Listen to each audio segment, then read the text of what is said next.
What's up, everybody? Woke up about 10:30. See, the audio is not going to be good if I do this way. Woke up 10:30. Just had a shower. We got to check out this hotel. Move to the next city. Oh, what the hell was that? Some kind of paper in my hat. What is this paper?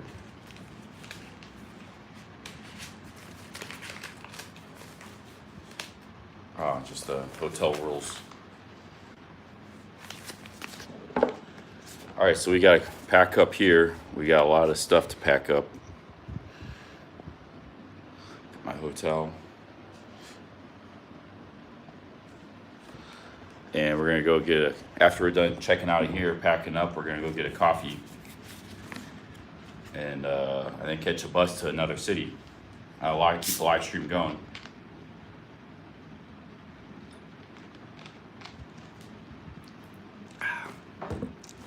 Didn't get the best of sleep last night because I had a Red Bull late, 10 o'clock Red Bull. But I did fall asleep, and then I woke up like 3 p.m. for 2 hours. I just watched YouTube. So I didn't get a whole heck of a lot of sleep during that time. I woke back up at 10. But that's the way the cookie crumbles sometimes. I could have just stayed here another night and just laid in my bed, try to get some more sleep, but I didn't feel like laying in bed. And ready to go to another town, move on. Yeah, we got a clean Alaska shirt. Unfortunately, that's the last clean shirt we have. So we gotta pack up here.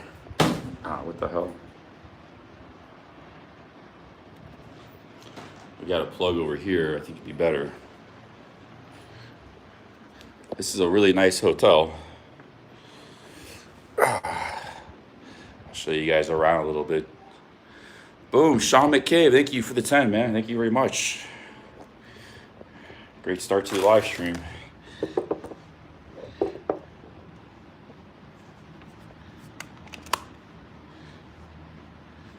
Thank you, Sean McCabe.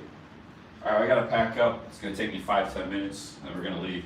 I like to film this stuff because, like, you get to see, just me traveling in Mexico. It's not just me walking in down the street or something, which I like to do too. But see my hotel rooms. You can see the bus trips. You can see the bus stations. You can see just kind of like what it's like traveling in Mexico. In case you might want to come here, or you just kind of want to, see what it's like. Even though I don't really want to encumber too much. Still got the Jaguar and the Bird.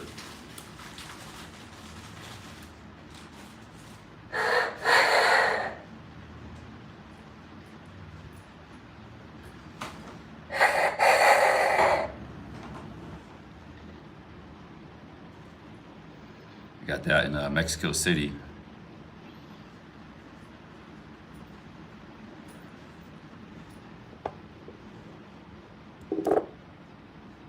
John Williams, thank you. John Williams, thank you for the 10.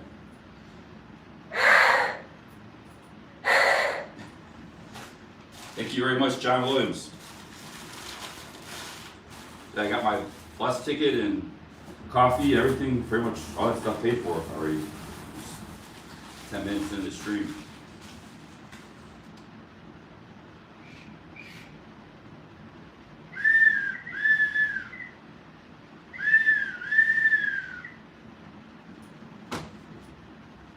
These are cool, man. This was only $4. Look at this, like handcrafted. Got that in Mexico City.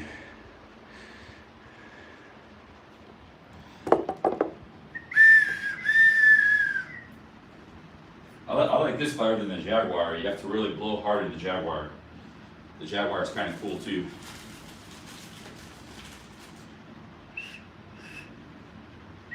I'm walking up.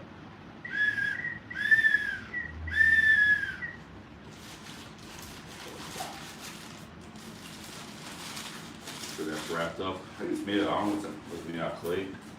There's some really nice cities here, little towns you could go to in Querétaro. This province is very Very nice province. There's a lot of old little towns and pueblos. Little, you can spend a lot of time just in this province. There's some beautiful countryside with wineries and all kinds of stuff. But we're gonna move on to another city. We're gonna head. It's actually not a very far bus ride today. Hopefully the internet sticks. There's my little iPhone SE.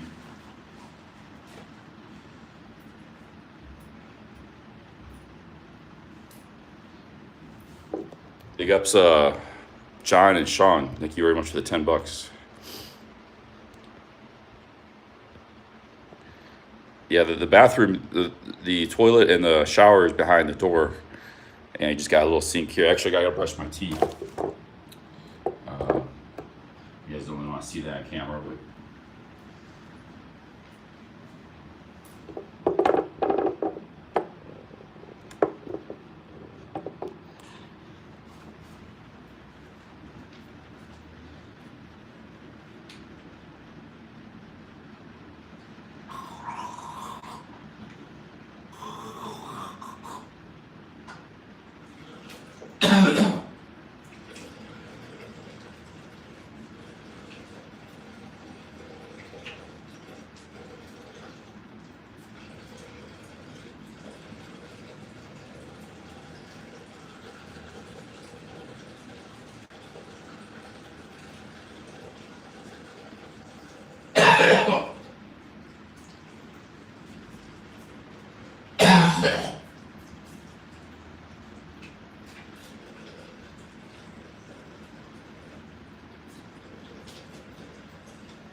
Oh man.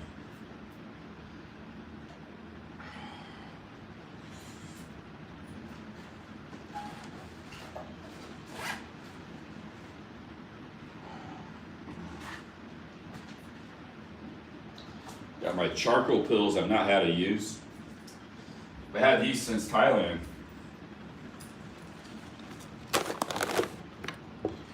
These are charcoal pills. I recommend to have some with you. You can buy them at 7-Eleven for 20 baht in Thailand. They're very common, activated charcoal. And it's helped me in a pinch one time. I was sick. I ate some vegetable you're not supposed to eat, part of it, and it cleared it right up. So I always carry these with me. It's activated charcoal, but I've not had to use them. The only reason I even used two, I've had these since Thailand, was because probably hangover. I was trying to get rid of a hangover or something.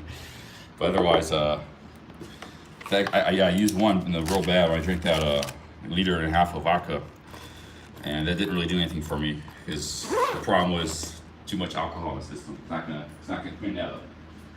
But it can't help with some food poisoning or kind of toxic anything in your system.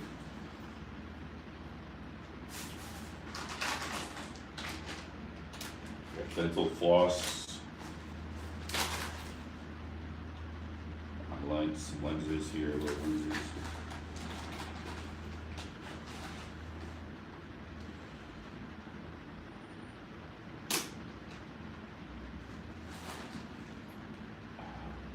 Let's see here. Got the GH5. Haven't really been using much. I guess the plan right now is we're gonna be staying in Mexico for a while. We're just gonna stay here for a little while longer. I mean, there's no real reason to leave.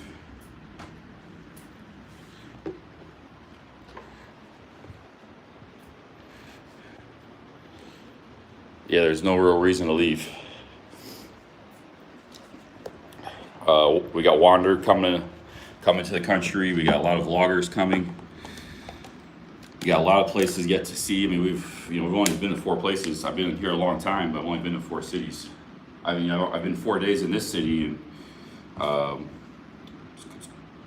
it's quite a long time for this place. Like we saw pretty much the whole city, or at least the historic part.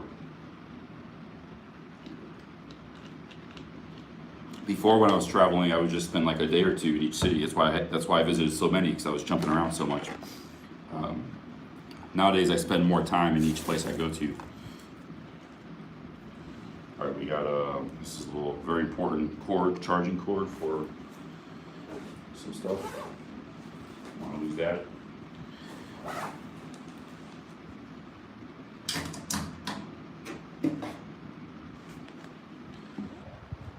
Kind of need that wide angle of view here. We got too tight of a view.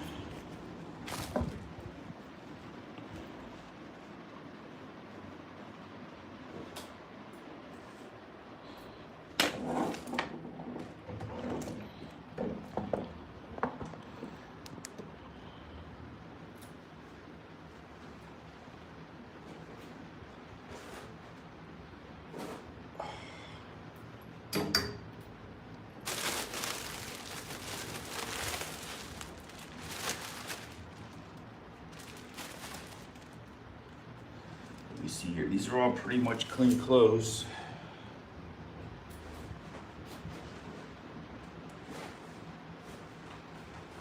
And this backpack's getting, how's this getting so, you keep adding a little bit of stuff here and there. Before you know it, you got more stuff than you can carry. You gotta throw at least stuff behind.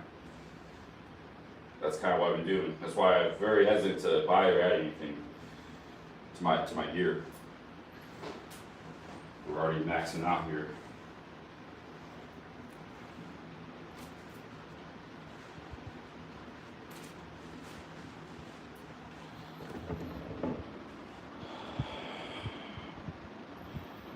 I actually bought this in Playa del Carmen. This is just to carry my power banks and stuff and live streaming gear.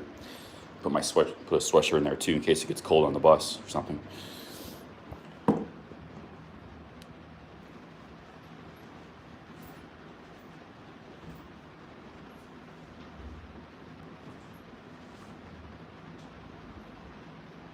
Let some more light in here. Open the door. Check it out.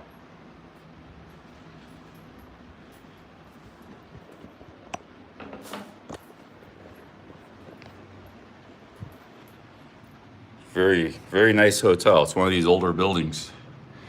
You can see here.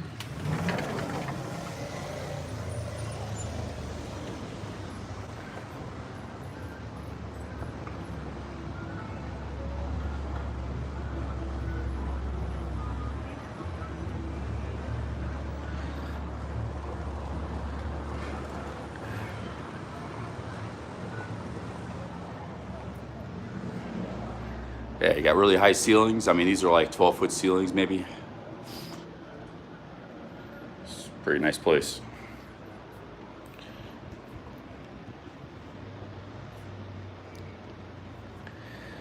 All right, guys, I can't really read the comments. I'm trying to finish packing up. And then we're gonna go get some coffee. I could chat with you guys a little better.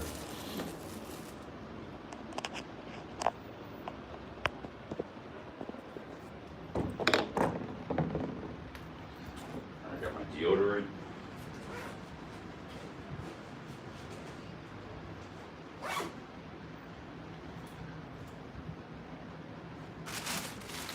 think we're ready to go. Anything on this side of the bed? Nope.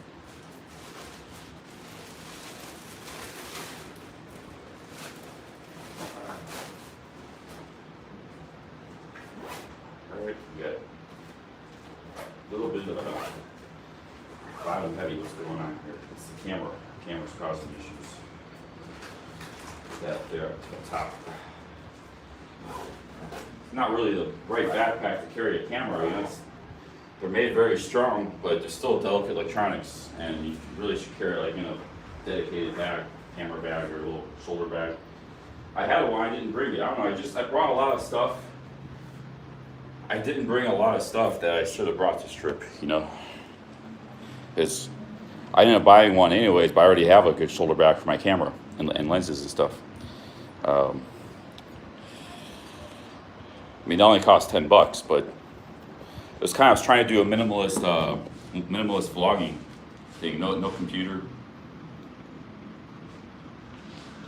But with that big shoulder bag, I can pretty much fit everything into this backpack and that shoulder bag. I can fit my laptop, all my camera gear, all my clothes, pretty much in those two things. I mean, I've done it before many times. Just carry on. Got a mask here. We got 2 masks. Never have enough masks.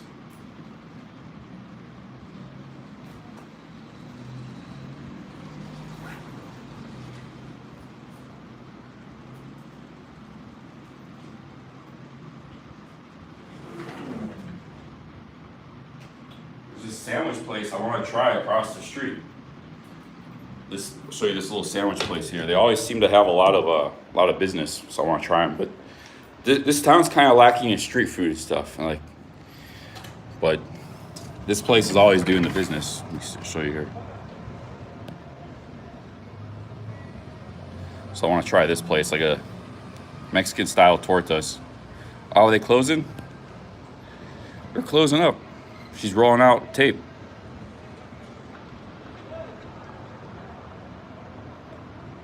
Oh man, what's going on here?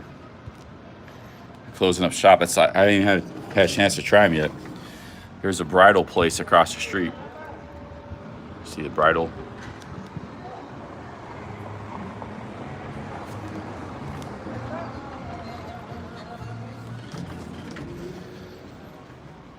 All right, my dudes. I think, yeah, we got everything here. Here's the bathroom, shower, well ventilated room. You got a fan. You don't need a fan here. It doesn't get that hot. 70s. Fan's perfect.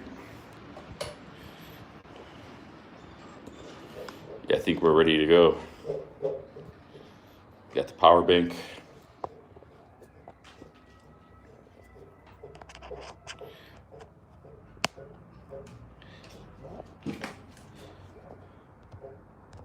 Or this city, Querétaro. Querétaro. It's also the name of the province, but we're gonna be leaving. We're gonna be leaving.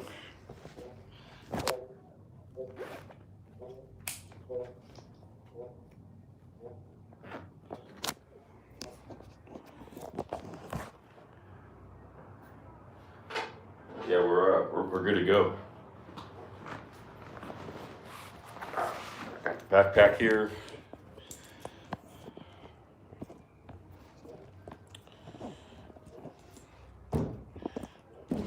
I'll just leave the fan on, I think. She's gonna be cleaning up in a minute.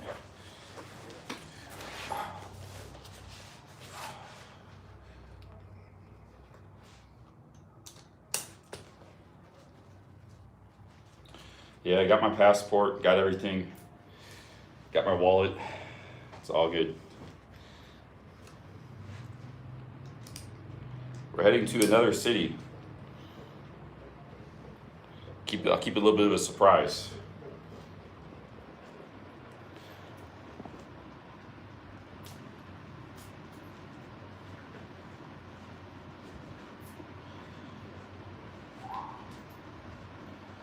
Just taking these little bottled waters. There's not much water left, but it's better than nothing.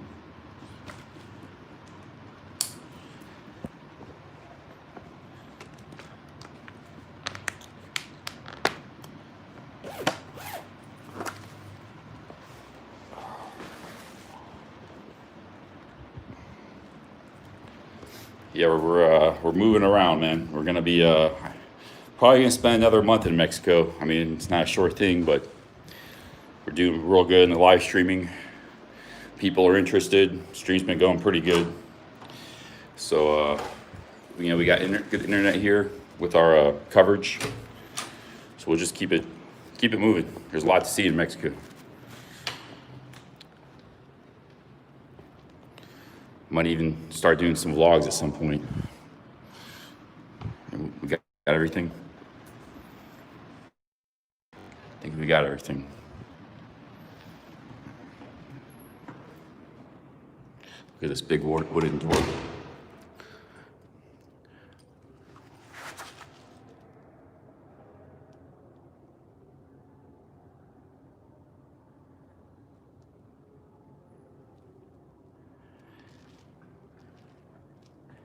Yep, we got it all.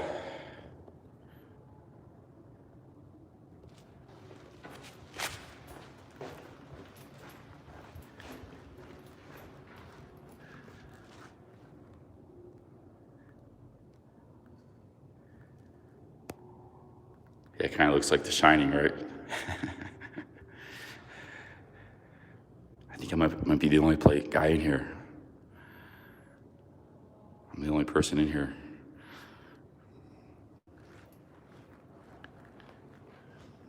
Look, you got free water.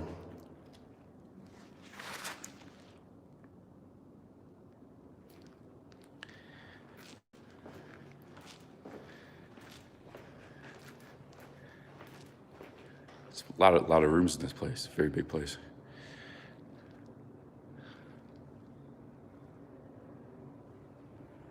Yeah, everything's spotless in Mexico, man.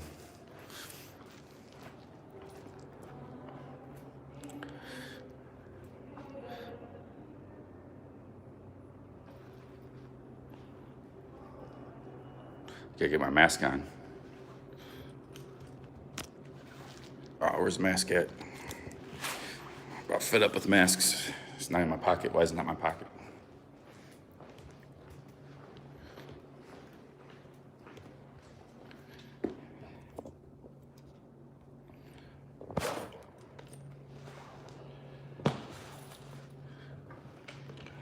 Here's one.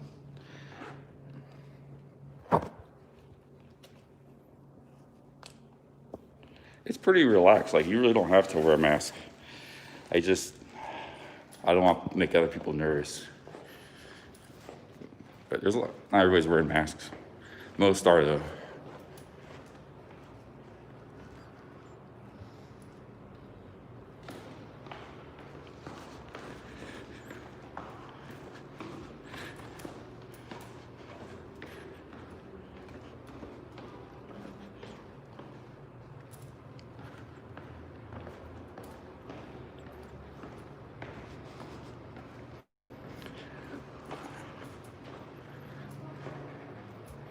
Buenos dias. Check out.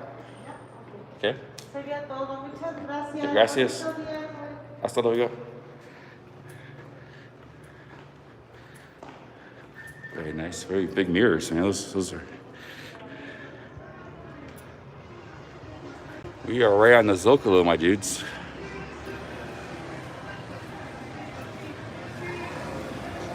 Right off the Zocalo. This hotel. Dude, that sandwich shop just closed, Willie's. I was all excited about eating there after coffee.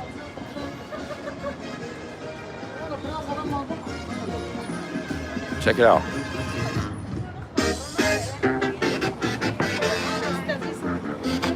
Oh, they're open still. Maybe they're open. I don't know. We'll go to Willie's later.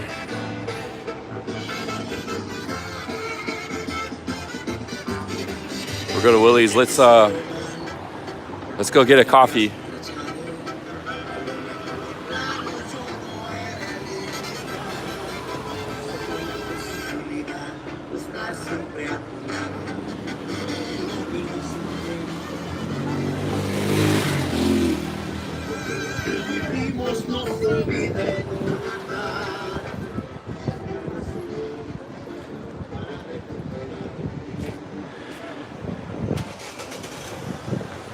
There's actually that hotel was about 33, 35 per night, something around there.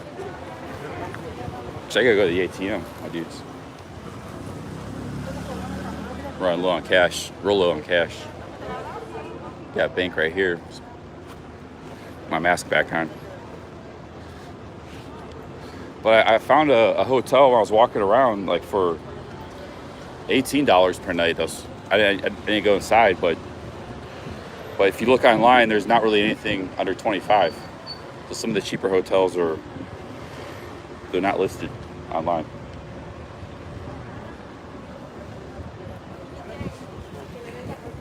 I gotta go to the ATM.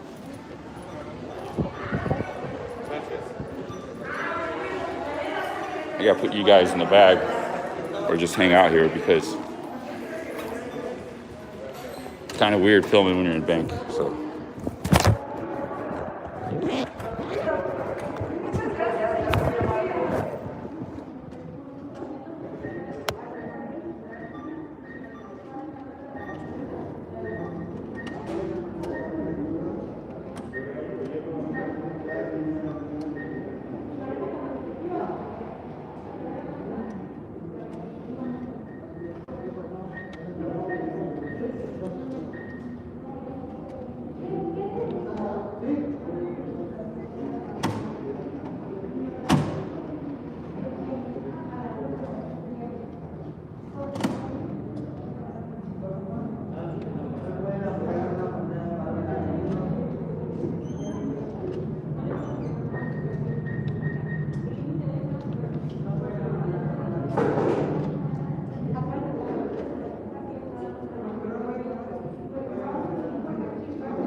I didn't like that bank.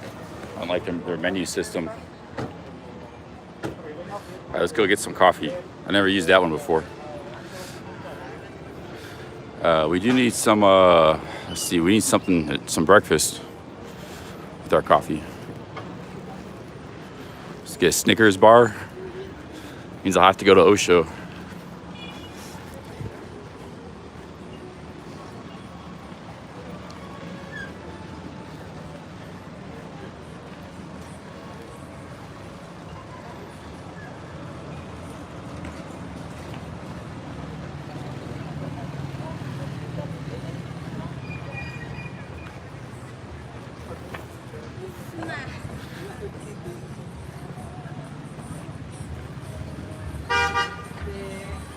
Oh, pomegranate guy. Check it out. I didn't see him before. Hold on.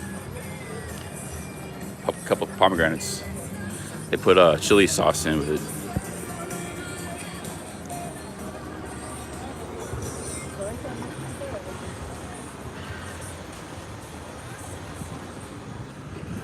Let's see if they got any desserts at the coffee shop.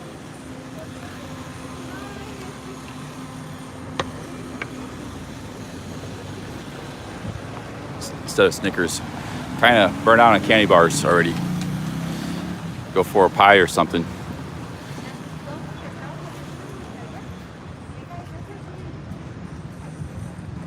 Another beautiful day in Mexico.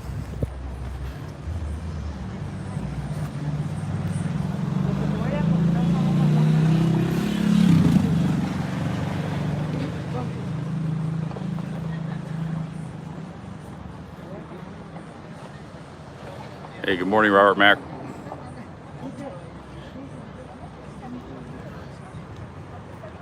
All right, let's go. Cafeteria de Barrio. Oh, they must be doing construction. And we got Domino's Pizza. We got Vips. It's like the Mexican Denny's. I'm gonna miss this town. Very beautiful place. Next town we're going to is gonna be even more beautiful. Vips. Could go Vips, have breakfast.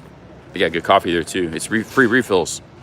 Yeah, I should just go to Vips instead of the Italian coffee company. Oh, they got pies though. There's my seat. Tough choices here. Tough choices. We go Vips. Desayuno. Iced coffee. Some kind of eggs. And a salad. That's a breakfast for $4, $3.50.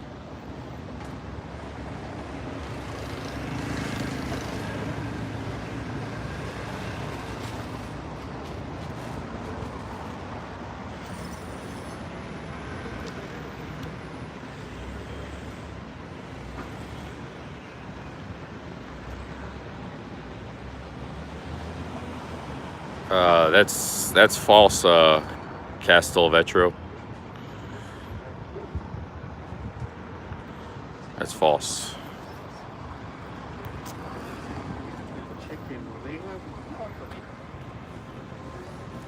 It's a surprise. It's a surprise. All right, should we go to Vips, get some breakfast? I'm kind of hungry. I didn't have a proper dinner yesterday. Just some chicken wings. Might lose internet if we go in here though.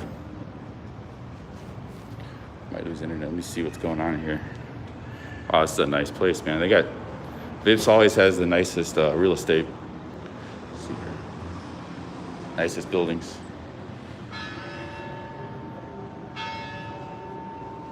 I think I'm gonna go back to the Italian coffee shop. I think I'll lose internet if I go in there. It's too much thick masonry. And I'll get something to eat after that.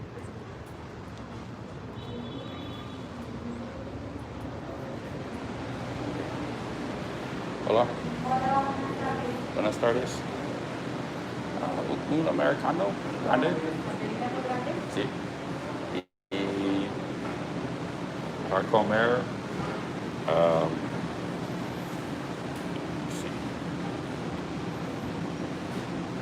What should I get, guys? Royal Lemon. Okay. Got a nice little seat here.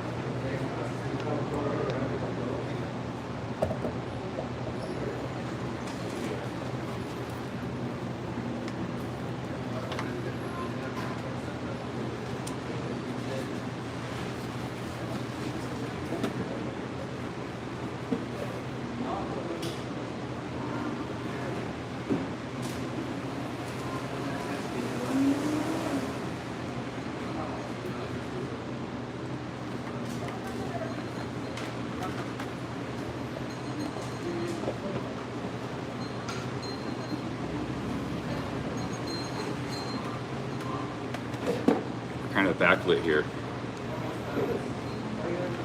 You got strong dynamic range situation.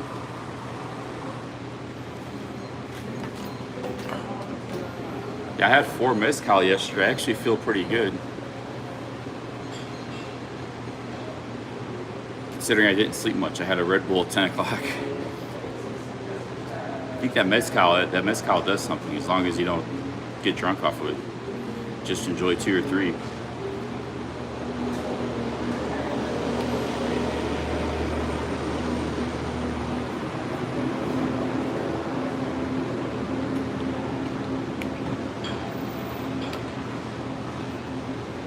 Glasses are dirty.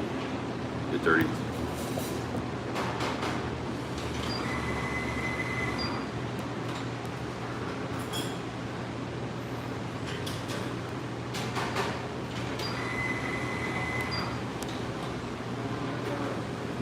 Brazil's open. Brazil's one of the biggest countries in the world. You just have to have travel insurance. They don't test, no quarantine. And travel insurance for Brazil is only like $50 a month. You just buy it beforehand. I mean, I'd say only, but I think it's good value, you know.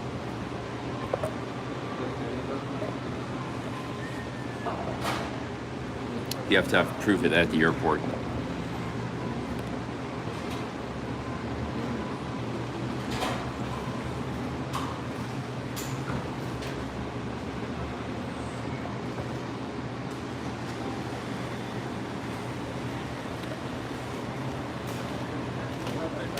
$240 in the chat. Welcome. We're gonna, yeah, because I already looked at quotes on it. We're going to take a bus, but it's not a very far bus ride. Only like an hour and 30 minutes. So we got to take a taxi to the bus station. $3 taxi, $10 bus.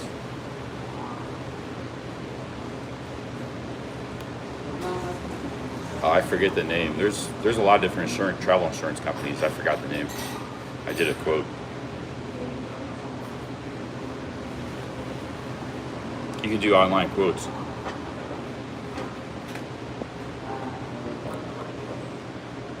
Want to start this?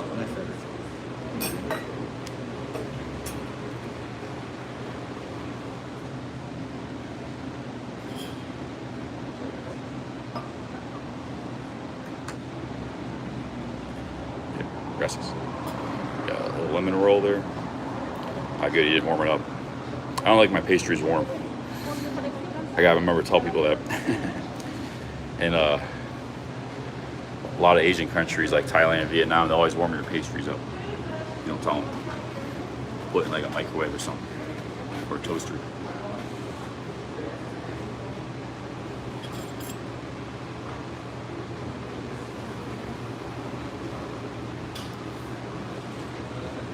Pretty good.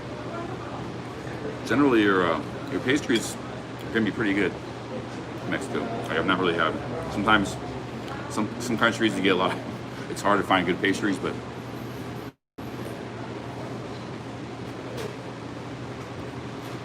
usually they're quite good here.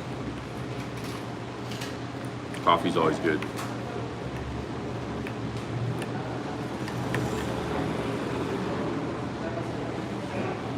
Oh, Barry the Boss, yeah, Barry the Boss. He was in Ukraine. I don't know. I'm not really following the news. I don't know. I guess something's going on with Ukraine, but the undercover agent in Ukraine.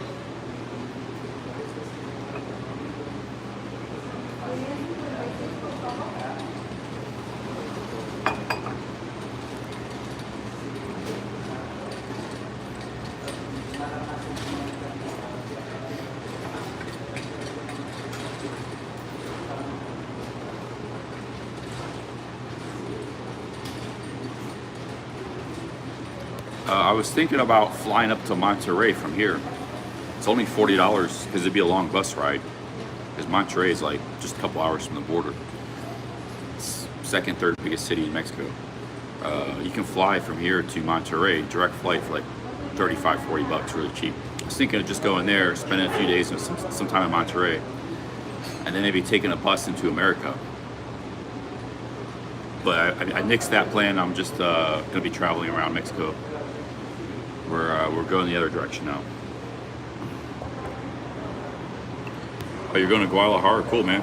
Maybe I'll end up there sometime.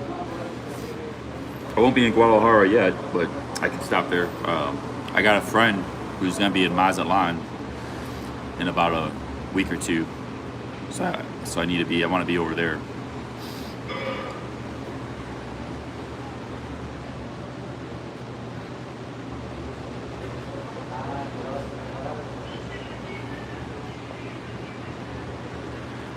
How long are you gonna stay in? You had enough of Playa del Carmen.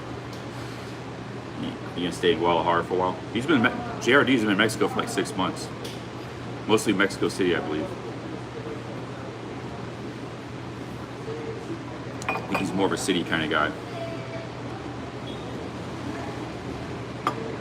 Big ups, Akron, Ohio. Started in Akron, Ohio. Now he's digital nomad all around the world. Living in Thailand, all over Mexico.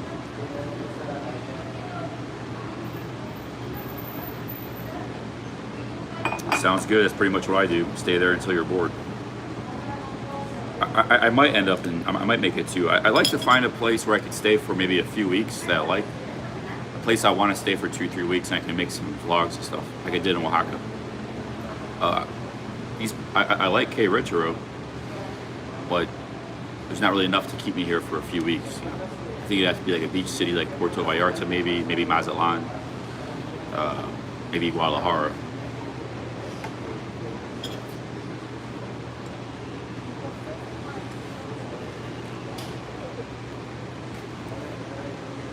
I think I should have got the cheesecake. I need more fat, more sugar fat.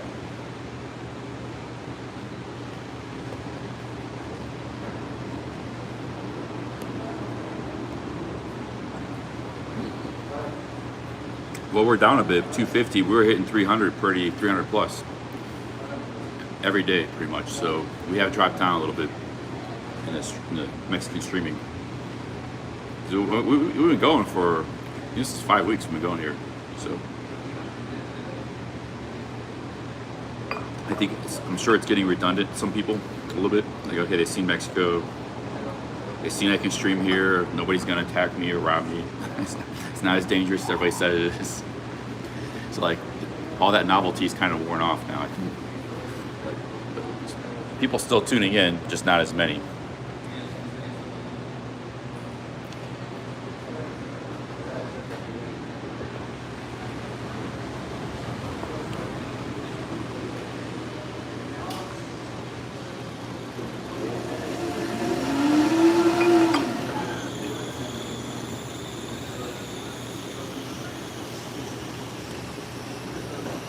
Yeah, $1 super chats are always welcome. $1 super chats. But we've been doing great on super chats since I've been here. So it's one reason I'm not in a rush to leave.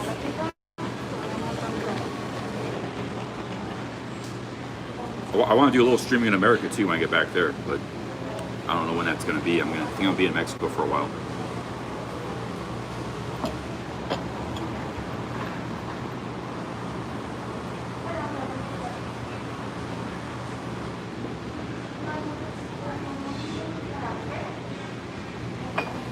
Hi, man, from England. Thanks for helping in World War II. Um, yeah, big ups America. I wasn't there for it, but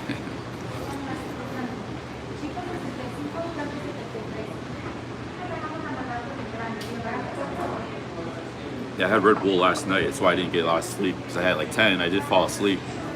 And I woke up for a couple hours in the middle of the night. So I didn't get the best night of sleep, but we don't have a long journey today, just an hour and a half bus ride.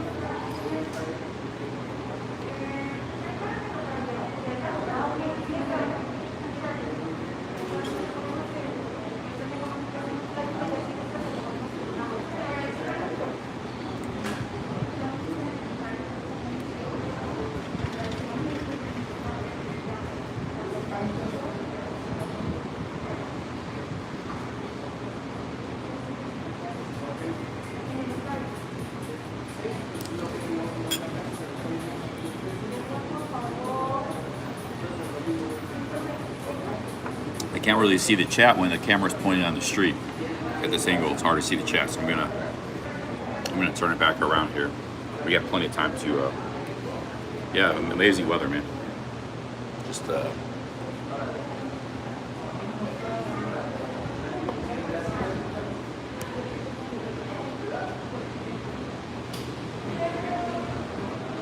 this province, it's a small province, but it's got a lot of nice scenery and really nice towns. This whole part of Mexico is pretty nice. This central north of Mexico City.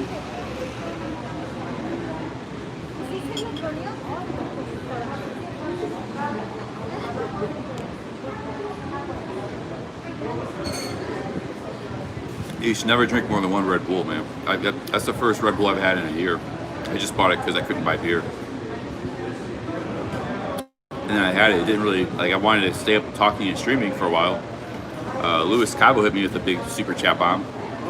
But it didn't do anything for me. Like, I just kind of tired. I wanted to just kick back. I didn't want to stream. So it didn't help my streaming. And all it did was cause me to lose sleep. I bought it because I wanted to keep streaming back in the room.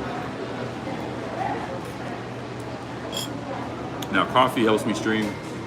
Beer helps me stream. But, you know, we've been averaging 8 to 10 hours per day streaming. You gotta have some beers or some mezcal, some coffee.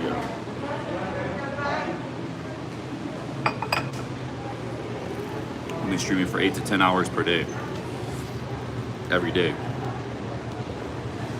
Sometimes you just run on empty mentally, like you just don't feel like talking to the camera or saying anything, or physically, or both.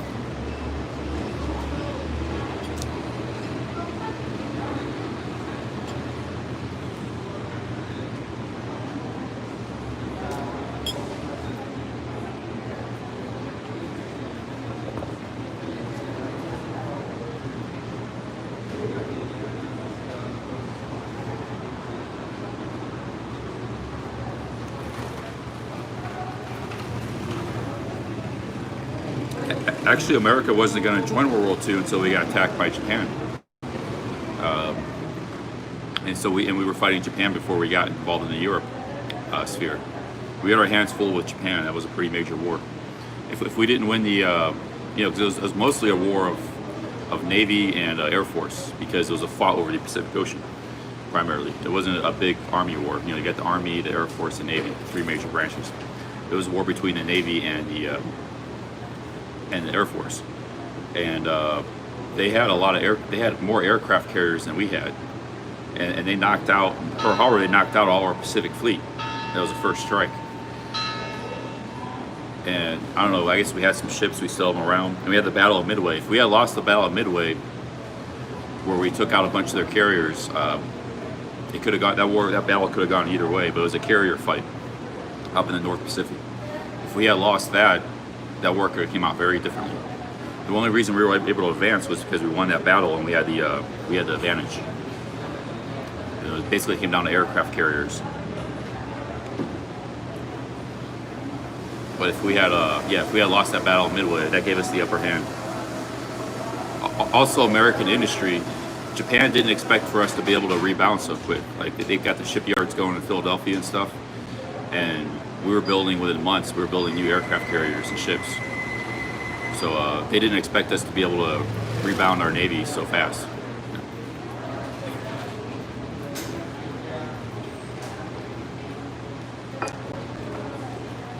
But that was the first and major, and maybe the last major carrier war in the world, Japan and America. World War II had everything. You had every kind of warfare. Every kind of weapon was used. But yeah, Japan, and that's how they attacked us, is with their carriers. That's how they attacked Pearl Harbor. That's thousands of miles away, Hawaii, from Japan. They attacked. They had moved the aircraft carriers in, bombed the ships while they're still in the harbor.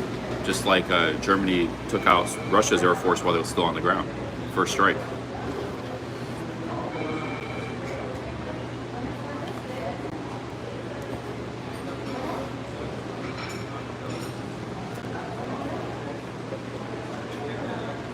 Yeah, the Battle of Midway was the biggest aircraft carrier battle in the history of the world. And if they had gone Japan's way, it could have been very different. They wouldn't have really been able to conquer America. They could have maybe conquered Hawaii and Alaska, which they weren't even states back then. They were more like territories. But they wouldn't have been able. But they would have had us knocked back to our country, and they would have had their way in Asia pretty much, which they were already pretty much on their way doing. Britain wasn't able to do anything to stop the Japanese Empire. They got their butts kicked in Singapore and Hong Kong, and they were on the run in Burma, and they were also fighting a battle with in Europe at the same time. So they weren't really able to do anything. Britain, and if they had won the Battle of Midway, we would have been stuck in Europe or America. They would have just pretty much took over most of Asia, I think. Perhaps combined force with the European Axis powers, and it could have swung the whole war. Then they could have went up into Siberia. They could have joined forces with.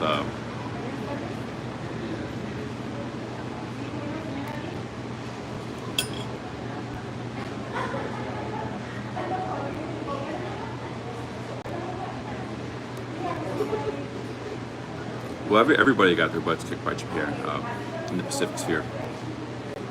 Even America almost, like I said, it wasn't a blowout until we won when we had the numerical advantage. We had the naval advantage, but naval advantage is a big thing in war. Like Britain had the naval advantage for a long time. That's why they were able to, that's why like countries like China and stuff couldn't really touch them. They could do what they wanted back in the 1800s and stuff.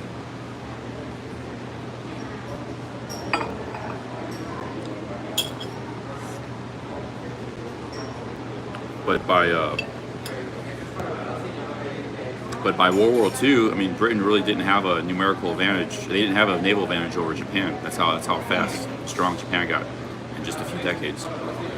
And Britain was also spread across to Asia wasn't like Britain's prime concern. They were at risk of their homeland being conquered, and it was the other side of the world.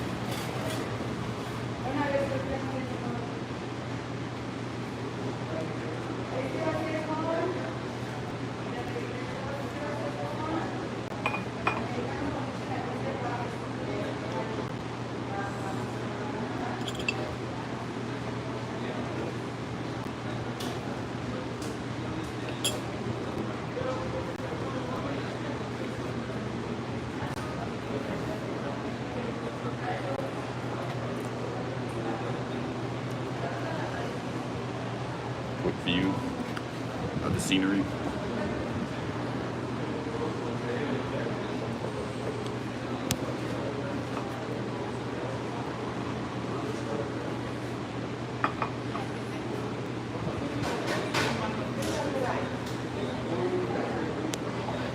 I don't know who Joy is. Pomegranate guy. I don't know any Joys. That must be one of your friends.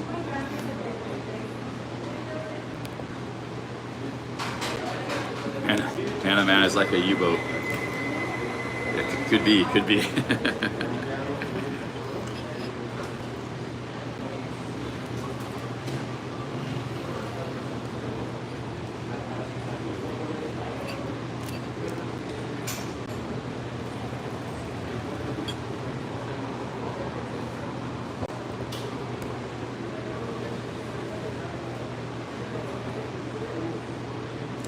I'm going to another Mexican city.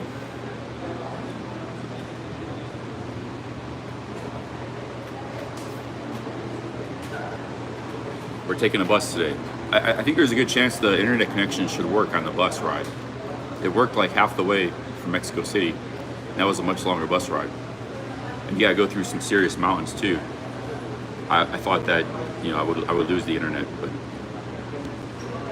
I think this part of Mexico, the coverage is pretty good because it's densely populated. There's a lot of different cities and towns. Also, there's a lot of foreigners, a lot of Americans that come here.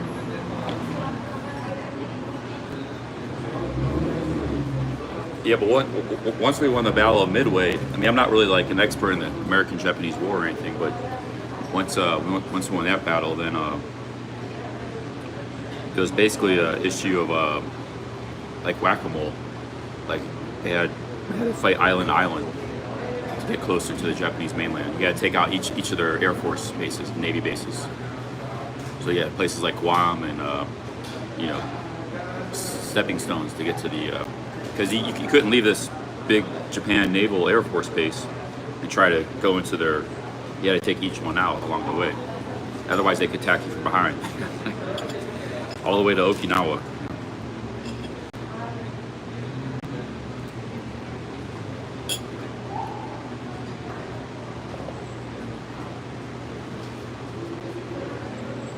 Like Guadalcanal, each of those little islands was like an aircraft carrier. So you had to take each one out.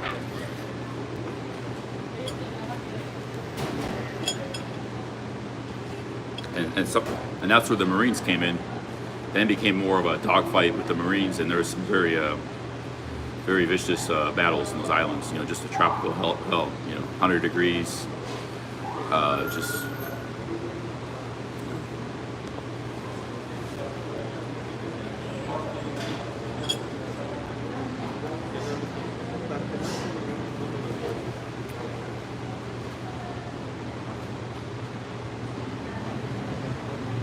Yeah, that's true.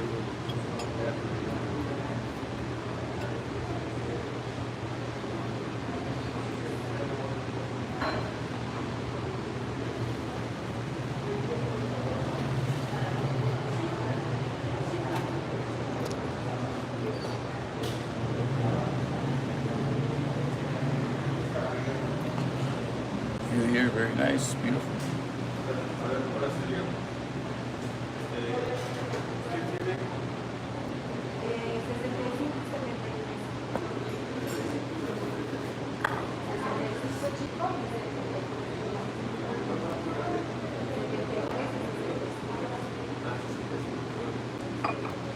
I mean, no, Pearl Harbor could have worked out for him. It did work out for him. They took out pretty much our entire Pacific Navy.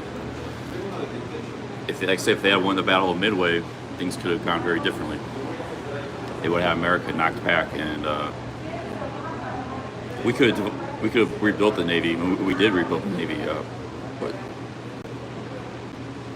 it would have bought a lot of time, you know.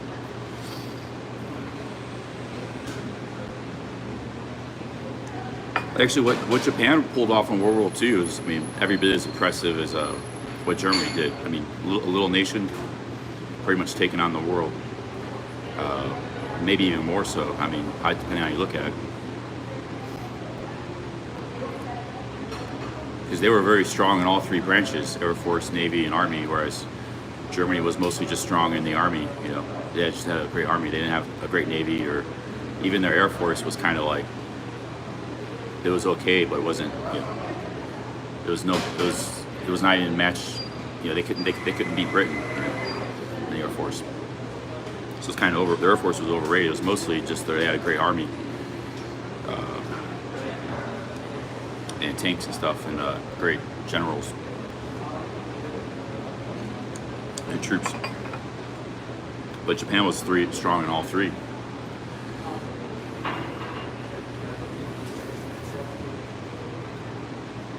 And arguably Japan had a lot less to work with too, because, you know, Germany had all of Europe they pretty much conquered real fast. They had all the resources of Europe. Japan is just a little island in the Pacific.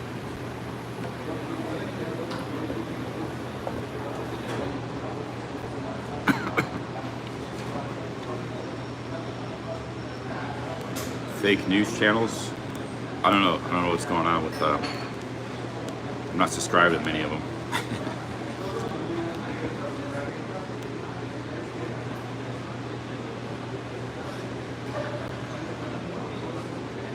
Yeah, true, Larry. Hey, Larry, long time no see.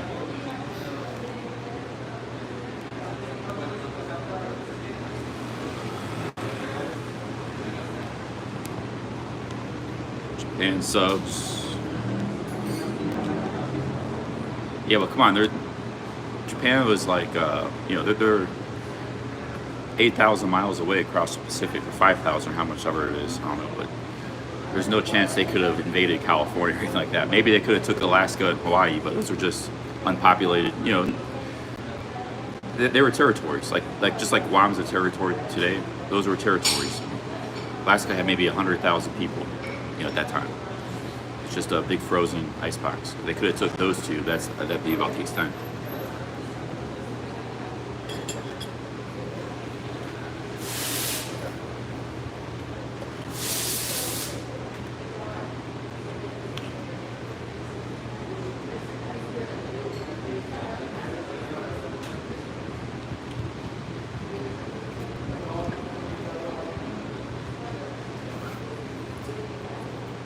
America's never been at a risk of any sort of land invasion, not even close. I mean, it's all just more been about like numerical superiority.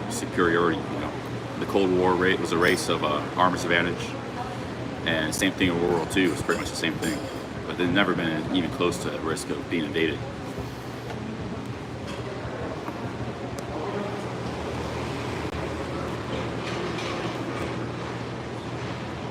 How many members? I'm not sure. It's been slowly growing. I mean, we're getting more and more.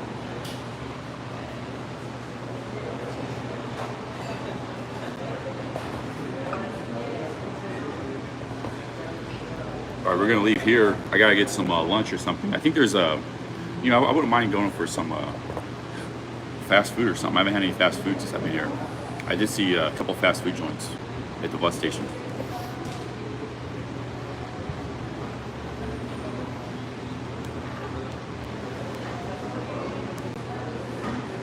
All right, let's keep not too much. I don't want to block your comments, but you never know how YouTube might react. Not too much conspiracy theories out there. We're just talking history. If you want to speculate on other theories, that's, I wouldn't mind it, but YouTube doesn't really like it, I don't think.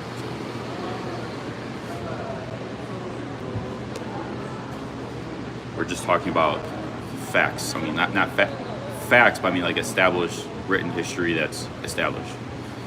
Not other theories.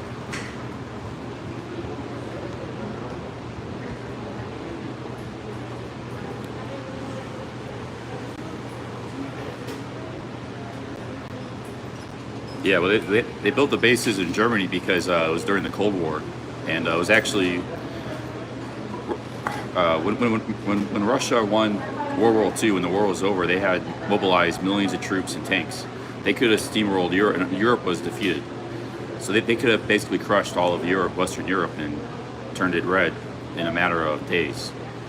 And it was just America that kept, the dividing line was East and West Germany. So if America had just left, like just packed the bags and left Western Europe, the Reds would have just ran right over Western Europe. There wasn't much left to conquer. They already, there was nothing to fight or conquer. Everything was defeated. Maybe the only challenge they would have had was in England, because you had to go across the water. But they could have took all of Western Europe, no problem. So that's why we put bases there too. As it was, they took over all of Eastern Europe.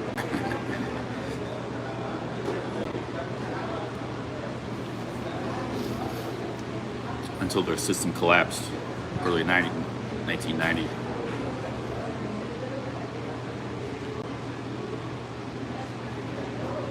Well, yeah, I don't mind some conspiracy theories, but we just gotta, you gotta a light moderation, a little moderation, a little bit here and there. I don't mind. I mean, I really don't. Sometimes I think they're interesting. I don't mind the comments, but you don't know how YouTube You know, like they see a bunch in the chat, they might react to that or think you're that kind of channel. Those kind of channels get shut down.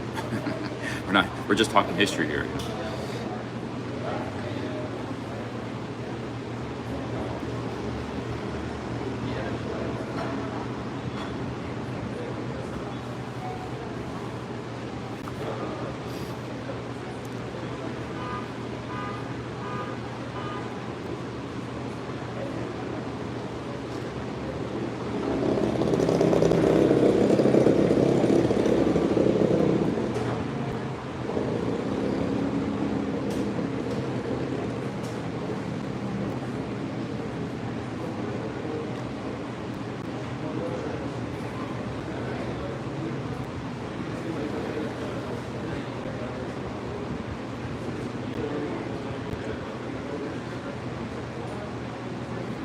Yeah, it's amazing you say, well, Germany didn't want the war when they did everything to start the war, breaking every treaty and invading every country left and right, and Britain just stood up to them.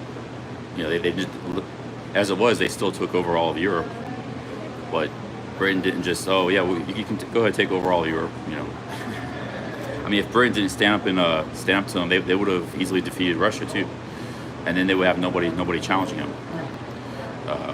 Because they were on the verge of defeating Russia as it was, Soviet Union. It was Britain was a thorn in their side. They weren't really able to mount a huge. They weren't able to mount a huge counterattack, but they did tie up forces on the in the Western theater, and a continuous amount of bombing did its damage over time. They had the Air Force. They couldn't stop the British bombers. And they wrought a lot of havoc, and then it accelerated when America got involved.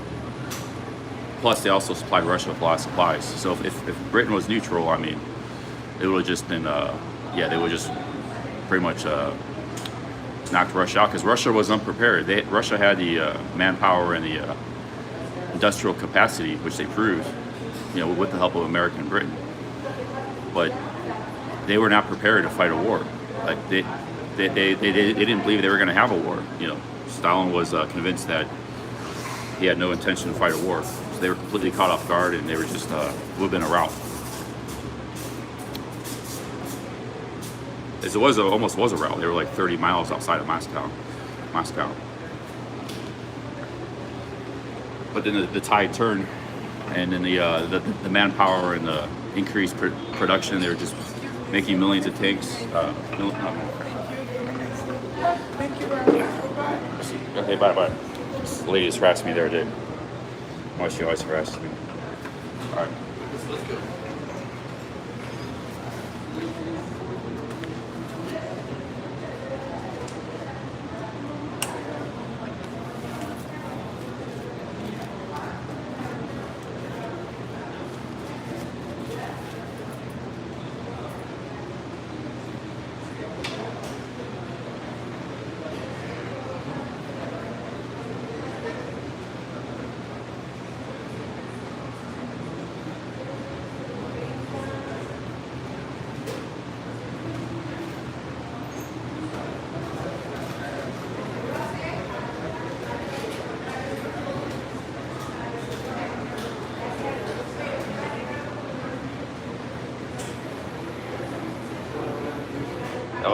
She's a Lima Bravo. She would leave me alone the other day. I would give her some money, but she's very rude the other day.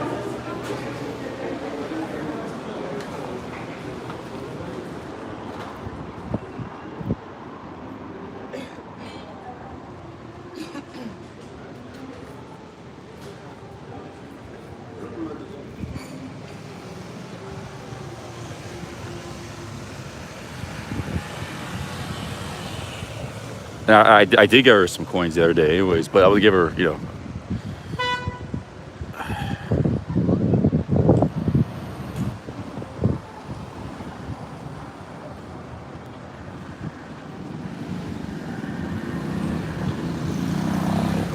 I just deleted them. Yeah, somebody, all right, we gotta catch a taxi.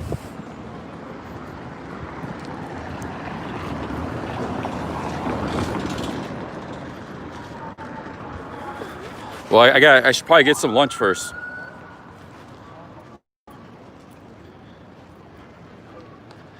Should get some lunch.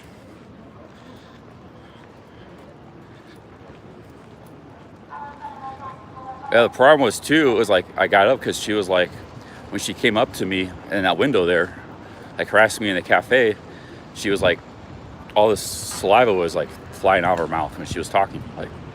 It was like, you know, getting in my coffee and drinks and stuff, and it's very. And she wouldn't. I gave her some change, and she wouldn't leave me alone. So I just got up and ran like this time. Because she was right, you know, she's right over my table when she comes in that window there. So I didn't appreciate that, you know.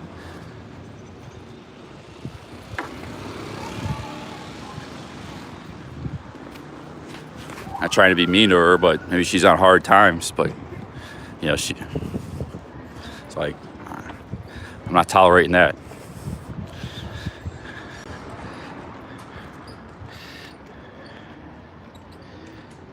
All right, guys. Enough with the conspiracy theories. It's not the place. There's channels you guys want to discuss that. You know, talk history. That's fine. I'm not saying. You know, I'm not.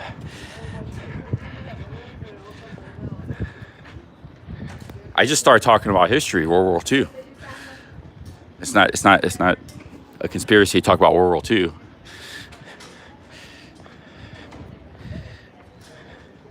No, there's no banning, no timeouts, or maybe a timeout if they keep going, but.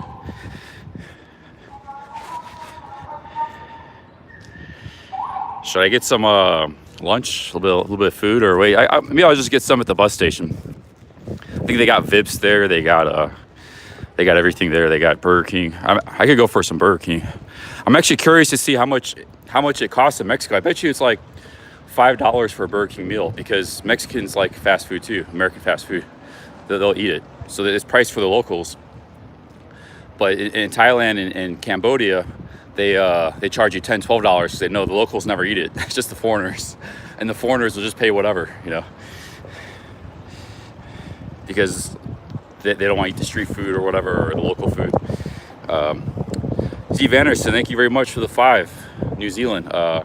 We're traveling to an hour and a half. I don't want to give it away, but it's another very beautiful city, just like this, maybe even more so. Thank you, Steve. It's only an hour and a half bus ride, so let's catch a taxi here. One last view of Querétaro. You got a taxi there, that one's full.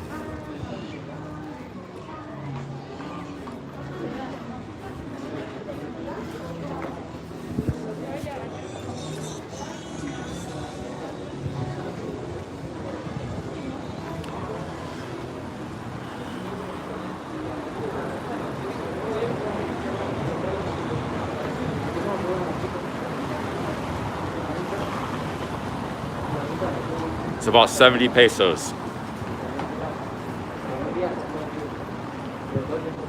Here's an empty taxi. Hola, buenas tardes.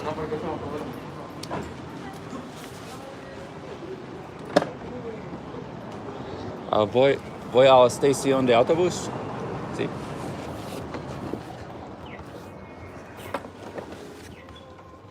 Excuse me. The bag's heavy, man.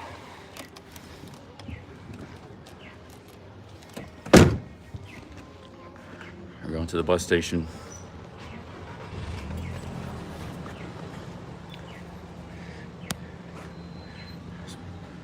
It's most likely going to be San Miguel de Allende. I'll tell Steve because he's sending a super chat. But I'm going to keep this secret.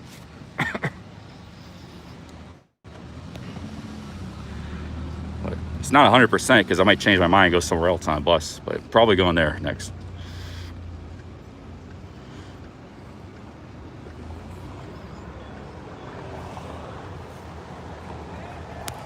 Pretty cool police on bikes here.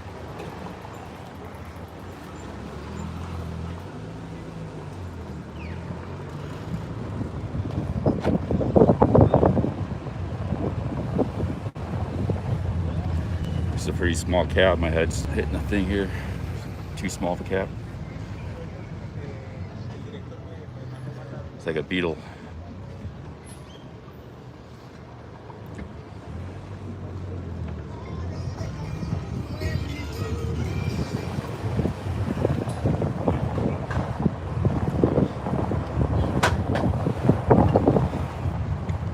Being tall has its disadvantages. Sometimes, just being I think being 5'8", where you're small and nimble, fast, has a lot of advantages. Being tall, and it's harder on your joints. That's why a lot of tall guys, they get joint problems, knee problems and stuff when they're older.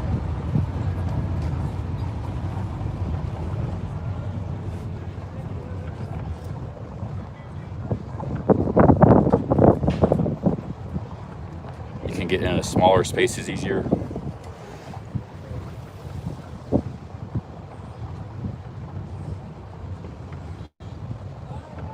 I think 5'8" to 5'9" is like the perfect. 5'8", 5'9" is like perfect height. No reason to be self-conscious about that. You can be athletic, and have a nice build. Like Ohio John, he's like 5'8", and the ladies love him. But he's got a nice. He doesn't have a pot belly. He's got a nice athletic build.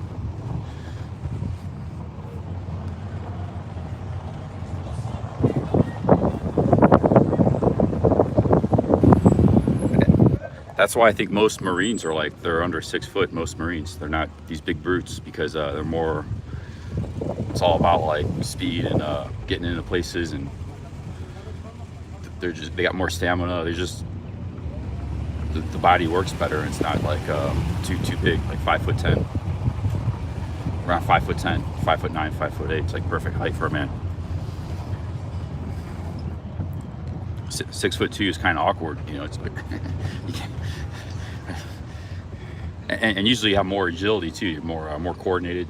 Usually taller guys are less coordinated. That can be overcome with training, but still, you're usually less coordinated.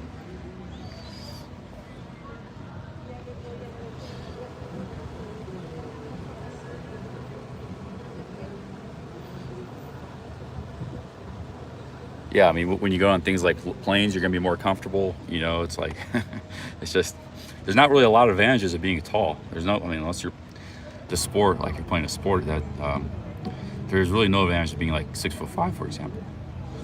It's just, there's no advantage at all. 6'2" is not bad, but still a little bit on the tall side. That's why I'm 6'2". But if I was 6'6", that'd just be awkward as hell. Because it already can be awkward being 6'2".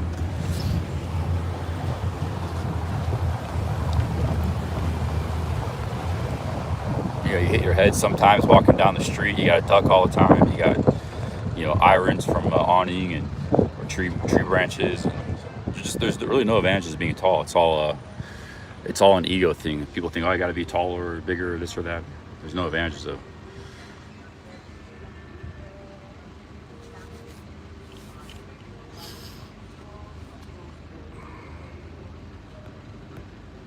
Yeah, in Japan, I got to duck all the time. I go underneath the train.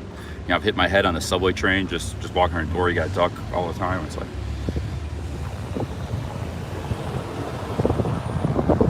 I've hit my head pretty good sometimes, just walking around. Just a couple days ago, I got hit by that tree branch.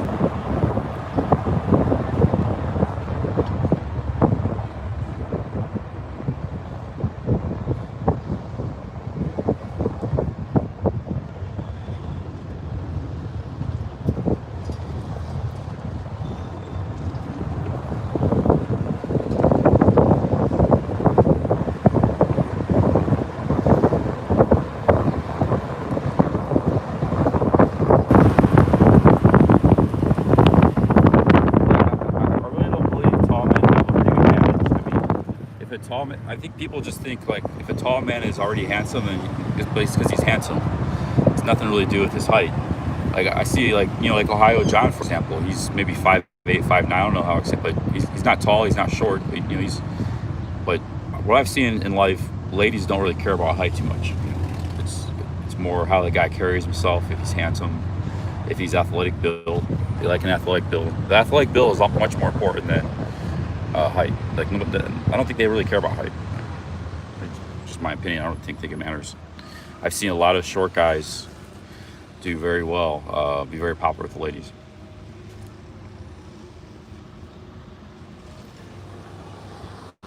I think if you're like 6'10", 7 foot, ladies would, they wouldn't really.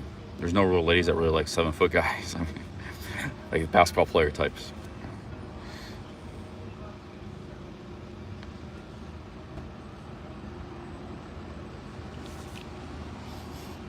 Yeah, in some cases, money can be important. It all depends. Stability is more. It's more like, are you accomplished in your lifestyle? Do you got your shit together? It's not so much about money. They just don't want like a loser. It's like, they don't want to.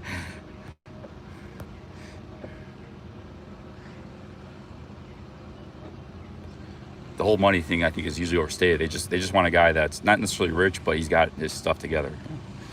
It's like he can support himself, and he's not gonna be broke.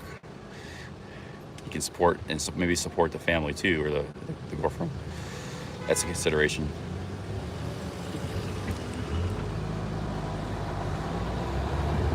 Now, if you're tall and you got your athletic build, you got some muscle, and yeah, I mean, ladies might be like that because they like the athletic build. It's not so much because of the height.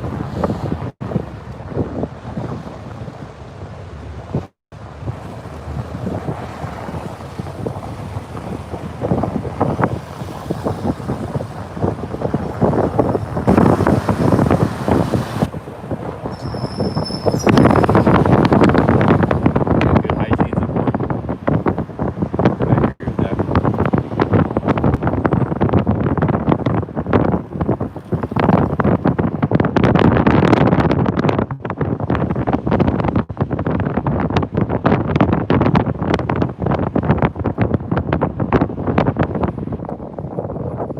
I'll tell you what though, I was skinny for a long time, very skinny, 6'2", 140 pounds, 150. No guy has to be skinny. I mean, any guy can do push-ups and lift weights, pull-ups. You can do it for free in most cases. There's no excuse to be skinny. You might not get big, but not getting big is not always a good thing anyways. You might look better just with an athletic build. But every guy can have an athletic build. No guy has to be overweight or be skinny. That's all on you. It's on me too. I mean, I don't really look that great right now, but it's not anybody else's fault. It's my own.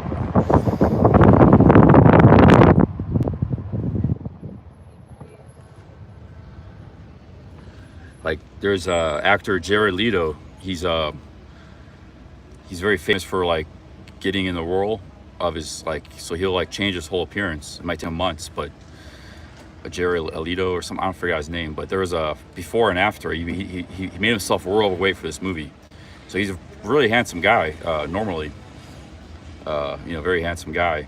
But then this movie, he had to play a big overweight guy. So he just fell apart in 6 months. You see the before as a completely different person. So that just proves anybody can go in either direction, I think, with enough dedication. But that was the role he had to play. So he had to eat thousands of calories of ice cream every day and stuff, and he just got big, bloated, and fat, and looked like a completely different person. Yeah, Jared Leto. Look at the before after, on Google Images. That should be motivation right there. Some guys that consider themselves ugly and overweight, it just could be if they got. I know it's not easy, but I'm saying they could look like Jared Leto if they were, they could be a very handsome guy inside between all that blubber and stuff.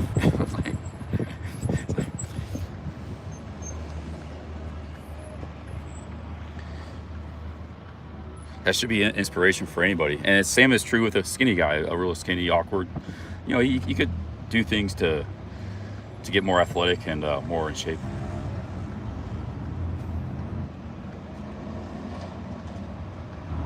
But yeah, we all get older, and then our looks decline as we get older. But when you're in your 30s, your 20s or 30s, you got no excuse. You still got testosterone. You still got youth. Oh, it's a gorgeous lady right there. You didn't get much of a view, but to look like Penelope Cruz. Hey, Alan BR, thank you very much. Thank you for the 40. We'll be out of here in a minute. It's a short ride.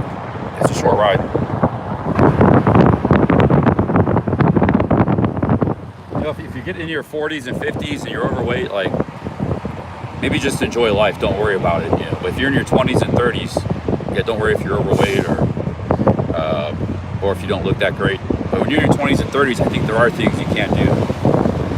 You can make rapid changes. You know, there's things like, obviously things like dental care, or others, you know, just a lot of things that can go from, you know, change your look a lot.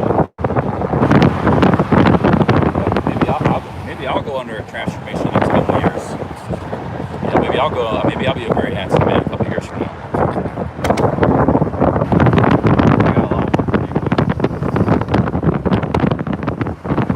I gotta do it soon. I'll be too old to make any kind of changes.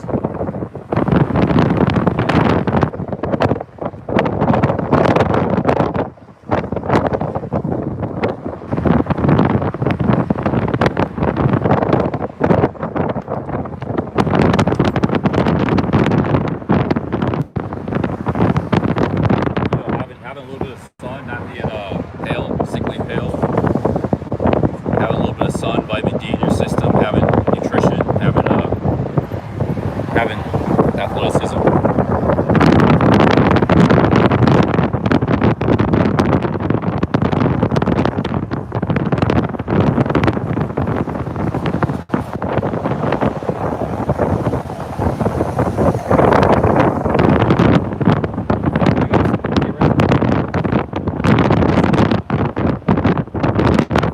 Guy wants motivation, just look at Jared Leto before after and Google images that movie. It's like, that could be you.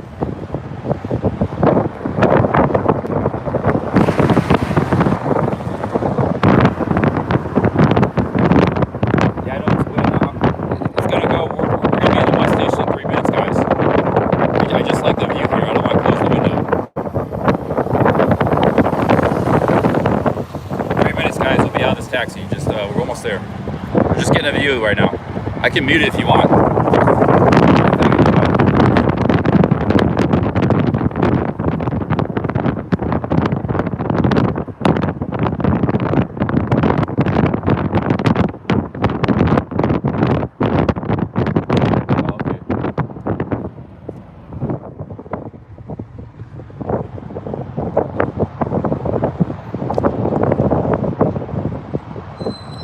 Okay, we're almost at the bus station. Yeah, there's nothing I can do about the wind noise right now. Sorry. I was just saying, like, just if you want motivation for transforming, like, look at the Jared Leto before after. That could be you.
Hey, I think I accidentally banned. I meant to time out Go Hard Brother.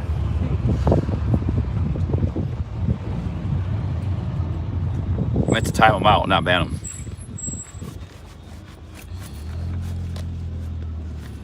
apparently still there. 60.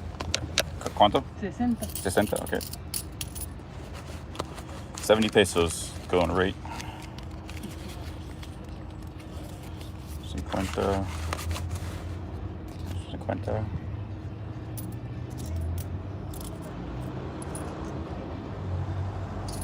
Gracias. Gracias. Hasta luego. Buen día. Hasta luego. Buen día.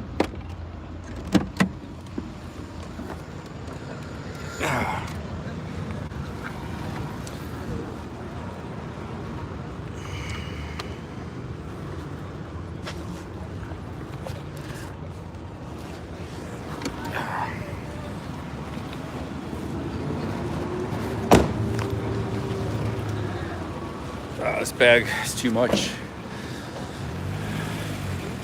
Yeah, I want to show you guys the view out the window. It's a short taxi ride, so we had to put up some wind noise. I have to mute it for 5 minutes.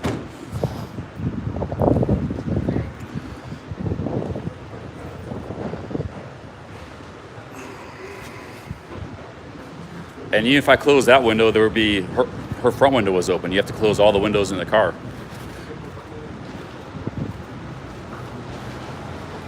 When you live stream for 8-10 hours a day, and everything's perfect. Like, it's not gonna be perfect smooth footage, perfect audio. We're not sitting in a studio where everything's controlled. People think, oh, he's supposed to be a professional YouTuber. You know, those comments like that are just idiotic. Okay, we're going to San Miguel de Allende. We rode Primera Plus yesterday. It was very good.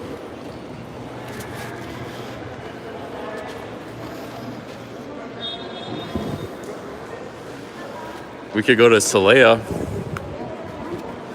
Guadalajara. That's a long bus ride. I don't want to go to Guadalajara.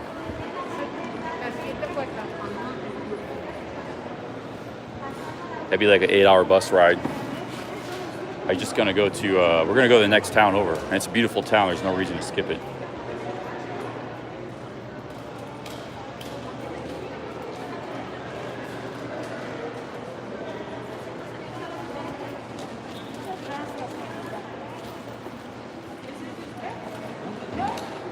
Morelia. Michoacan is supposed to be dangerous. I was in Morelia. It's a very nice city. They got all the locations here. You can go everywhere. Irapuato, Leon.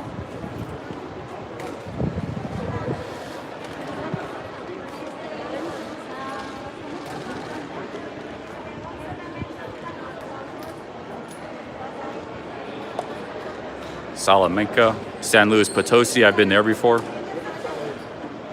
That's kind of far. That's about 3 hours, 4 hours up north. Toluca.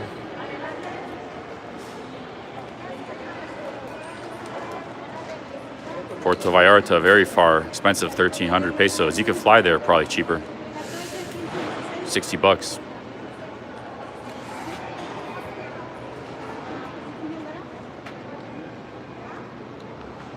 Dude, they got buses everywhere. They don't have, where's San Miguel de Allende? Aguascalientes. That's in pesos, by the way. They just use a dollar sign, but it's always pesos. 20 pesos to the dollar. We could go to Celaya. I've never been there. It's a city close by here.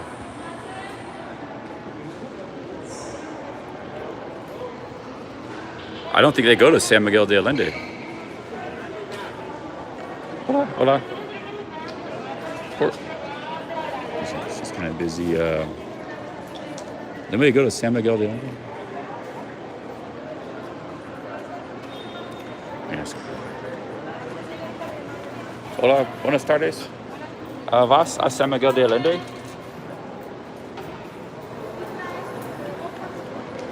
Oh, 40. Okay, next one's hour and 20. Okay. ¿Es un colectivo o grande? Es un boleto, es una unidad regular. Regular? Okay. Okay. Sí. Quiero comprar eso. Es un boleto. 82 pesos, $4. It's an hour and a half. Uno, sí, uno. Sí.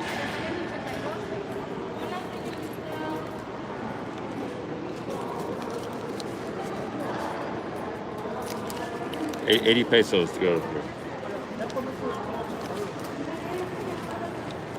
I think it's like a small bus. An hour and a half bus ride, not bad.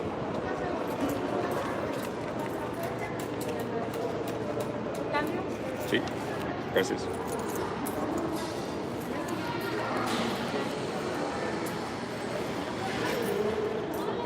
Esta avenida la vas a tomar en el edificio B, carriles del 70 al 76.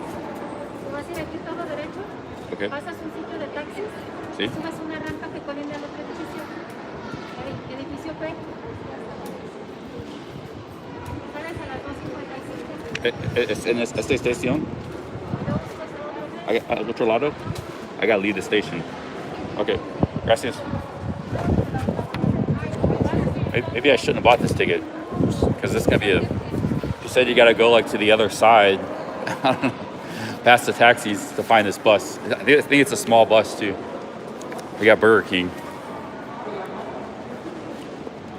This is a beautiful bus station. What are you talking about? Domino's, Subway. Let's Burger King it up. I want to see how much it costs because I bet you it's like half the price of Thailand, Cambodia. Yeah, see what I'm talking about? $4, $4 or $5, 105 pesos, less than $5. Still expensive, but that's for a whole meal too. Whopper meal is $5 in Mexico, $10 in Thailand and Cambodia. Is that right? I shouldn't buy their food. Let's go to Vips.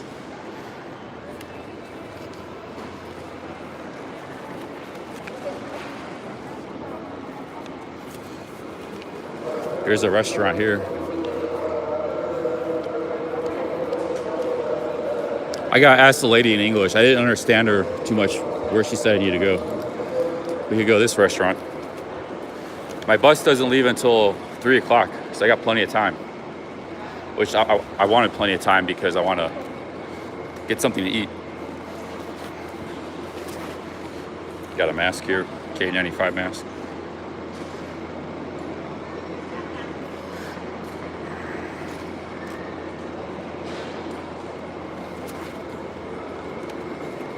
Yeah, I think I got one of the small buses, Económico.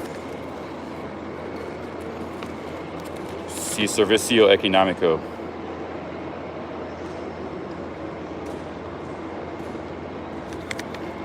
I got the short bus.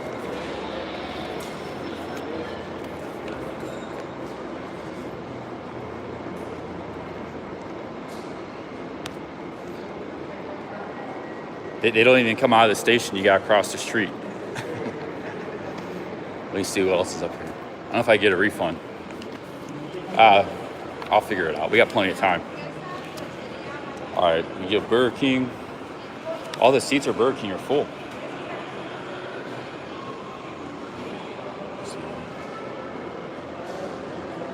I could go for a Burger King.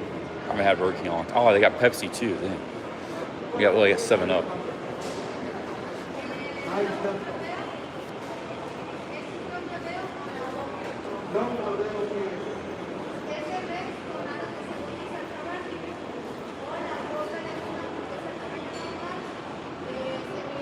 Let me go find where my bus is and I'll come back and eat.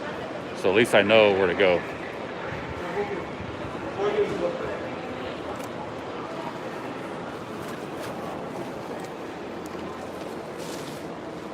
This is like the most beautiful bus station I've ever seen.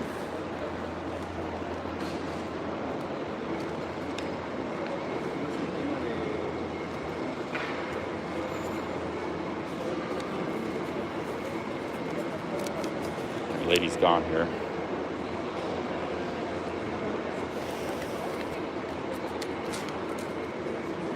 There's a nice restaurant here. Let me see their menu. Boom, heck sick. Thank you very much. 50 Swedish kroners. Hola. Look at the menu.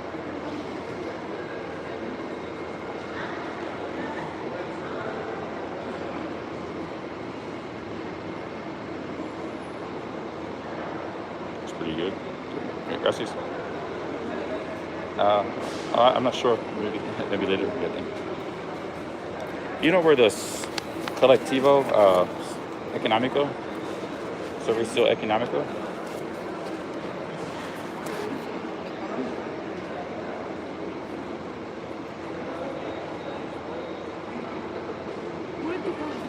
San Miguel de Allende. It's over there? Oh, okay, gracias. We gotta find this where it's at. Help Sec, thank you very much.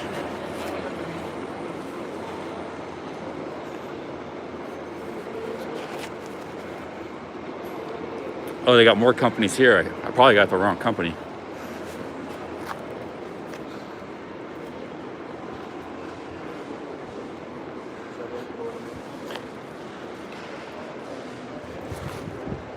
They got all the. You could go all the way to America, to Texas, from here.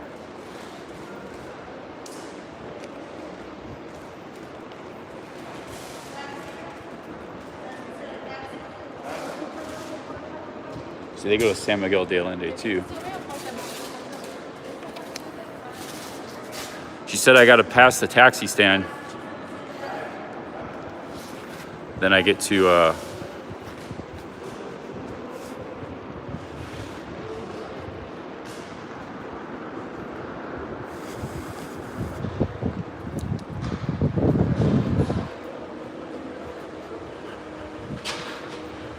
Maybe it's like the older part of the bus station.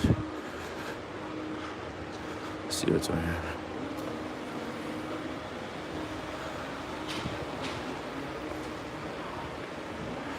And this backpack's wearing me out. Walk around with this backpack.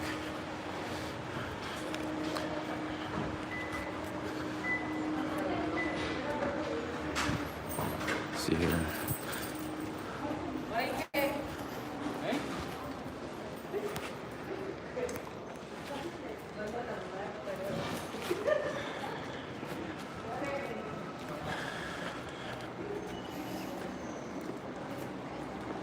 I think it might be over here somewhere.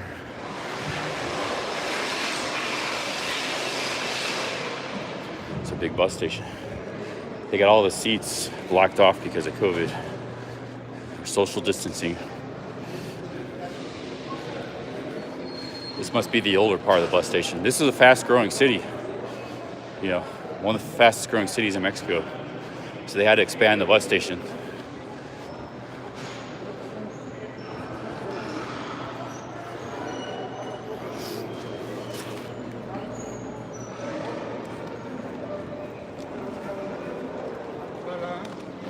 I think you might have to go here.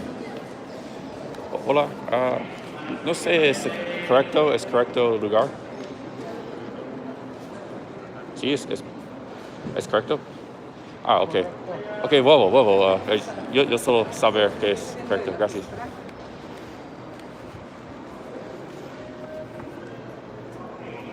Okay, so I think that's where I gotta go.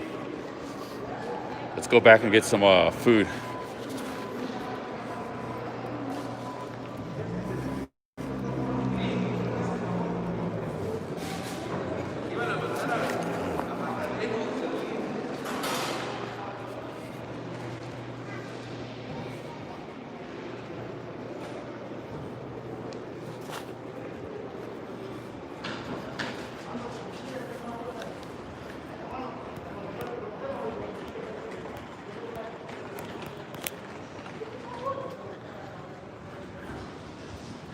Look, I can't sit down anywhere, man.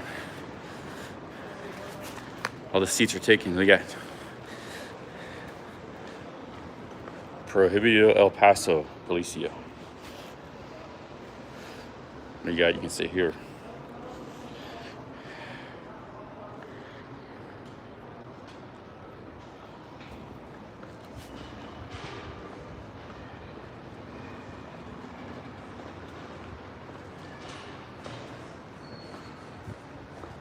The problem with Burger King is there's only a few seats. I think they're all taken. We can go in that restaurant.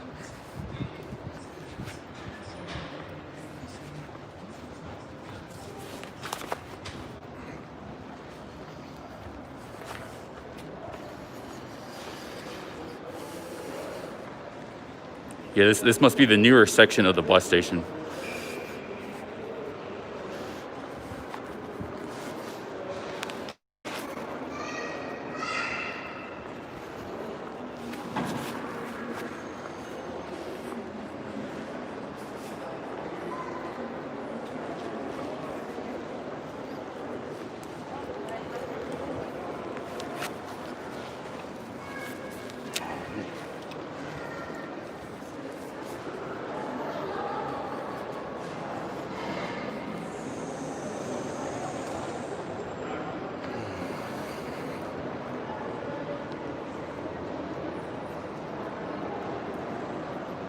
Josh and Lowlands, I think he's a member of the channel. I don't know why he's getting blocked.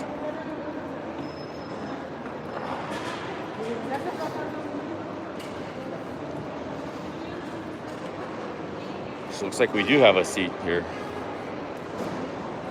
We can't sit down here.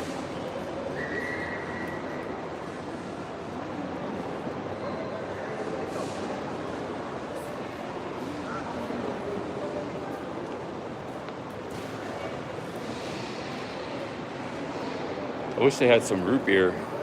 It's either Pepsi or 7-Up.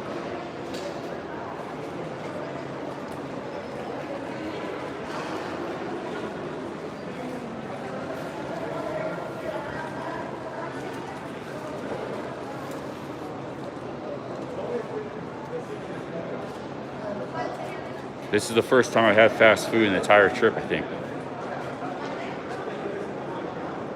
¿Estás esperando? No?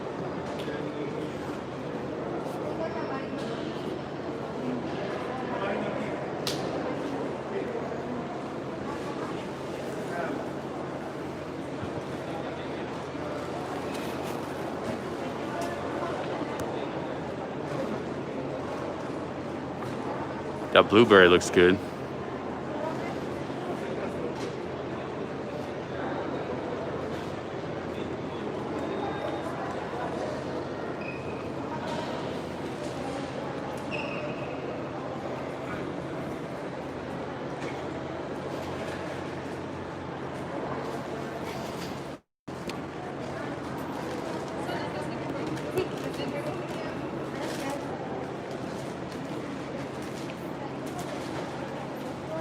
John Scone, don't comment on Thai politics. We'll have to ban you.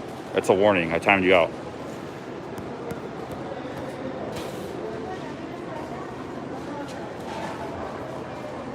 Sorry, it's not the place. It's not our place to comment on their affairs, and it could be illegal too.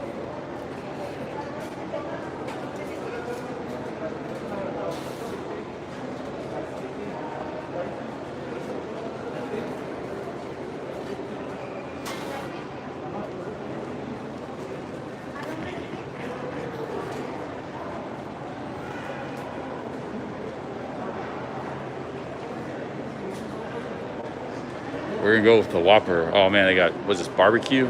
Please, I don't want no barbecue on. Sin barbecue. Barbecue on burgers is the worst. I'll just get a Whopper Junior. Look at this. This is a great deal. Whopper Junior, 55 pesos. $2. They would charge you $8-10 for that in Thailand, Cambodia airport.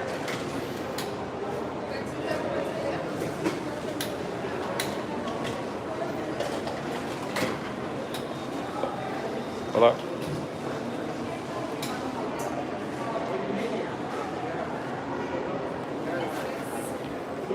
Hola, ¿cómo estás? Yo quiero número 6.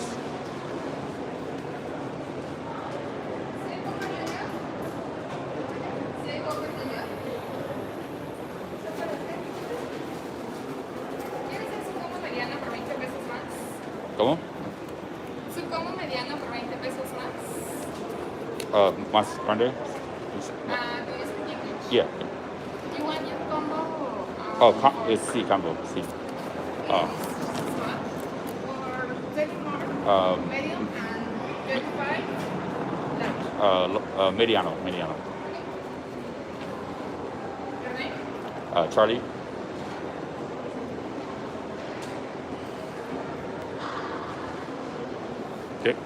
75 pesos. Good deal.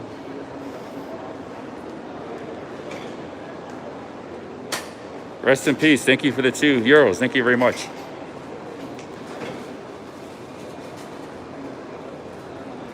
Gracias.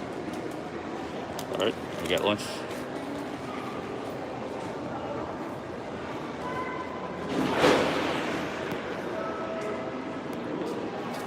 Thank you for the €2. I think I missed a super chat.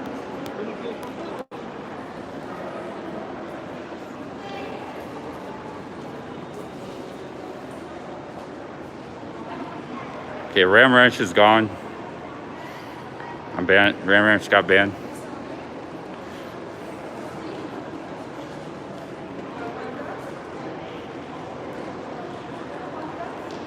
Hey, Billy Blue, thank you for the 5. Thank you very much, Billy. I have like 10 of these masks. I bought 10 of them for 30 pesos. We got a pretty long line here.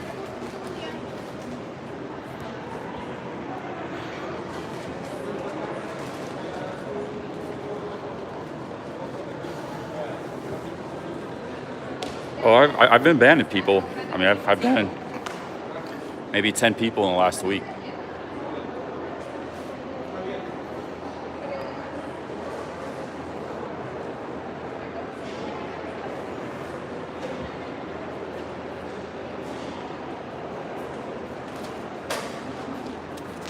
It's a good point.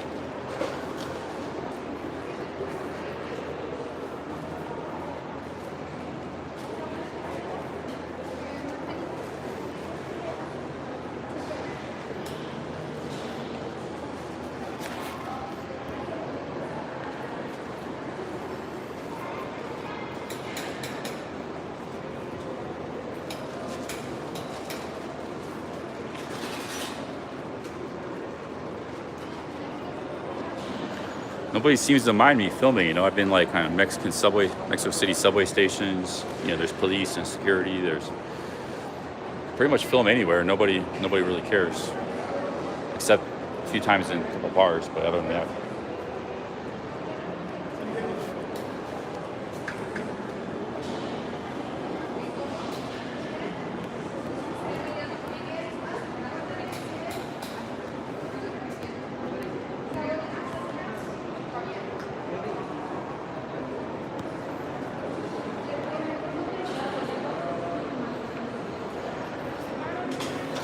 I need to sit down. This backpack's killing me.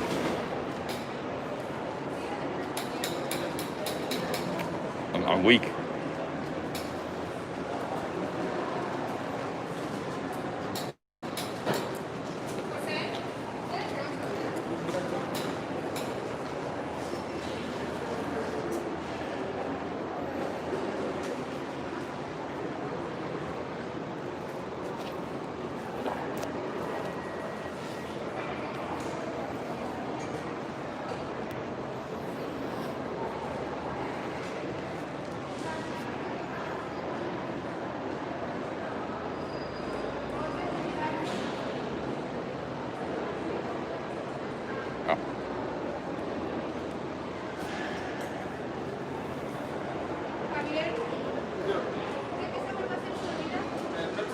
Charlie? Oh, Pepsi, okay. Pepsi. Pepsi regular? Normal? Oh, ice.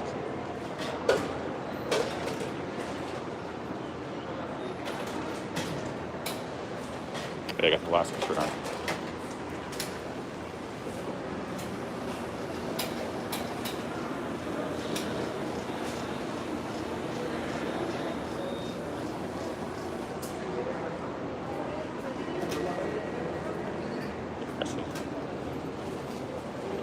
Pepsi. Not a big fan of Pepsi, much prefer Coke. But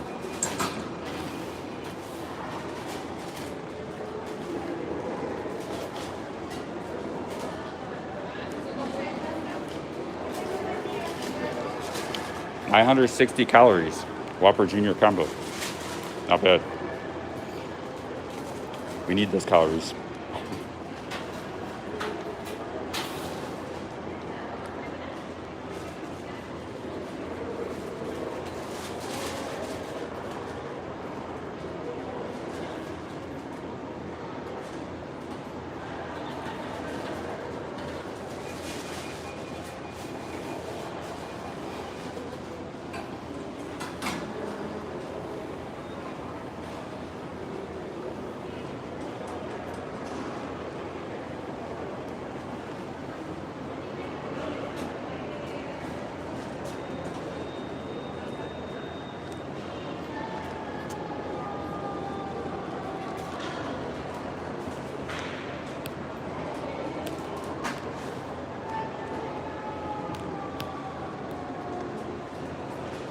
Hit the thumbs up.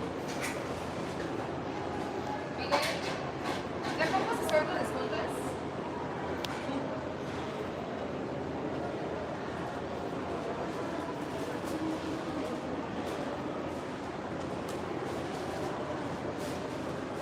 This is the first time I had Burger King in maybe like a year. A long time. Maybe even longer than that. I think last time I had it was in Cambodia last year. So they charged me like $12 for a Whopper meal at the airport.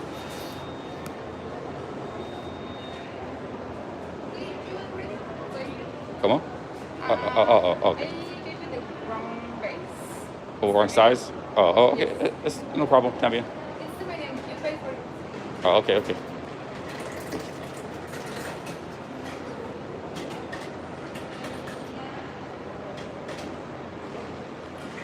Yeah, they do. At the airport, it's like $12.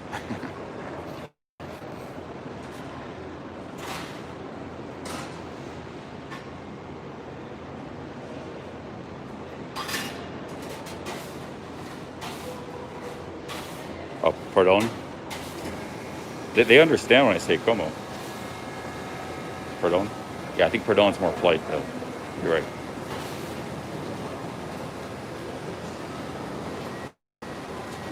Yeah, like back 6 years ago, I was diagnosed with having dengue fever in Thailand. I didn't get that sick from it.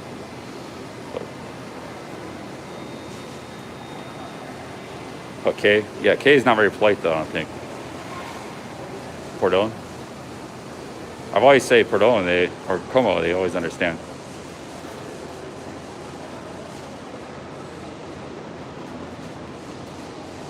Miguel, ¿ya entregamos comidas? Que tenga buen día. That's an important word to know. I shouldn't be saying the wrong word because I say that all the time because I don't understand.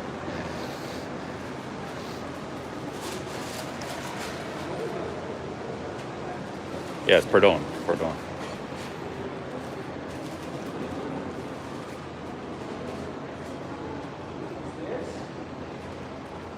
Como se dice is how you say. Like you want to say, how do you say this? So that wouldn't be correct.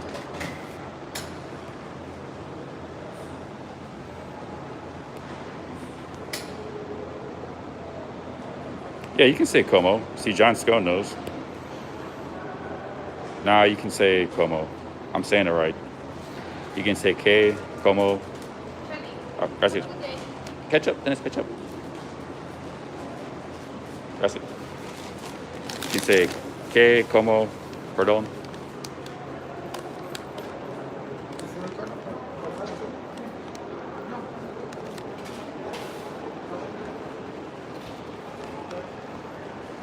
All right, we got some fast food here.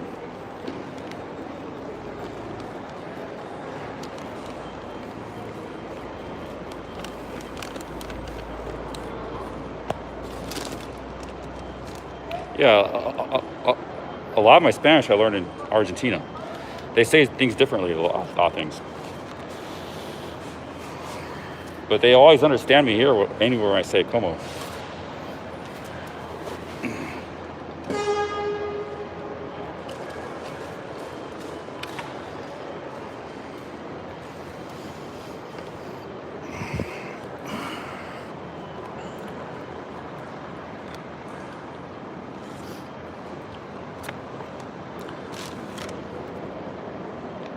Yeah, see, I mean, I learned a lot of my Spanish from Argentina, and they speak a lot of things differently there. Still Spanish, but a lot of different slangs and stuff.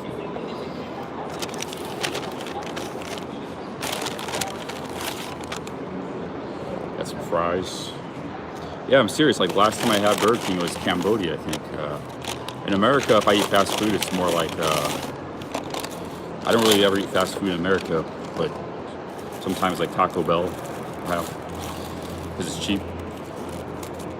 This is actually pretty good. I mean, it's just it pissed me off because they're so expensive in Asia, you know, in Thailand and Cambodia. And people pay those prices too. That's why they charge that. They know people will pay it. And the foreign tourists But here at the locals, actually, just so it's priced more for the locals. You know. Actually, there are no tourists hardly at all. This is like $3.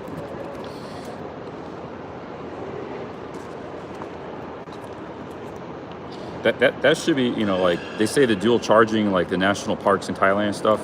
Let's look at Burger King's dual charging and McDonald's. What the pricing practices they do, because they basically just rip off the tourists left and right.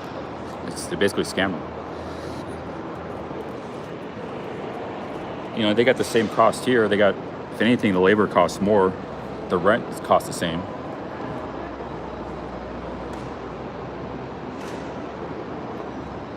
But they know there's tourists who they'll pay any price just to get like a fast food meal because they don't want to eat the street food or something. Or just out of convenience. Like, this is a meal out of convenience, you know.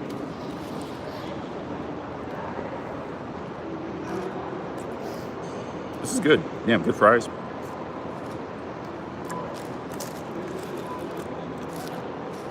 I think I'm gonna make an expose video on Burger King when I go back to Thailand or Cambodia. When I film their prices, zoom in on the price. I should actually record footage here of Burger King here and their menu. That could get showed comparison. Or I could film the same thing in Japan. We're gonna expose Burger King, my dudes. Hey DK, thank you very much for the $3.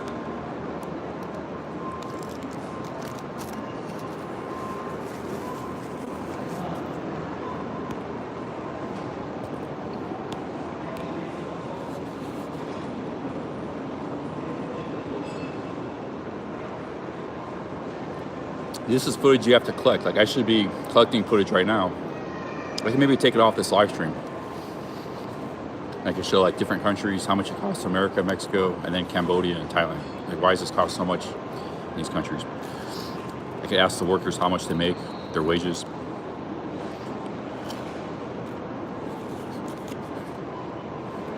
Right at the bus station.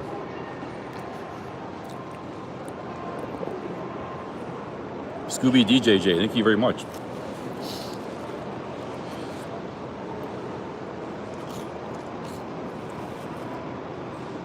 I missed super chat from HN. Oh, HN, thank you. Thank you for the $3. Cheers. Lily Blue, thank you. Cheers, guys.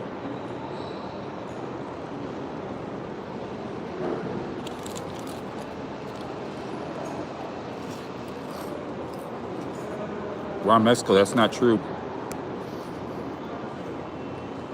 McDonald's isn't as bad as Burger King, but they still have that dual pricing too. They charge a lot more in Thailand than it should be.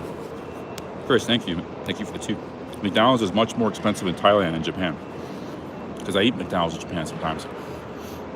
Chris, thank you very much for the £2.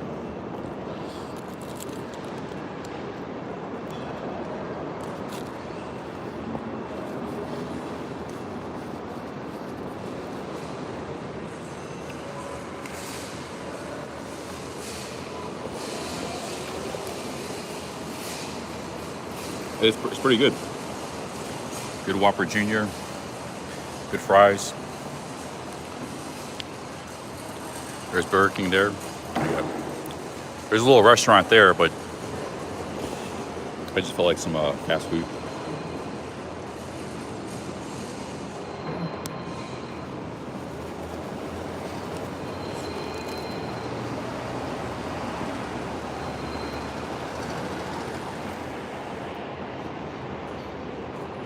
Graham Who's Casey, thanks for the super chats. Super chat train.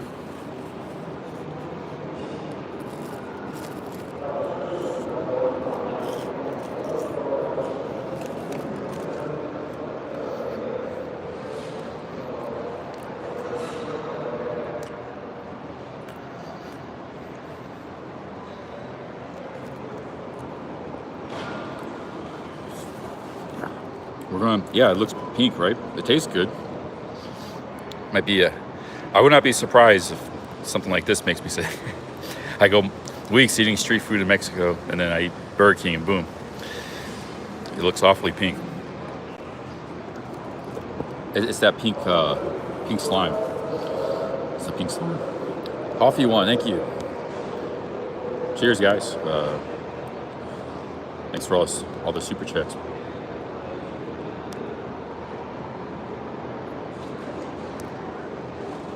Lefty all around.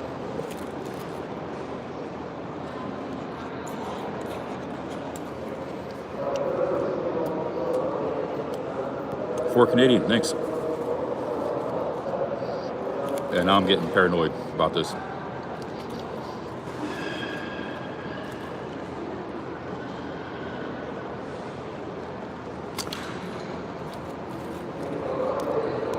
Steve Anderson, thanks for the 2. Jeez, guys, wow. Thanks for all the blue, green super chats. We just went up like $30, $40.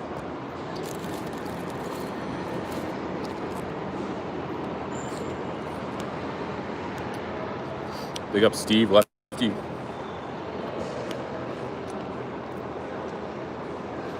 Thanks for HNs for starting it. Sometimes I try to start a super chat train on other people's streams, and that train never takes off. It's like I'll chat like $3. It's like, but HN started the stream, that train took off. Marco, thank you very much.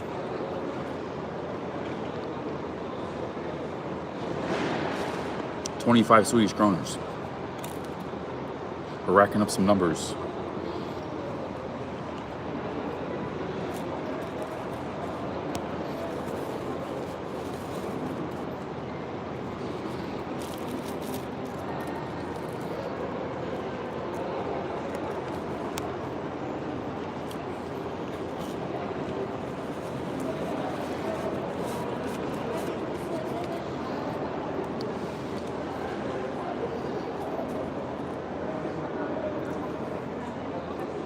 Your auto advocate, thank you very much. Thank you for the $2. That's a new one, a new name I've not heard.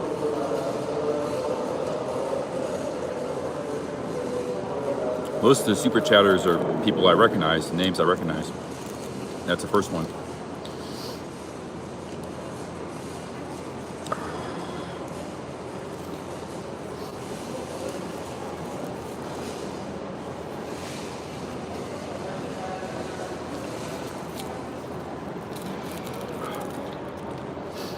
Wait till you guys see this city I'm going to.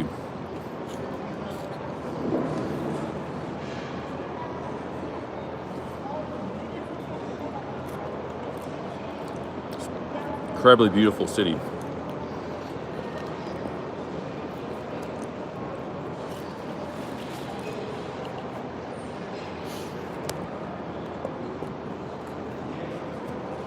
And we're still in Mexico.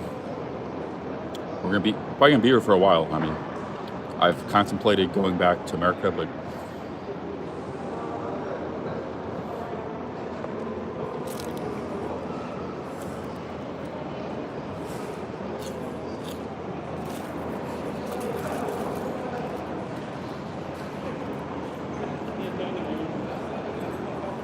we got Wander Nirvana coming to Mexico. Remember my friend from Thailand?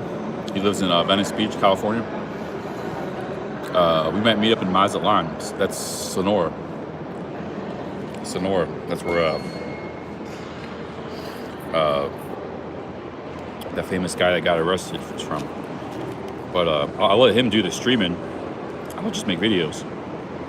You know, when I meet Wander, I'll promote his stream too. Like I'll start a stream, and then I'll end it, send everybody to his stream. I used to do that with Chuck Wow. He get like 300 people in the chat. Chuck, when I did that.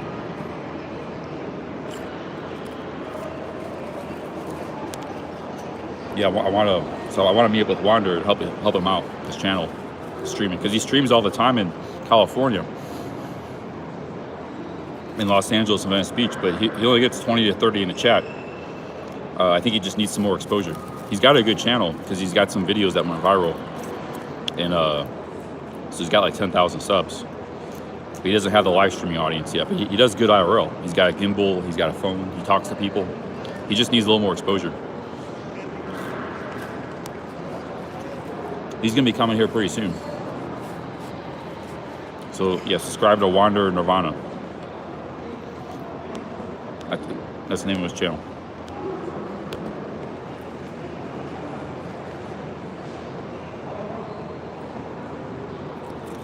All right, I'm just gonna eat this burger. We're gonna chance it. Got paranoid.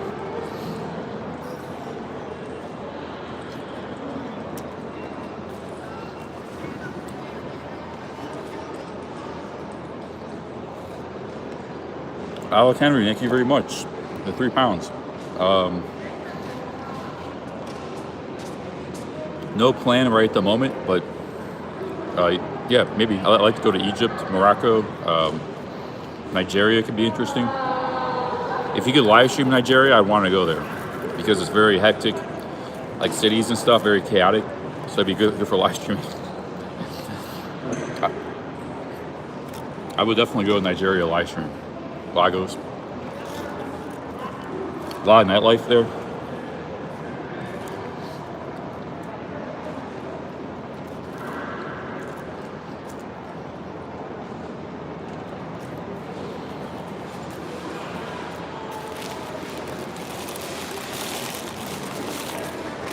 The difference between Nigeria and Egypt. Egypt would be interesting too, but Nigeria, at least you'd have a lot of ladies, you know, because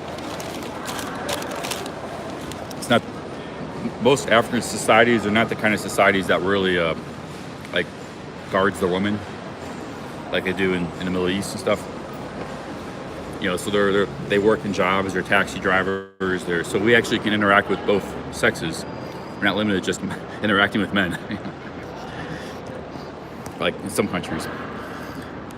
Hey, Shorty Shrew, thank you very much for the $2. Cheers.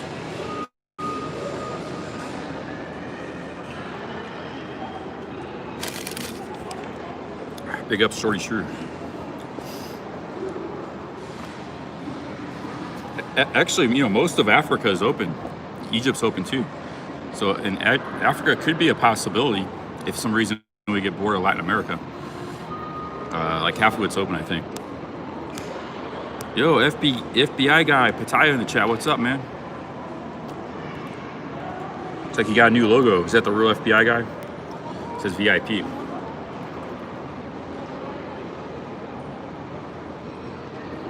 I can't check.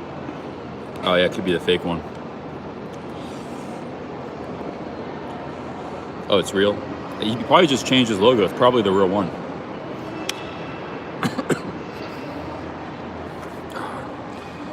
Oh, we got another super chat. Wait, what? Oh yeah, Shorty Shrew, thanks again, man. That was a nice train. Steady stream of $2, $3, $4 super chats. Oh, Michelle Ponte is going to Africa. That'd be interesting. There's actually a lot of vloggers. Mara is in Kenya. He's from there, but he started his whole vlogging career in South America.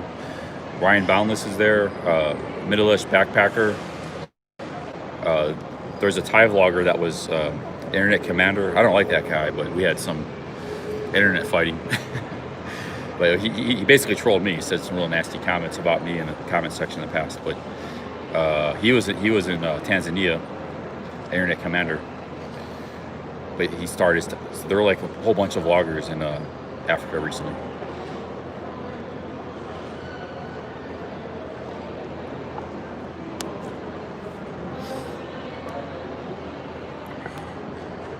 FBI guy, cool, man. Haven't seen you in the chat around here in a while.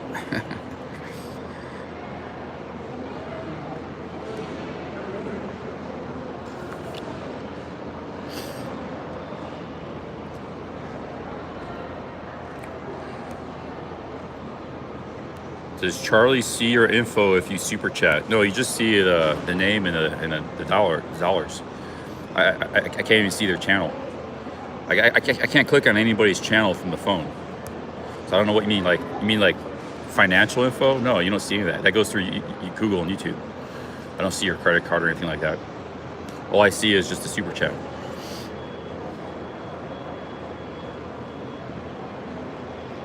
Now, when you PayPal somebody, yeah, you do see some info. Like if I was taking PayPal, you know, you got your name and email, that kind of stuff. But with super chat, you don't see anything. You just see the. It's a good question, but everybody knows. Yeah, it all goes through Google and YouTube. I don't see anything.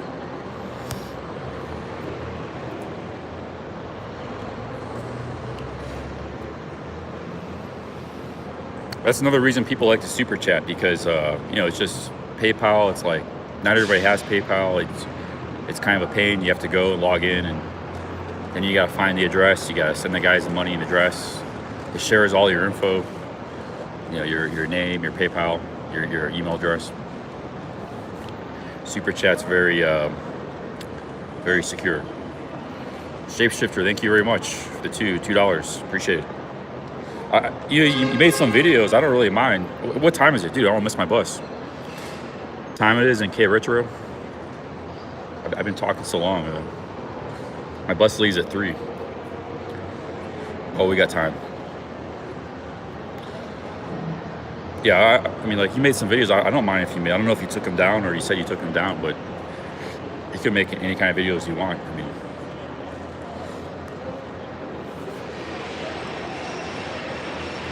yeah, there's chargebacks in PayPal. There's also you can get your PayPal account. Trolls can ban your PayPal account. Not always, but they can work to do that, and it's happened to a lot of YouTubers in the Thailand genre. So it's like, just stick with super chat. Just do the super chats. I don't even promote PayPal.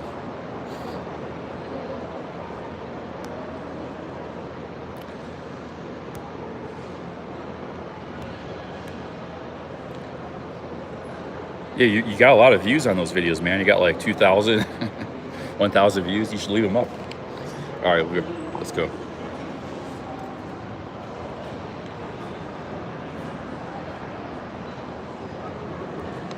Yeah, it can get hacked. I mean, PayPal used to be. I've been using PayPal since 2000, like when they first started. I think I even used it in beta. I've been doing the e-commerce thing and stuff so long that I've been using PayPal forever, like when they even very first started. Because at the time there was like, when I started doing eBay, there was no way to pay for. Like, I started eBay in 1999, and there was no easy way to pay for stuff. eBay had their own payment provider and it didn't work very good. Some people would send money orders and stuff.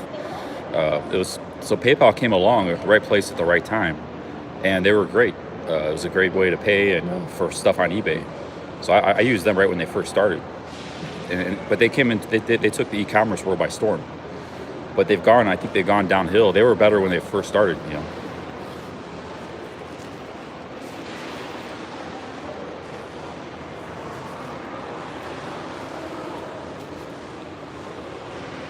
All these e-commerce companies, they start out very good.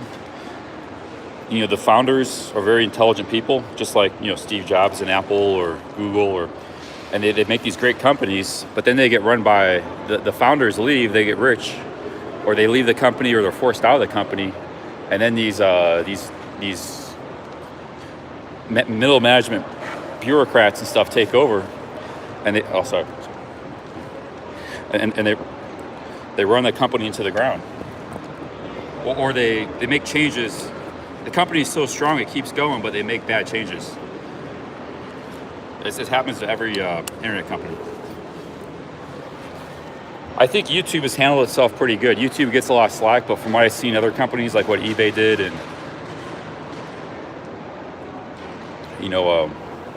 what a lot of other companies have done, I think YouTube has handled themselves pretty well. Even though they're a subsidiary of Google, they've not really made any drastic changes.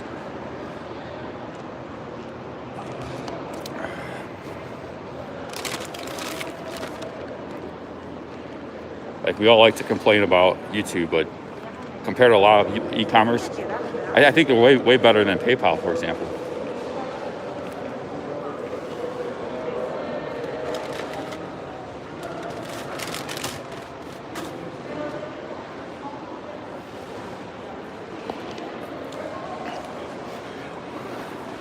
I gotta find my ticket.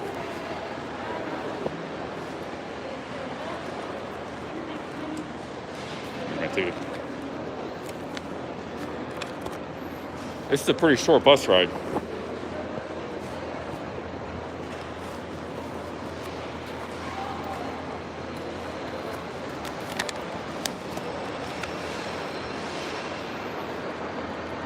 It's only an hour and a half bus ride. Hopefully we have internet. Don't leave till 2:55. Yeah, when eBay started out, it was just a great. I mean, actually, I think eBay is okay now. I haven't used them in a few years, but you know, they went through a bad phase. I think it was that Meg Whitman, kind of ran into the ground a little bit. I think she tried to run for president one time, but you know, it was a great company. And then they made a lot of bad changes, like back when I used to use eBay. But I think it's pretty much the same company now. It's pretty much the same. Yeah, they kept raising their fees, but they did some changes. They made it harder to use eBay. I don't know, but that was a long time ago. I forgot.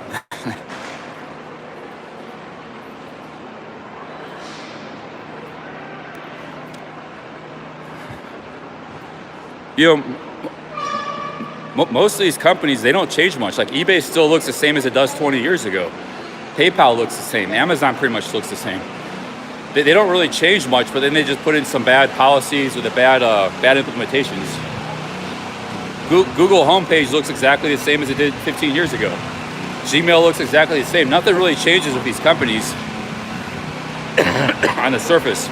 It's all behind the scenes.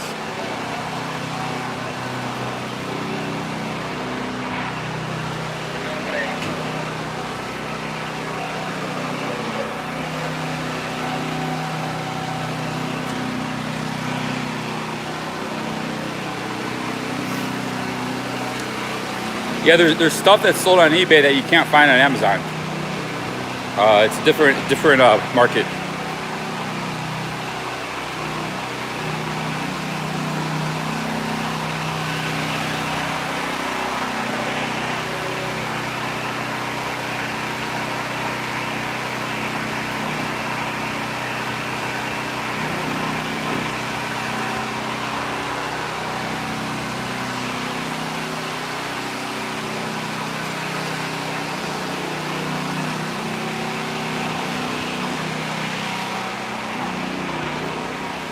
I think PayPal is the one that got real bad because they just banned people's accounts and stuff. Like I know a lot of YouTubers that had their accounts banned just because a few trolls report their account or something. They're the one that got real bad. PayPal used to be a great payment provider, and PayPal did a lot of bad changes. All right. Oh shit! They got us blocked off. That's where I gotta catch the bus.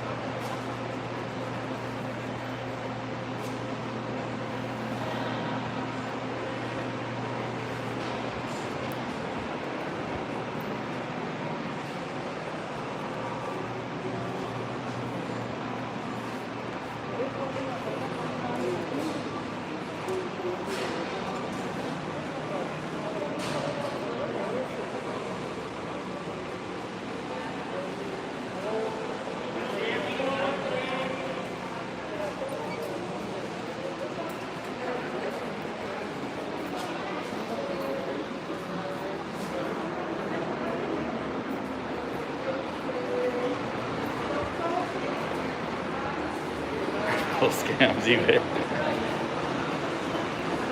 Yeah, you know who often gets scammed is the seller on eBay. That was the other thing eBay did that was real bad was they gave way too much. It was already in the buyer's favor, and they made it even worse. I mean, like it's basically the way eBay works. Any buyer can buy anything, and just do a chargeback and say they didn't get it or something. Even if you got the proof that you shipped it and stuff, and that happened to me all the time. But it was just the cost of doing business. Like 2% of the money you would lose. But as you got experience, you can weed out the scammers and stuff. But you know, okay, this guy's buying too much the money cards and stuff. There's certain countries that are also known for scamming, but it was mostly the sellers getting ripped off from the buyers doing chargebacks. And the sellers just got to eat the cost. You sell an expensive item, $1,000 item, a camera or something, you know, especially like something with high resale value. you're just selling like some, some folk crafts, some antique or something, that doesn't have much resale value. It's harder to, people buying that, the people that are buying that thing is because they want it. But if you're selling something that's with resale value, there's a chance you get ripped off.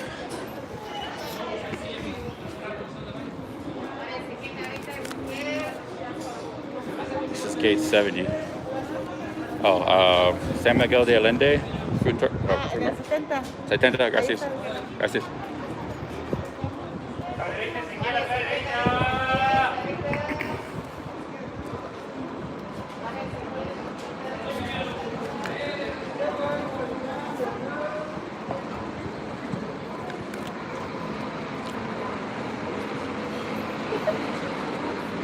Yeah, but shipping signature confirmation is expensive.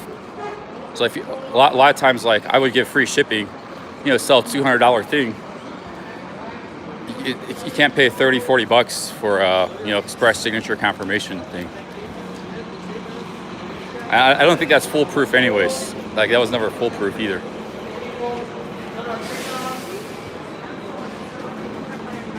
Mexico.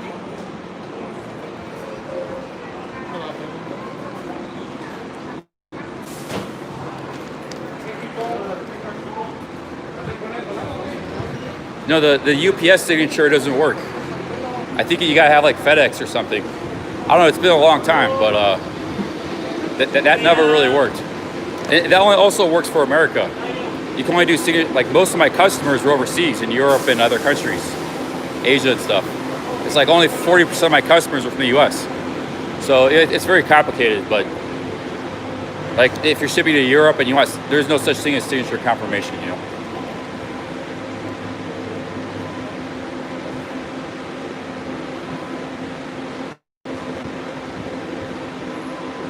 Yeah, it doesn't work. Like you can say, oh, I got a signature confirmation. The chargeback is foolproof. Like PayPal and eBay, they 100%. You say a signature confirmation, it arrived. It doesn't matter because he can say, well, I just got a package and there was nothing in there. He could take a picture of an empty package even though he already took it out. It's like, and they always find in favor. It's their policy to always find in favor of the buyer. So like, you guys, I've done over 100,000 transactions on eBay. It doesn't really. The only thing a signature confirmation is good for is to make like a buyer who might have the intention to scam to think that he has no leg to stand on. He might not, but a more experienced scammer would know that doesn't really matter. But it might a guy who might just decide, sometimes you get like a guy who makes an impulse buy and like, oh, I can't afford this, I don't want it, I'm just gonna do a chargeback, rip this guy out for $100, $200, that kind of stuff. That could deter those kind of people with signature confirmation, but that doesn't do anything.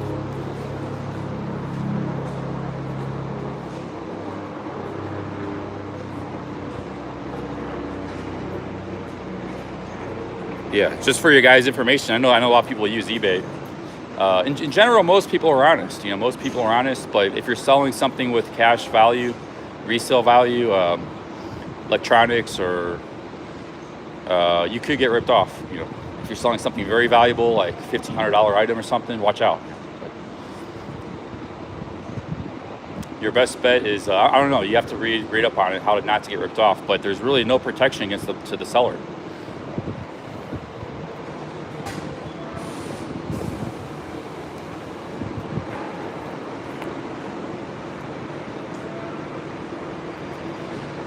If you're just selling small stuff like $20, $50, the scammers don't really go for that stuff. They start around about 150 to 200. Russia was a bad place. They got ripped off a lot of times by Russians. Brazil, you gotta watch out for Brazil, Russia. Philippines and Thailand were always bad for eBay scams. So sometimes the location too, because you have less protection when you're shipping overseas. We say, oh, I got a great price for this item. Somebody's buying it. He's from Russia or something. Watch out.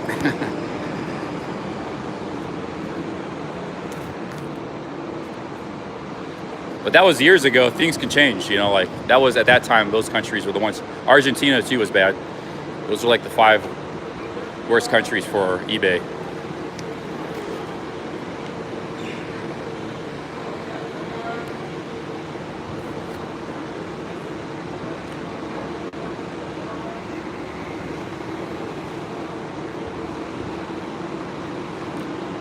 my bus don't leave for a while.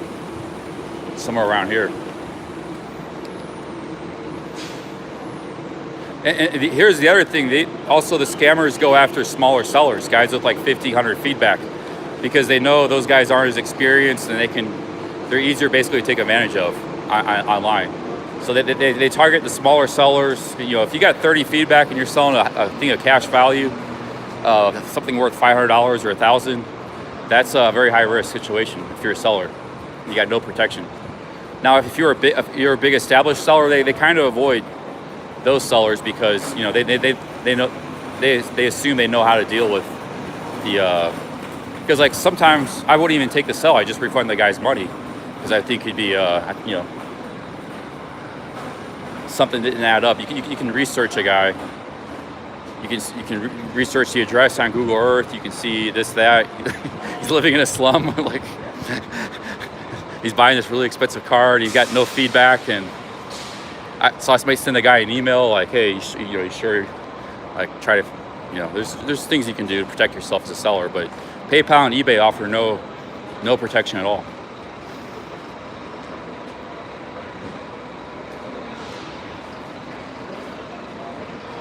Yeah, 1,500 is a lot, but that's like a small seller. I had 40,000 rating, but that's only unique sales. So like I had many repeat customers. I did well over 100,000 transactions. That was just on eBay. I also did a website, thousands of transactions.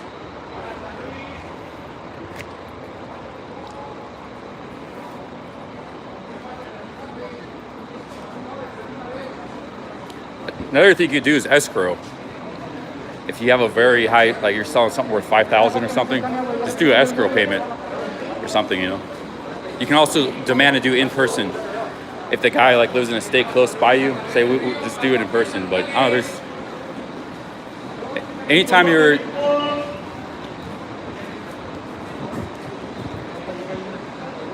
I think it's this 170. Anytime you're doing a high dollar transaction, there is always thieves come out of the woodwork, especially online.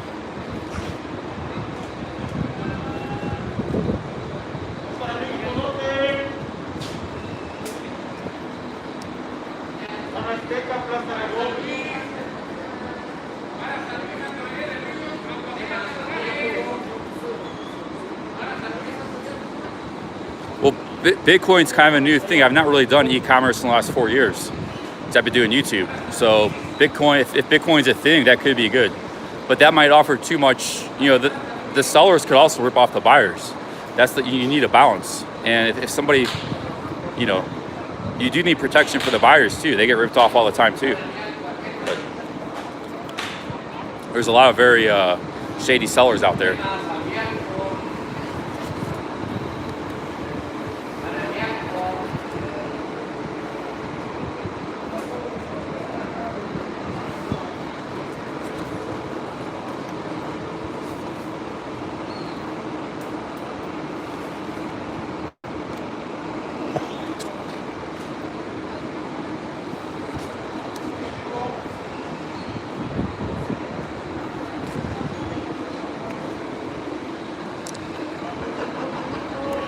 I'm gonna go to the snack store, get some water.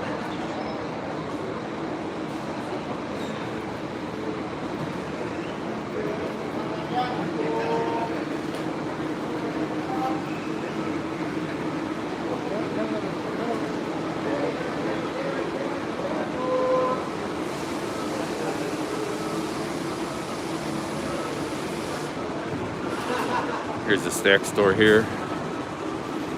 Some water.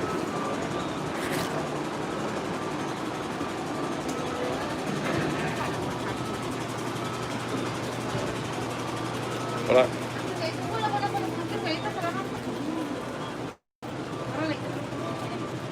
Let's see here, we get some water, or should I get something else? Just get some water, I think. Actually, get some soda water.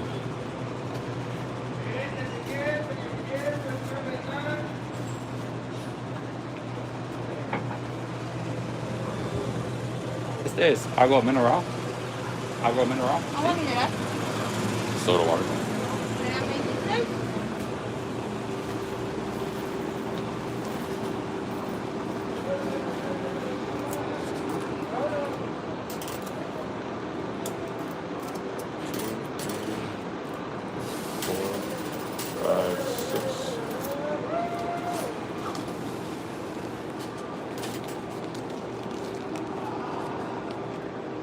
Gracias. Sí, está bien.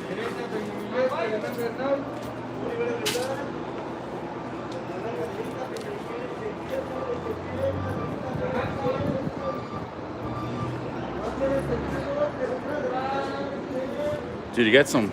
Look at all these hotels here. You got 3 big hotels. This is just the bus station. These are bigger than most airport hotels. You got Continental Hotel, 1 Hotel, and Fiesta Inn. This is a really, really booming city. It's the second wealthiest city in Mexico behind Monterrey per capita income. And it's one of the fastest growing cities too. You got skyscrapers building all over the place. There's no real downtown because there's a historic center where they're just building skyscrapers all over the place. Querétaro. They're growing like, no, I'm in a city called Querétaro. I've never been to Monterrey, but it's, I've been here the last 4 or 5 days. Beautiful city, but it's also modern and new too. You got both things going on.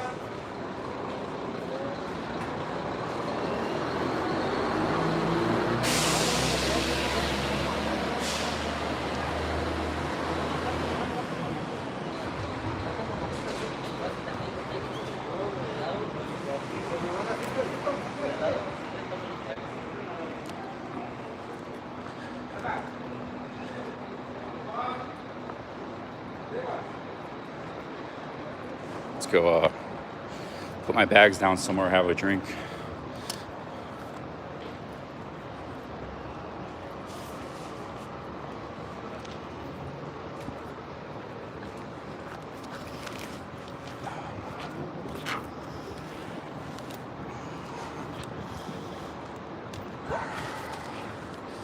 That bag's heavy, man. I think the good thing about rolling suitcases is they don't use any weight. You just roll them. That thing's on your back all the time. I used to use rolling suitcases a lot. You know, I used to travel around Japan and stuff. And but the bad thing about rolling suitcases is if you have to roll it. So if the ground's not very good, or you know, if you don't have good sidewalks or something, backpack you just.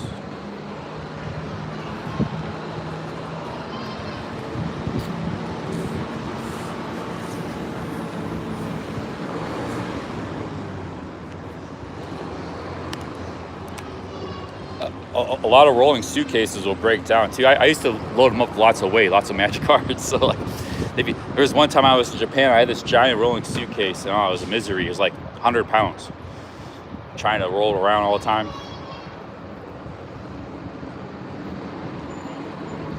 Because you know, you got to walk like a mile here, a mile there to get to your hotel, to get to here, the train station. Rolling that thing up, you got up and down stairs. You don't use taxis in Japan. Everything's on foot and trains. You got to move everywhere, you know. So if you get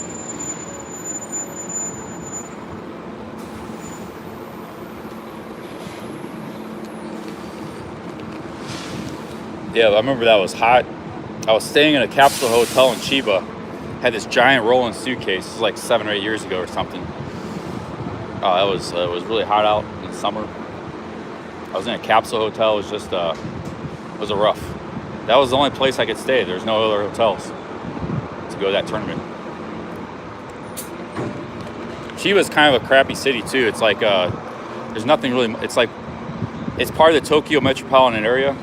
It's actually by the airport to the east. But I've spent some time in. It's like my least favorite city in all of Tokyo. You know, Tokyo is composed of many different cities: Yokohama, Saitama. There's many different areas. It's just basically a part of Tokyo, but it's like my least favorite part of Tokyo, metropolitan area. But they have a big convention center there, so a lot of times they'd have card shows. I have to go to Chiba. That's where AKB48 gang come from. Famous singers. Chiba Prefecture.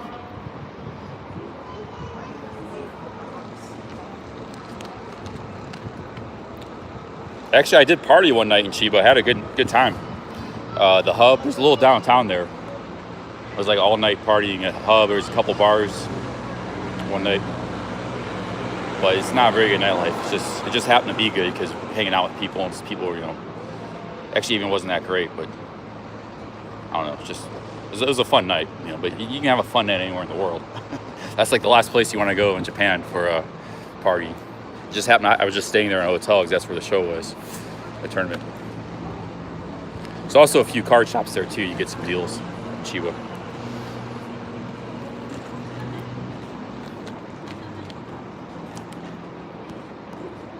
They have some nice, Chiba Prefecture has some nice scenery. Like once you get outside the suburban zone of Tokyo, then you get in some nice small towns and there's beaches, and I've never really got a chance to explore that, but you can take a train to all that stuff. So if I was streaming, I'd be exploring everything. But I was just always there for work. I didn't have time to mess around. And I didn't really want to stay in Chiba anyways. The main Narita airport's in Chiba too. There's actually a city called Narita. But Chiba and Narita are about 30 minutes apart. Like Narita airport's, to get to Tokyo from Narita, it's like 40 minutes by bullet train. So that airport's pretty far from Tokyo center. You go through Chiba and all these other cities before you get to Tokyo. It's 2:50. No, the bus hasn't come yet. I think it just arrived. Boom. Yeah, it just arrived. It's 2:55 is the bus.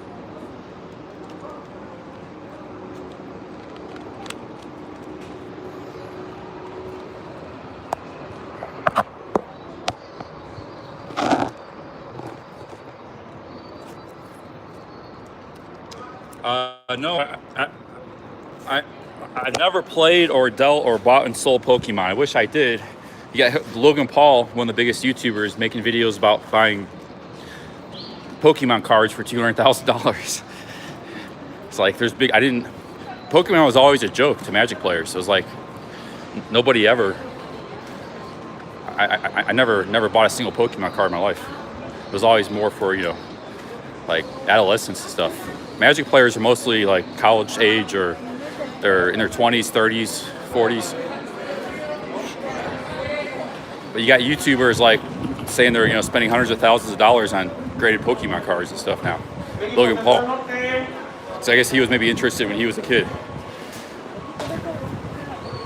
When I started Magic cards, Pokemon didn't exist. I got into Magic cards when I was a teenager. 1994. It's not here yet. But then they had the Pokemon Go and stuff that made a resurgence, that video game or whatever. Smartphone video game.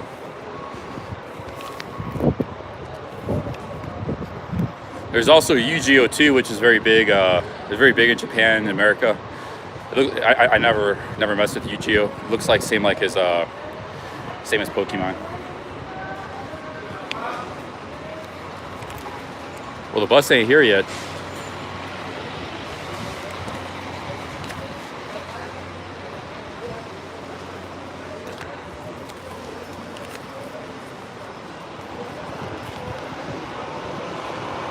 What time is it?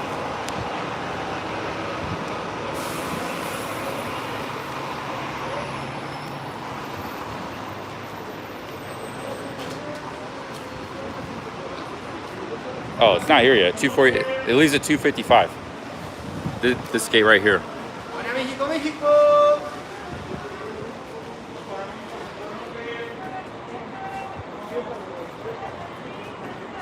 I remember Pogs. Yeah, Pogs, those were flash in the pan.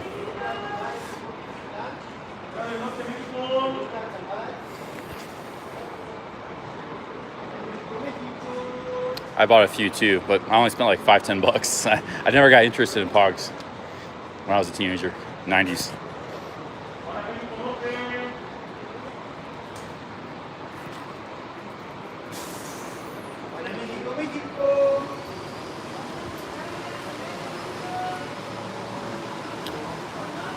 That's probably my bus right there is gonna be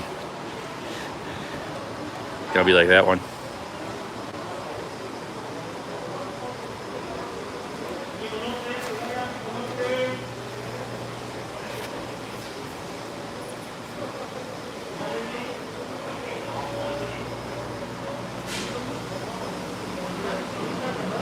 That's gonna be my bus. I got the Servicio Económico. $4.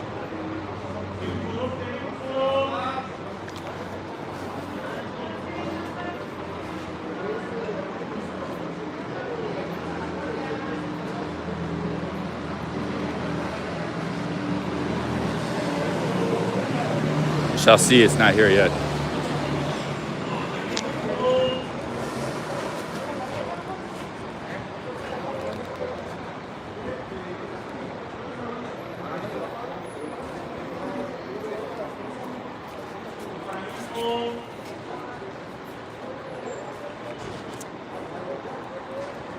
It's only like an hour and a half bus ride. The town's not very far. It's like 60 miles or 50 miles, 100 kilometers, I think. Yeah, I got water.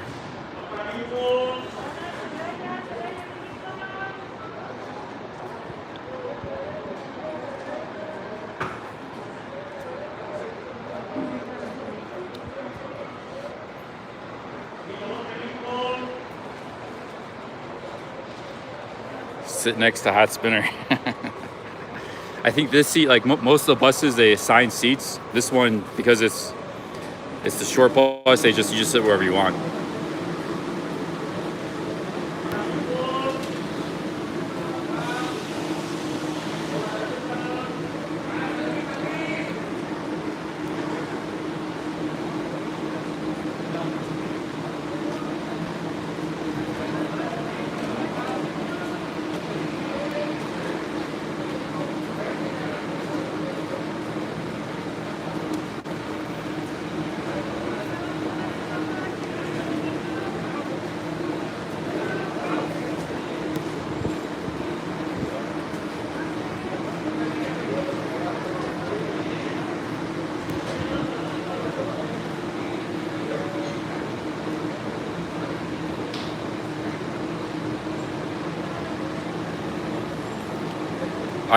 I've been tuned out of the media, you know, no TV, no news, no radio, no really internet. I mean, I watch YouTube, that's about it.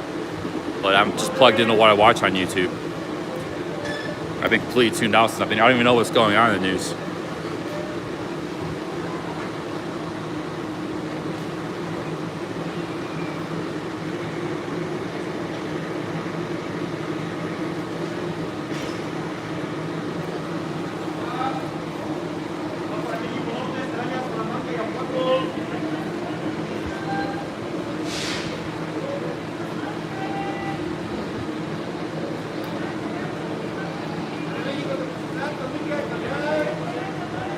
You got some really nice hills here, you see? You got the rocks there and mountains.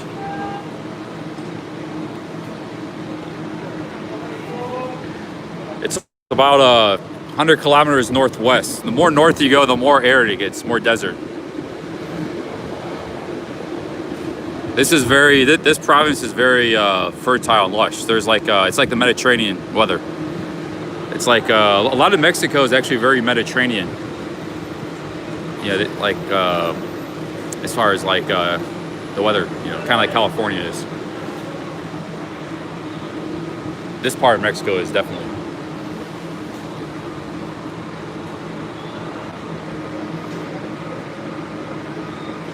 But the more north you go, it's more desert, and in the south, it's more like humid and jungle. Like Oaxaca is pretty humid. A lot of rain. It was raining every day in Oaxaca when I was there. So it's a lot of different climates in Mexico. But this climate here is fantastic. It's like 70s every day, sunny. In Querétaro.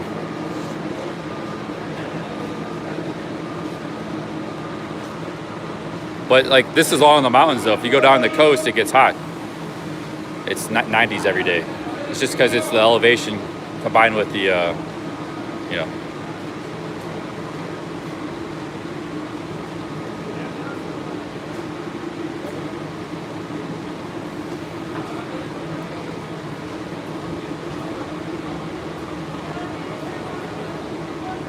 Still waiting on this bus here.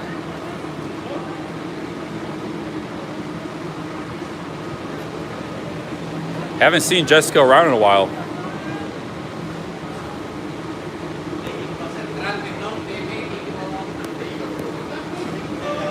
$2:55 is supposed to be when we leave. Make sure this is not the bus here. That's going to Mexico. It says right there, San Miguel de Allende.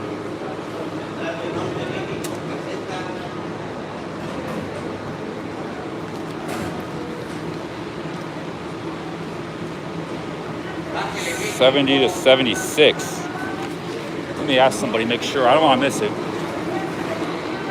What's this bus here? This could be the bus. Hola. Eso San Miguel de Allende. 70, gracias. He says 70. She hasn't arrived yet.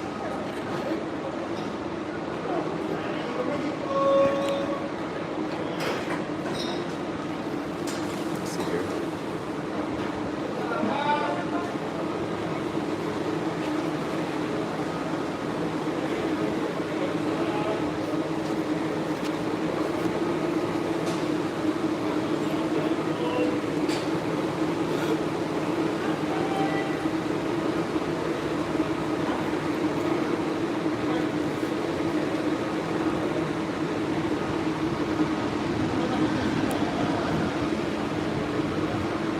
Yeah, I don't think there's a few people waiting.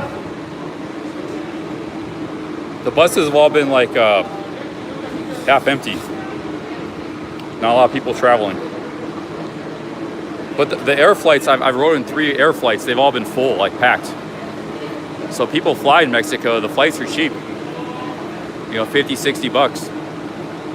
And I've been on 3 different flights. They're all been full, 100% full. And all on Aeromexico.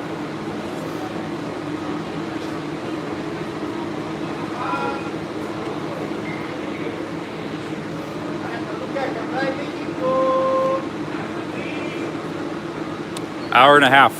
Hopefully we don't lose the internet. I'm sure there's gonna be some beautiful scenery. There was coming into this city too. Hopefully the internet stays. I think it might, 50-50.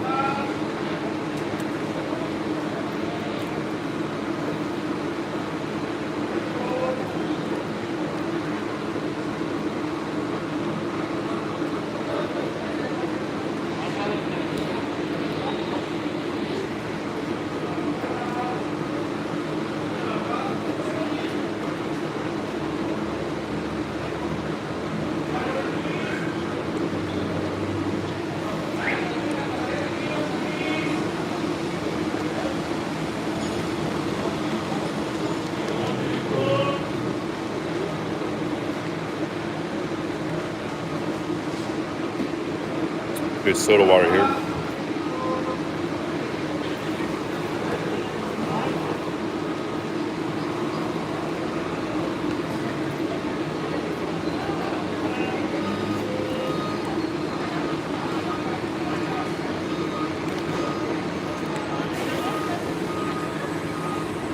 We gotta be getting low on battery. We've been going for what, 3 hours? Let me see. Let me get a quick battery check. Battery check here. Got a full battery on the phone, so we're good.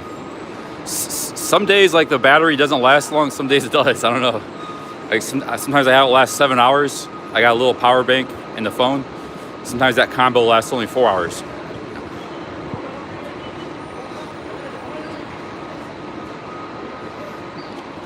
Today must be a 7-hour day.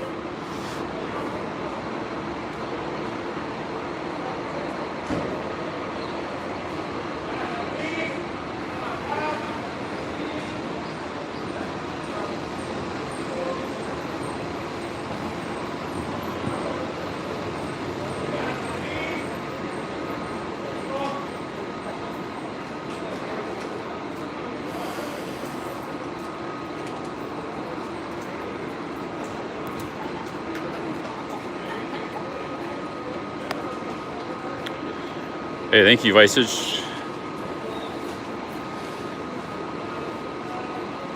We're going to a spectacular city. It's actually, this place is very popular with expats and retirees. in Mexico. Or at least it was. It's known for that. But it's still, pretty cheap. $25 per night hotels. But it's pretty ritzy. It's a ritzy place.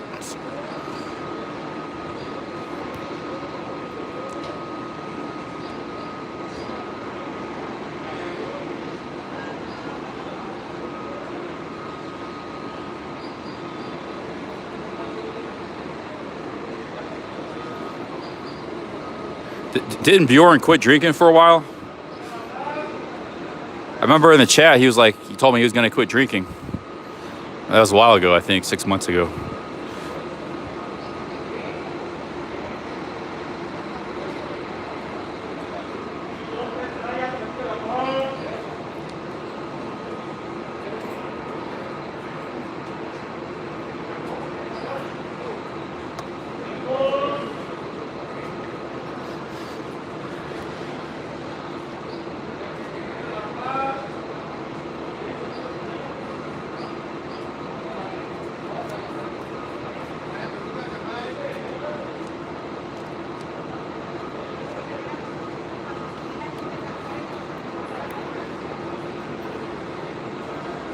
Still waiting on the bus, man.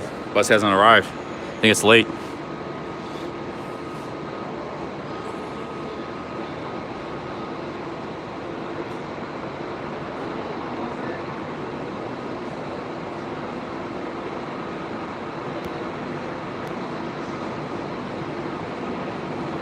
Yeah, I've asked a few people. Actually, the lady works for the company, so it's definitely the right place. Gate 70. Said this spot right here, or this spot right here should be pulling in. See San Miguel de Allende. Dolores Hidalgo is also a nice city. I've never been there, but I saw pictures of it.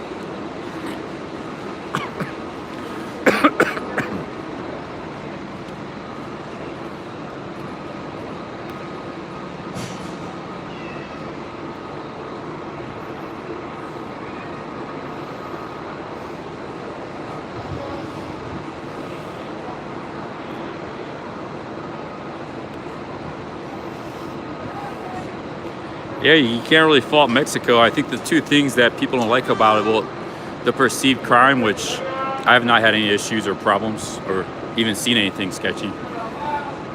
And two is maybe kind of the nightlife's not so great.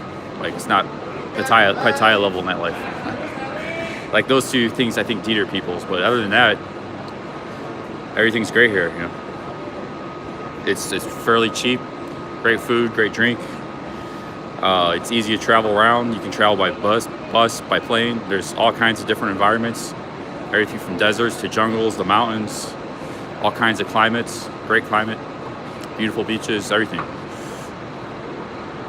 People are pretty nice. They're pretty generally very nice. Somewhat reserved, but they keep to themselves. But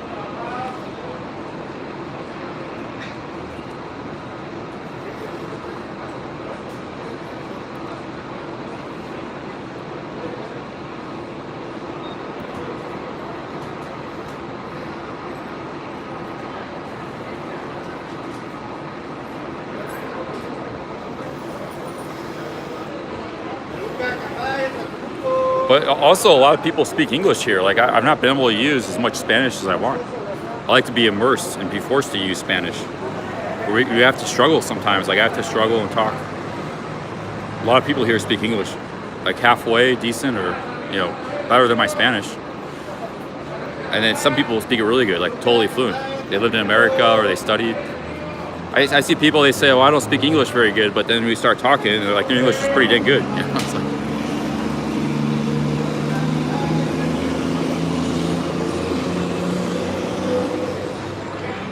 so yeah, just learn a few Spanish words like hello and thank you and good morning, good afternoon. Just a few words, and you should be fine.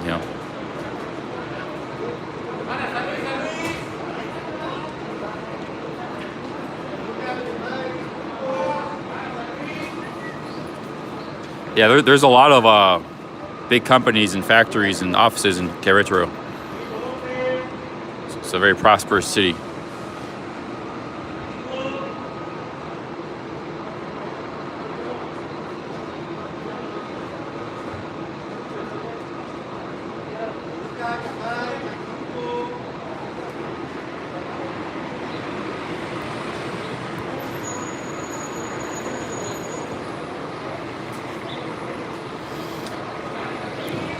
Where is the bus?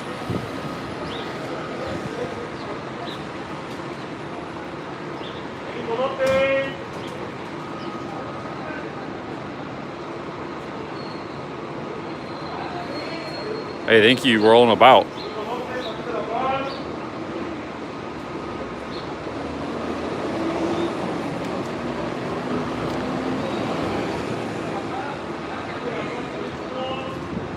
Bus is supposed to be here at 2:55.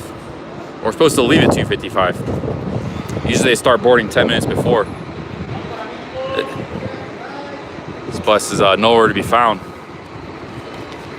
Servicio Económico. Here it is. This might be it. Oh, this is a nice one. It's not bad.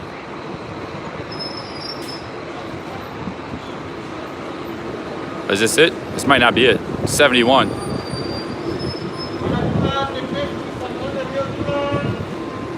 It's not 70, it's 71.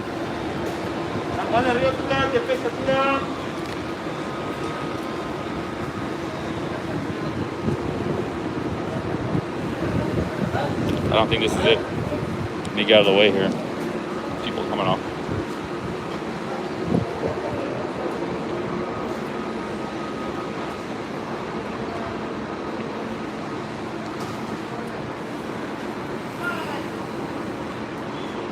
I'll ask.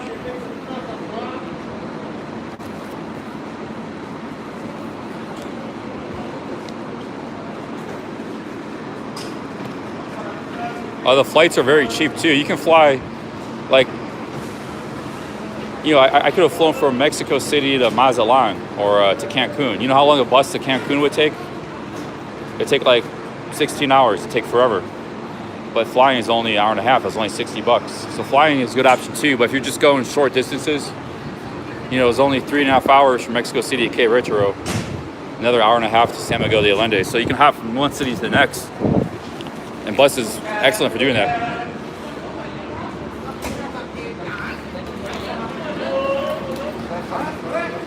Yeah, you got both options. Good transportation.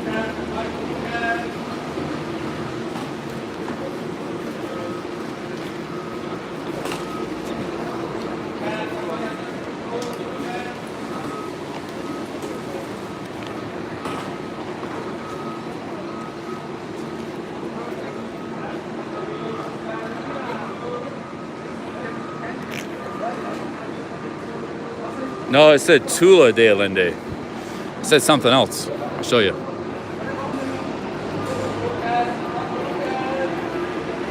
Well, it says Tula de Allende. It doesn't say San Miguel de Allende. It says something else. Well, I'll ask.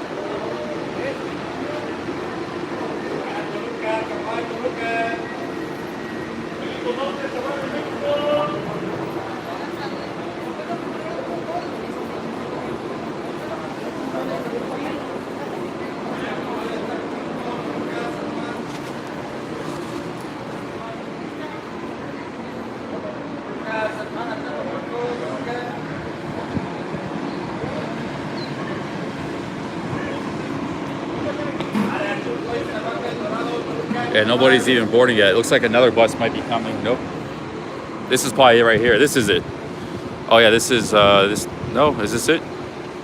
No, that's a slow bus. That goes to Bernal. That goes to places in Querétaro I wanted to go to. The magical towns, they're called.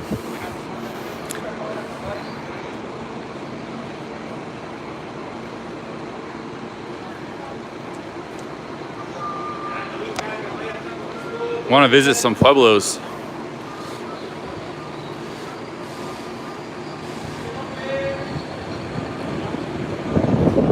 Let's see here.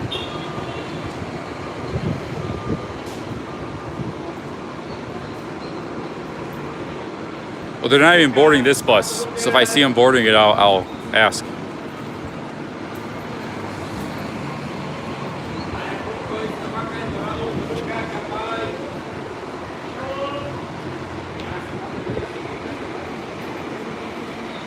They're cleaning the bus right now.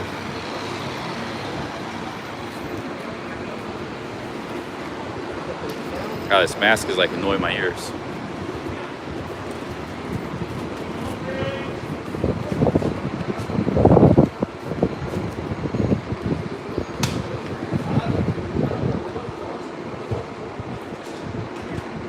I've asked 2 people. It says gate 70. It's gate 70 right here.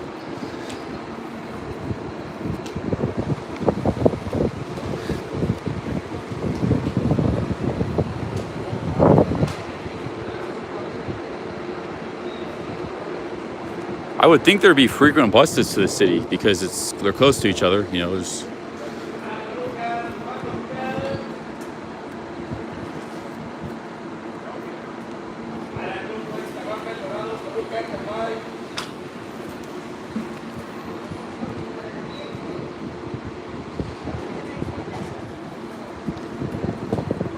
They're cleaning the bus right now.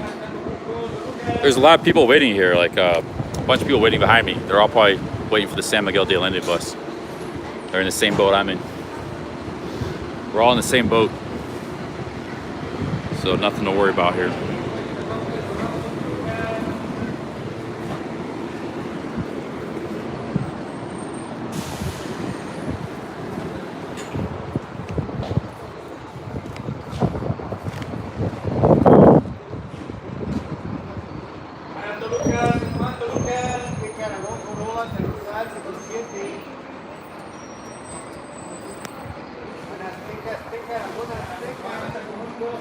Yes, this guy.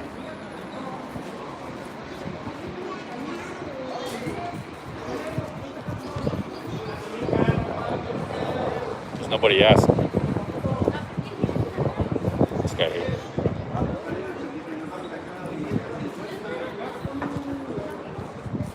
It says por San Miguel de Allende? No. No? No. 70? Oh, yeah. That's it. 5 Fine, yeah. Everybody said it's this one. It just hasn't come yet. It's 5-10 minutes. See, he spoke good English. Like, everybody speaks good English.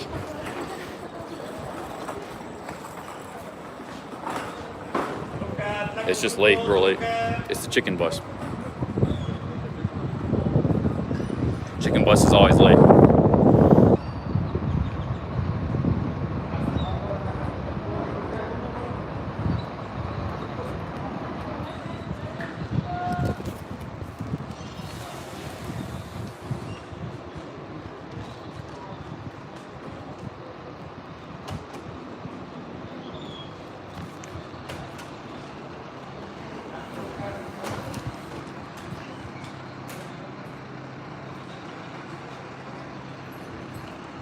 Well, San means saint. A lot of towns are named after saints, like San Antonio, San Francisco, San Miguel de Allende. So San means saint.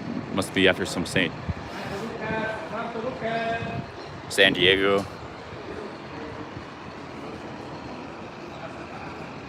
Yeah, a lot of Spanish cities named after saints. Only it seems like the New World. None of the cities in Spain are named after saints. You know, Granada, Sevilla, Madrid, Barcelona, Valencia. Only the New World are named after saints.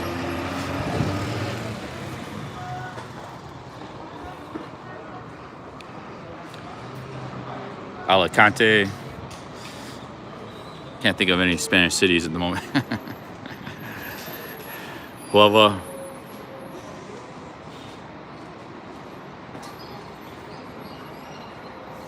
Toledo, yep.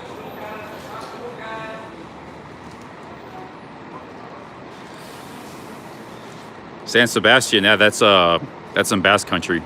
That's one Spanish city that's named after San.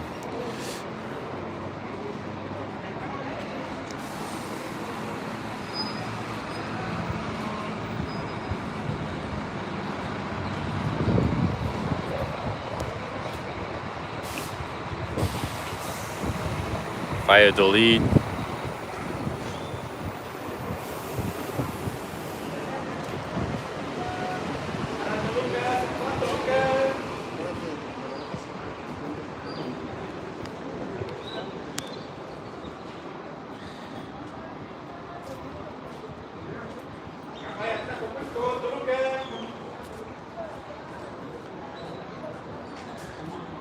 Still waiting here.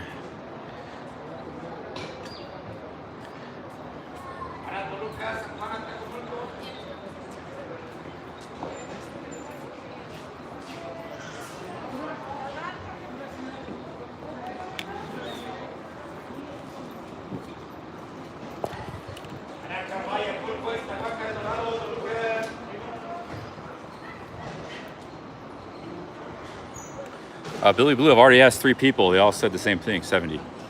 I asked the bus driver. They all work for the company. I asked the lady back here that works for the company. They said it'll be here in 5-10 minutes. The guy just said it'll be here in 5-10 minutes. I asked 3 people.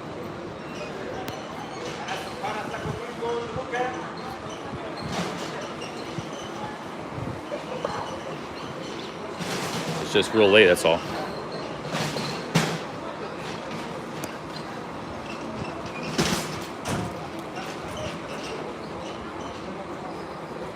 What is it, going on 3:30? This is real late. Actually, everything I've ever had, like planes, buses, always been on time in Mexico. It's the first time I ever had anything late.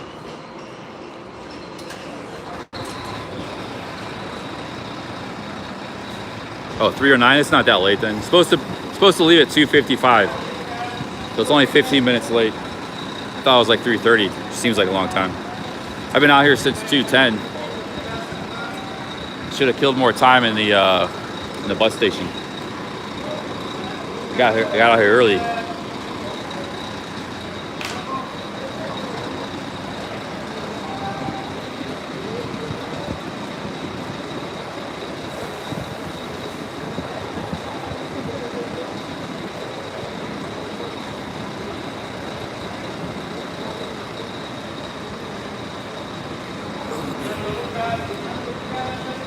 Good thing it's nice weather. My lower back's been kind of bothering me a little bit last couple days. Kind of standing on hard concrete like this. I take a seat. There's nowhere to sit down. This might be it. Nope.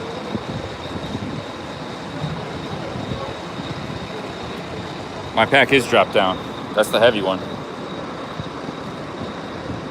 I just got the small. This doesn't weigh anything. The small one. Not much in there.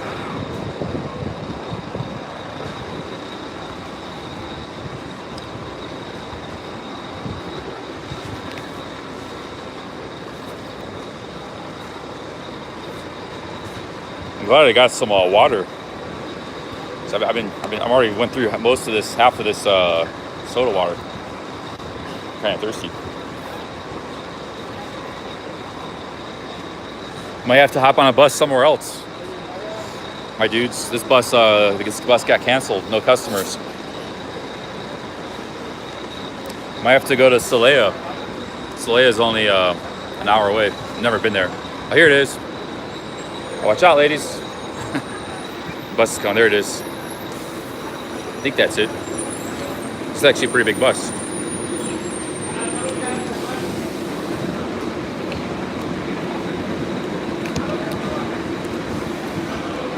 Yeah, see, all these people are waiting. There's like 15 people here waiting to go.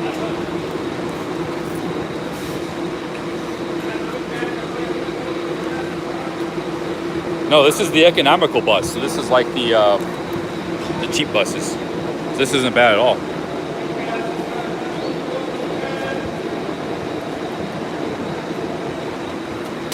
I want to ride the chicken buses. Those you have to go to the village, ride the bus to the village, and then ride another bus. You don't catch them in the big cities. Subway station.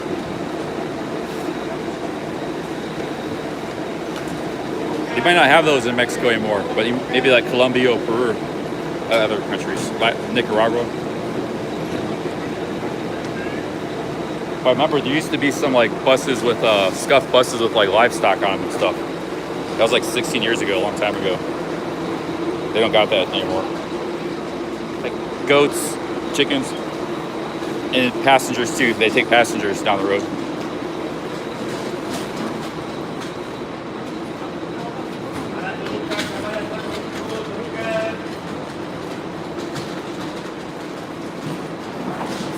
They got that in India and stuff too, a lot of countries. You can actually even maybe see that in Thailand sometimes. But like you said, it's more like in the villages, out in the middle of nowhere. That kind of smells back here.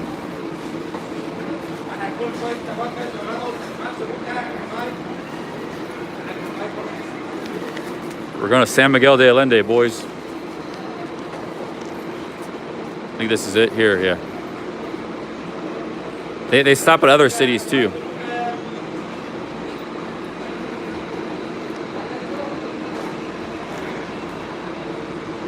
Yeah, in the Philippines, you can probably see it too. Pretty much any developing country, you can see it because they charge nothing for those buses, like 50 cents. And they stop, they're very slow. They're going through some backcountry roads. They're servicing the farmers. Farmers are bringing their stuff. It's like anything goes, you know. It's like, I want to make some videos on those buses. Oh, I got to put my bag here.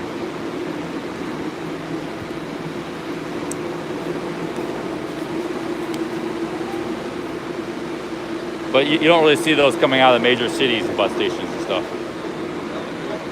Man, it smells wow, somebody really took a whiz or something somewhere on the concrete. Oh, horrible smell.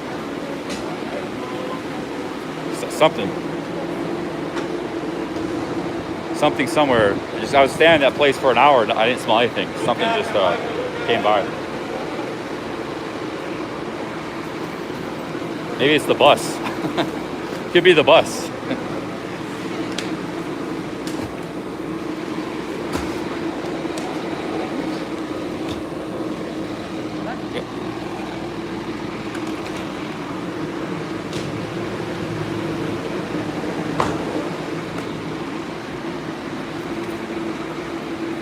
I think it might be the bus. The bathroom hasn't been changed in a long time.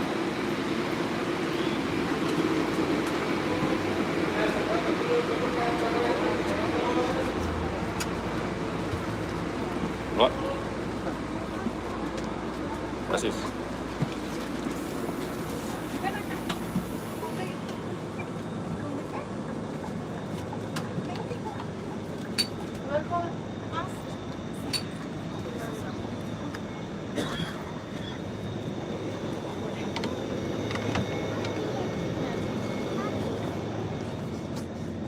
Here we go. We got on the seat. Oh, you sit in the back. Oh, shit.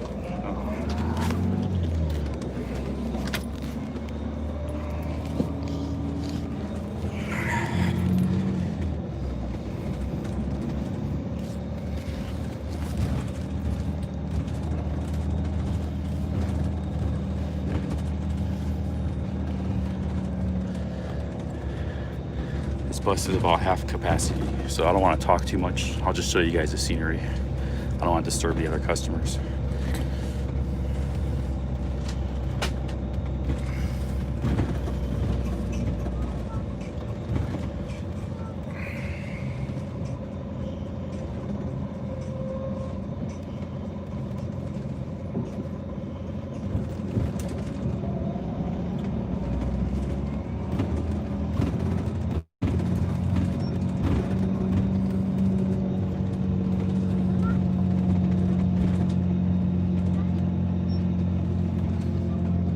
Somebody left their Coca-Cola here.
If we lose internet, I'll just close the stream.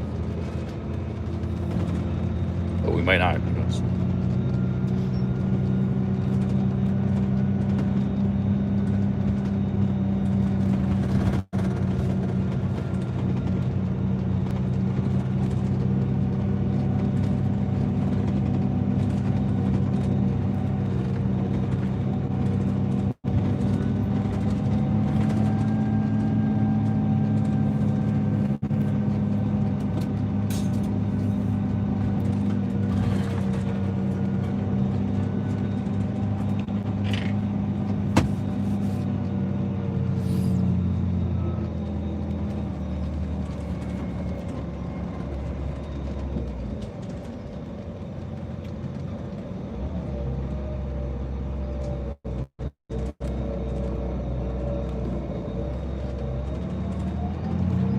The internet's been pretty good in Kitchener. Pretty good everywhere. We had some issues for some reason.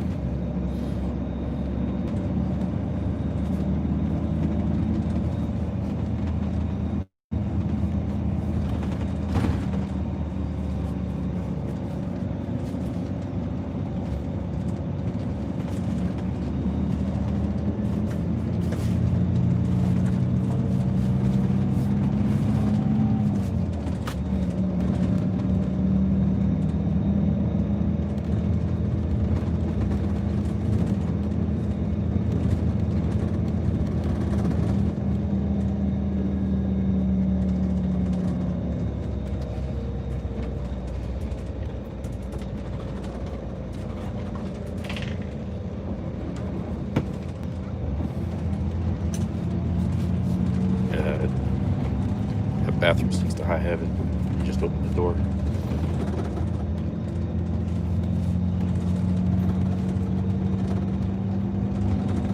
This is most of the buses are very nice, but this is just a little short bus. I mean, you go short distances, so this is still not bad.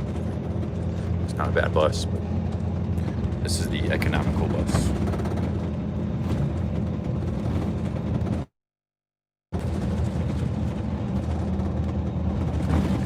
The real economical bus that I was talking about, those are like 50 cents probably to go. So you're like 50 kilometers down at 10 miles an hour, 20 kilometers an hour down some bumpy road.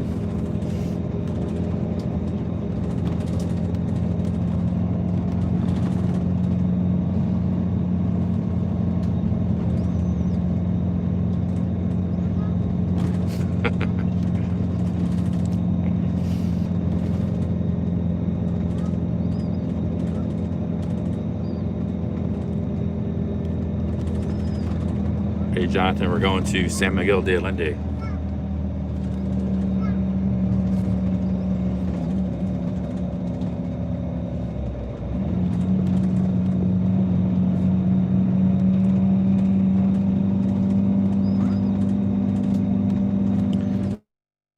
No, the last two buses I wanted were spotless. They're a little more expensive too, but they were spotless. You didn't smell anything ever. This one's a little more scuffed, but no big deal.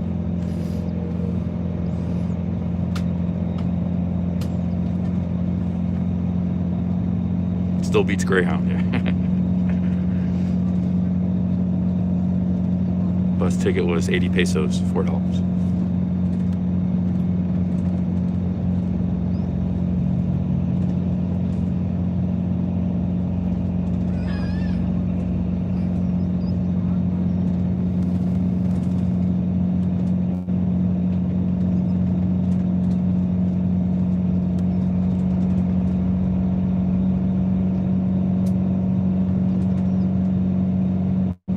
Safety box. We gotta get the hotel reviews going again, my dudes.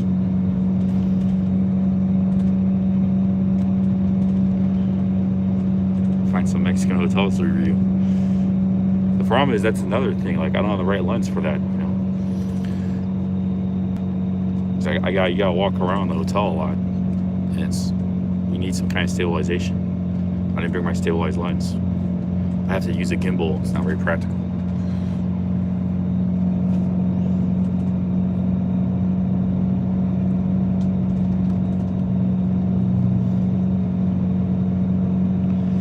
the wrong equipment on this time.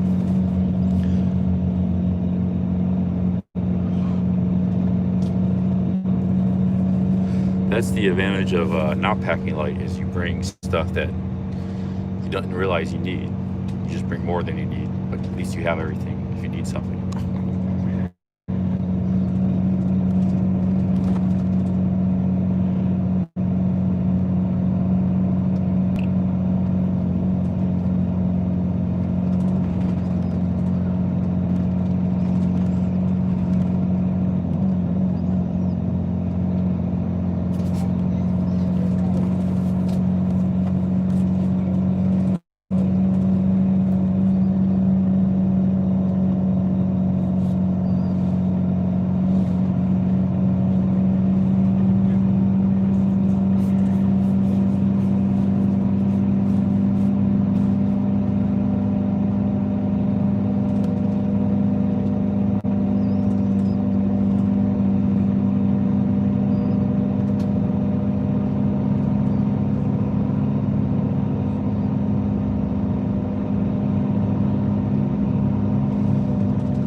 I think if I go to South America, it's gonna be Brazil, Rio.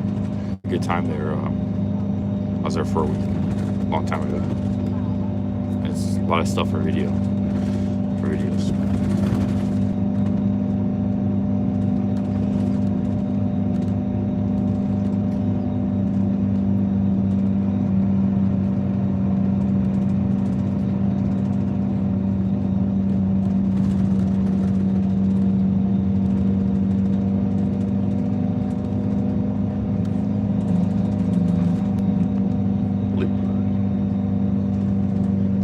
Whatever, the way things are going, that could be happening. See?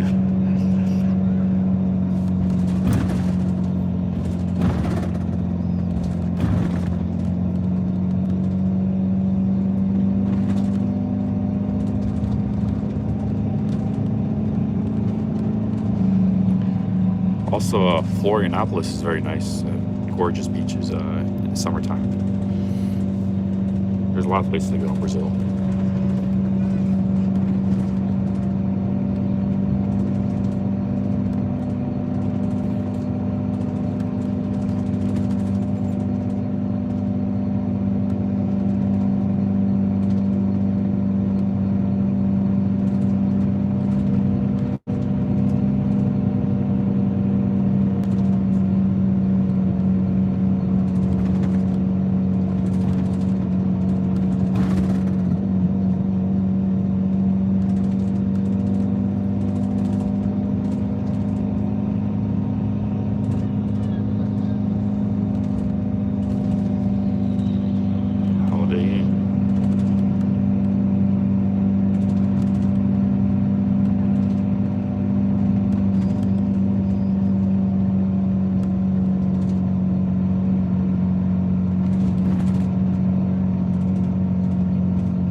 Yeah, stuck in Florida. The currencies were really weak though. When was the last time you were there? It used to be three real to the dollar. Now it's like 6. So that's made a big difference.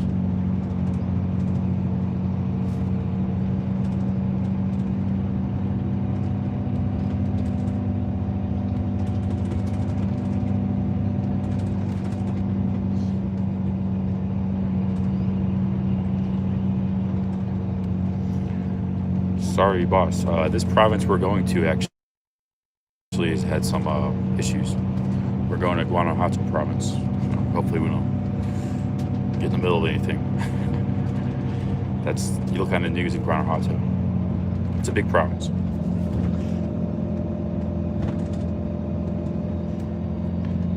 The province I'm going to, there's a bit of a turf war going on.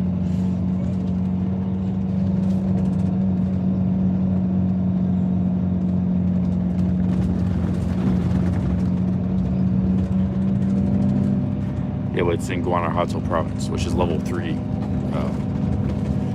there's been some big like massacres on the news and stuff, like bar shootouts and stuff like that. People dying. This province I'm going to next.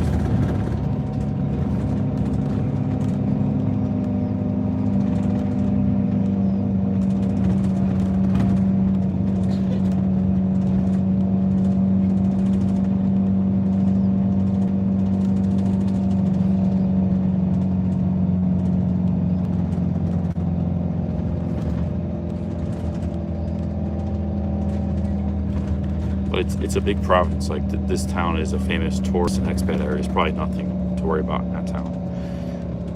It's probably places where foreigners hardly ever go.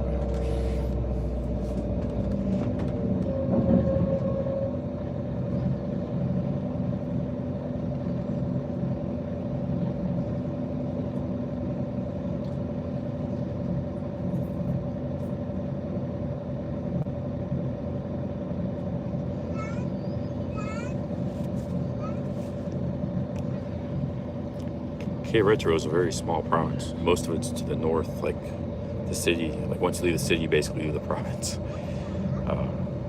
So right when we leave here, we're gonna be getting into Guanajuato province. It's called Guanajuato. It's hard to say that way.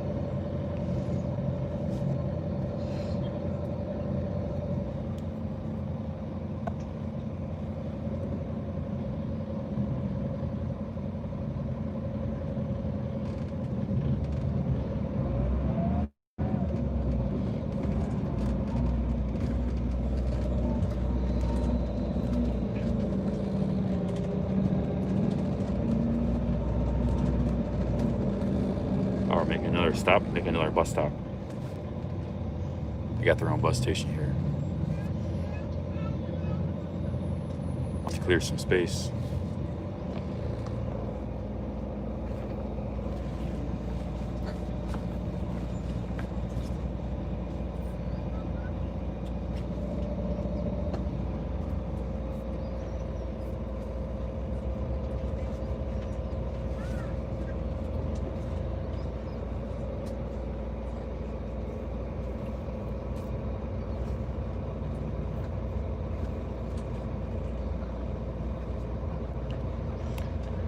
Oh, it's just, yeah, states, I guess. That's just a habit I call them provinces.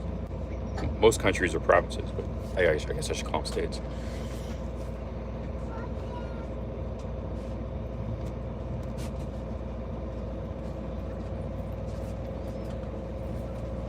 It'll be a full bus, just about.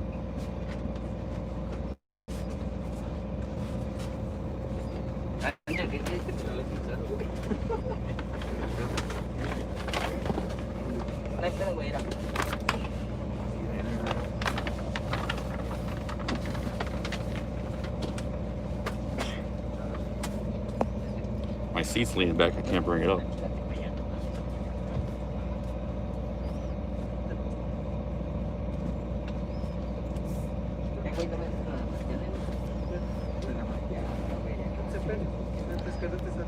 Hey Kelfaz, Guadalajara only spent one night there. I didn't get to see much. So maybe I'll see more this time. Ohio John's going to Guadalajara.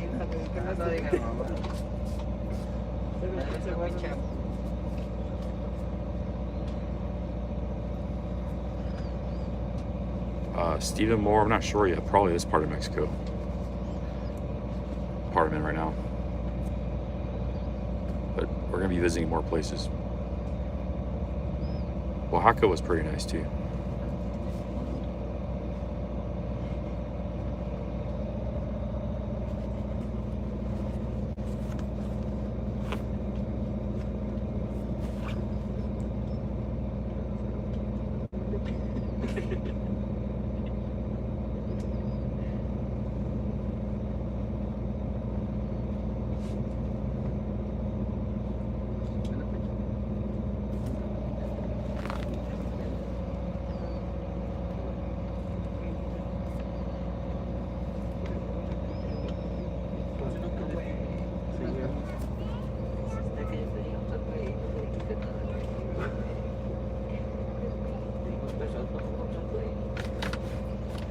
Robert Mack. I don't know anything about Samsung phones. I barely know anything about Apple.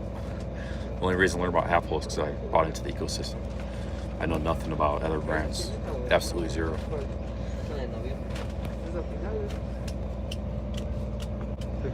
To be honest, I've never seen really smartphone footage I like, even the best. Doesn't matter if you're talking about Huawei or iPhones or Samsung. Never seen anything I liked. It's all pretty scuffed, even the best. Like if you're paying top dollar phone for a camera, just buy the camera. Buy a cheap phone, in my opinion. That's my advice. Cameras blow away smartphones any day of the week when you're in the $700 plus range.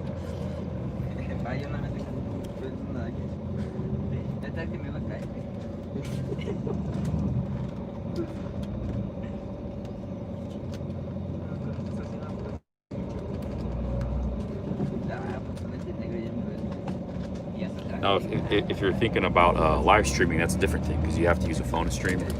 So then the camera does become a factor. You know, you're gonna want something that performs for you live streaming. But again, I don't know anything about Samsung. Most of the live streamers use Samsung; they don't use iPhones.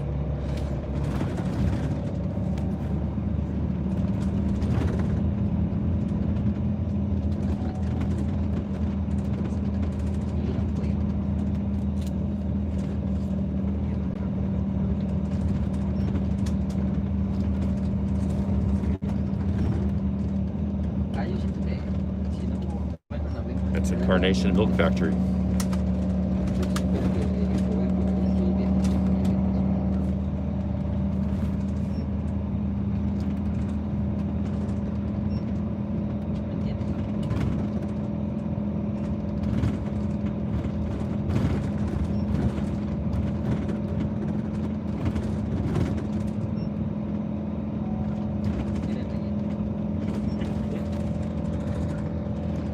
We're on a San Miguel de Allende.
More people on this coming on the bus. Wow, dude. 98 seats left on this bus.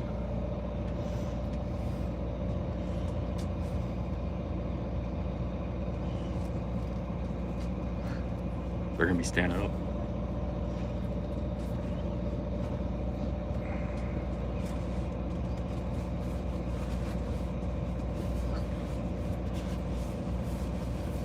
I guess there are quite a few seats.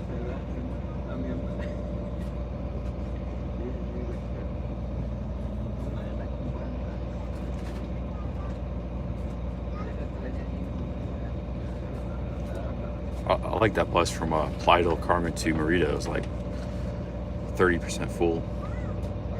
You get like 6 seats around you. Lush. That's when you pay the Economico buses. It's always full. That's why you just pay a little more for the top dollar buses.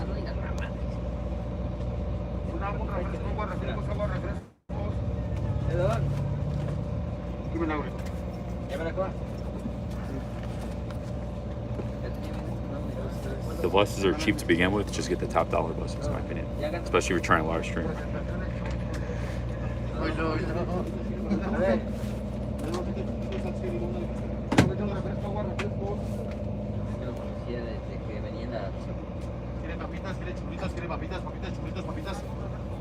Unas papas, unos churros, salsa y limón al gusto, papitas, churritos. ¿Qué me logro? ¿Cómo que? Ya me lo me canso. A mí échale.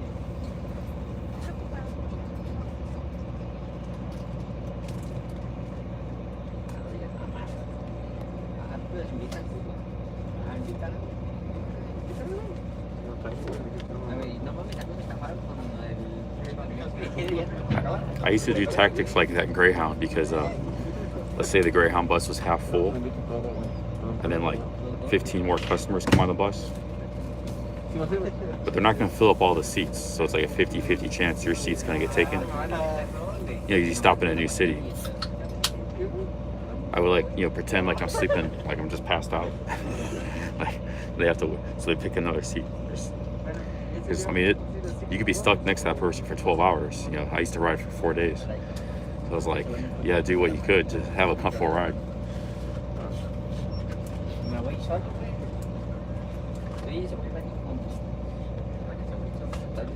I just pretend like I'm sleeping, I'm passed out when they stop in a new city.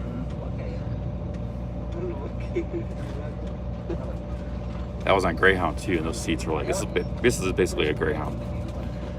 It's like a Greyhound, but this is actually more spacious than Greyhound. You know, they don't give you much space there. Pretty bad.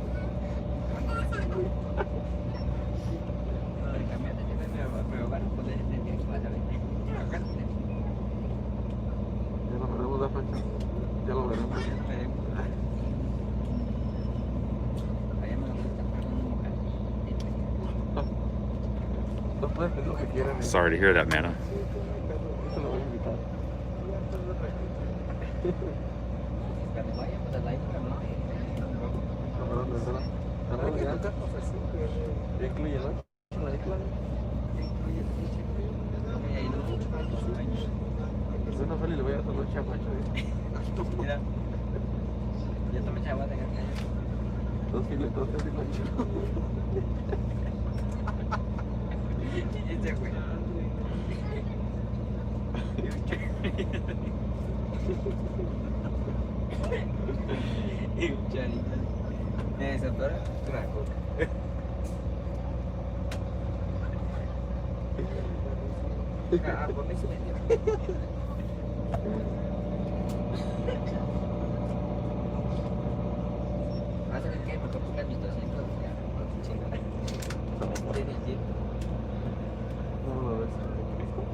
Yeah, we're still in Cape Richard. This is just all the sprawl in Cape Richard. There's 3 stops apparently, just in the city. Hope they don't stop at every like 10 minutes, every small town along the way.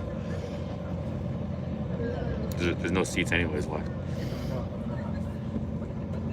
Oh, there's more coming. Look at this. More.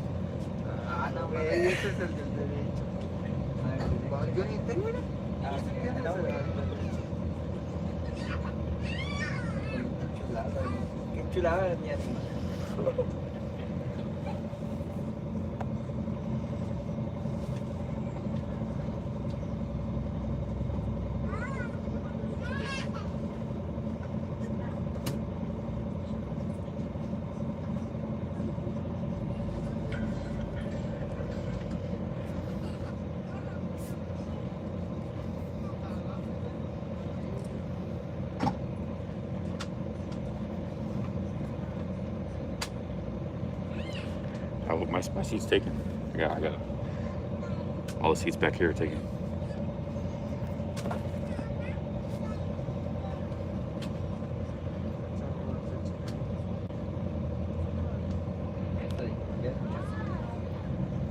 Let's do a quick battery check. Battery. We're at full battery. Yeah, they're just standing up, man. People are standing up on trips.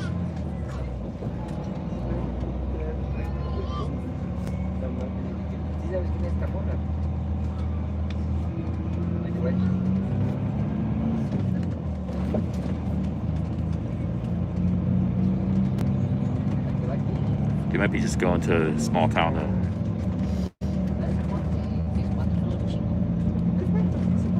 Maybe only going like 30 minutes.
down to San Miguel de Allende.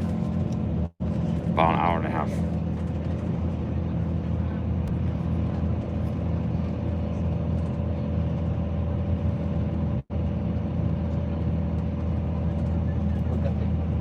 Man, there's like endless factories and sprawl out here. These are all like factories and warehouses, businesses. There's a serious amount of industry in this town. It's all newer factories too, you can tell. From the 90s and 2000s. Newer buildings. Modern industry. Offices. Serious business going on in the city.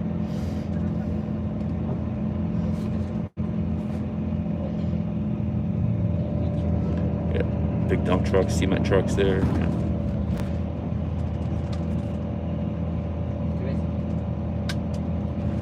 All kinds of little business hotels.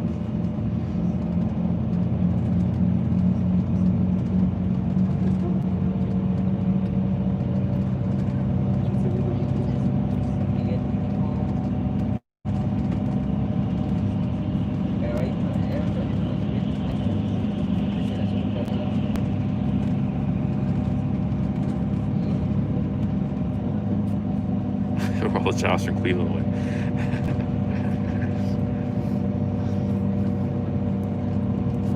Corona factory.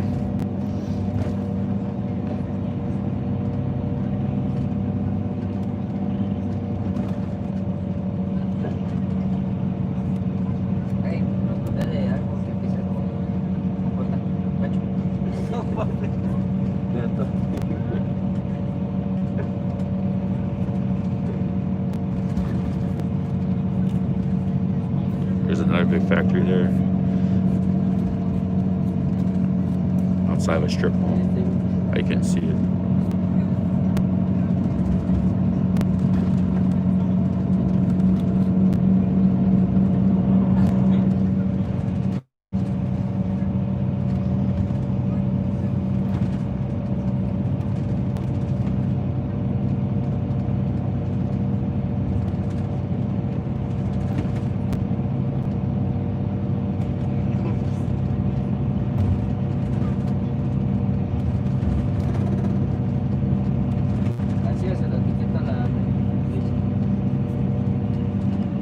It's not that small. It's 1.2 million people.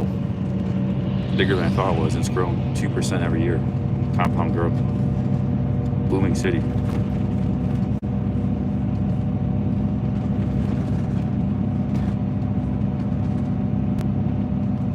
There's a strip mine there.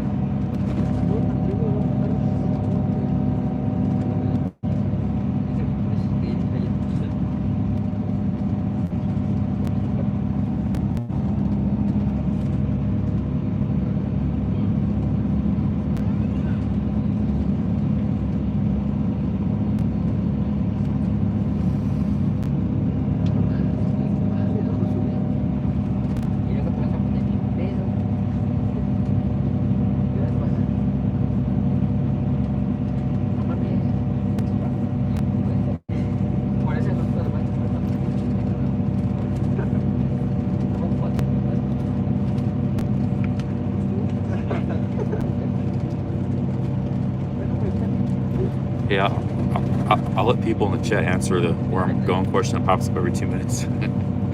So every 2 minutes, see somebody ask it, just tell them where we're going. San Miguel de Allende.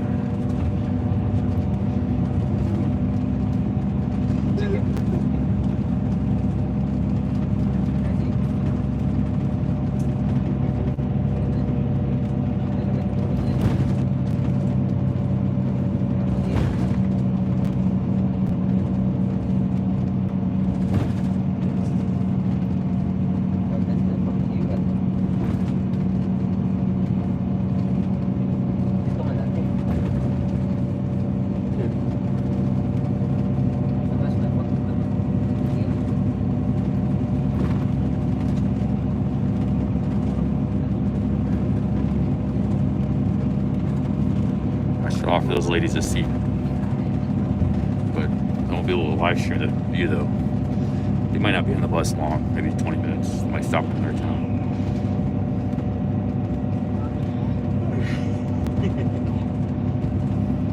It'd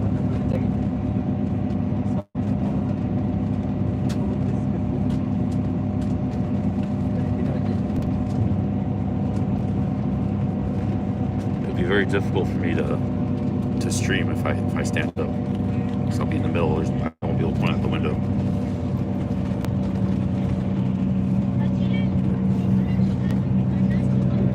Bus is full of men. I mean, none of them are jumping up.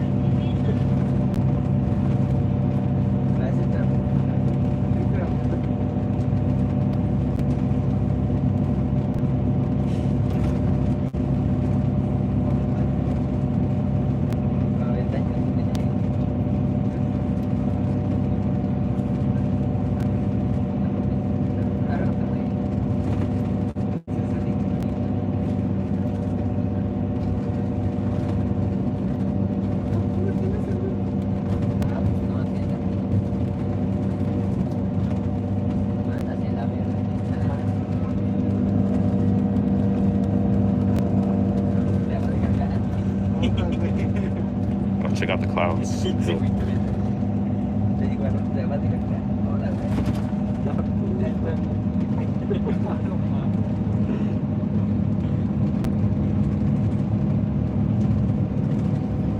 Yeah, guacamole's great.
Sí, güey, porque siempre tengo No, güey, pero esa.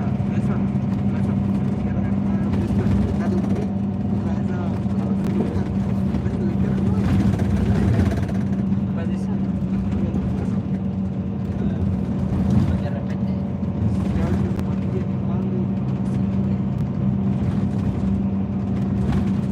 No, yo siento que ahorita la manda esa de los. No, güey, esta de.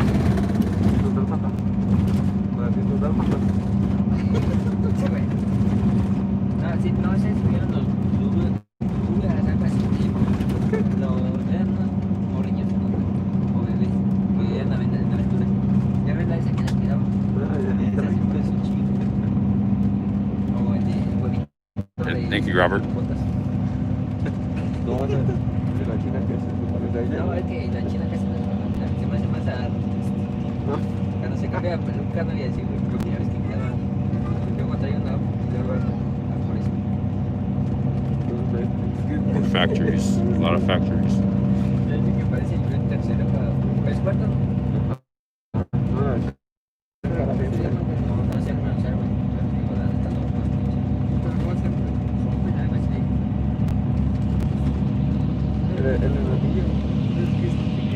Es que no me gano, güey. Neta. Ahí se le imagina, güey, porque yo traía un corte, el otro, el otro 30.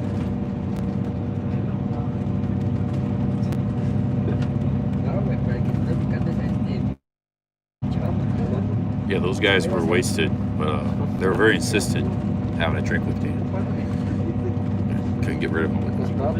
I thought having a drink would be good for the good for the live stream, but I really don't like hanging out with. I know this kind of sounds hypocritical, but if I'm not drunk, I don't like hanging out with drunk people.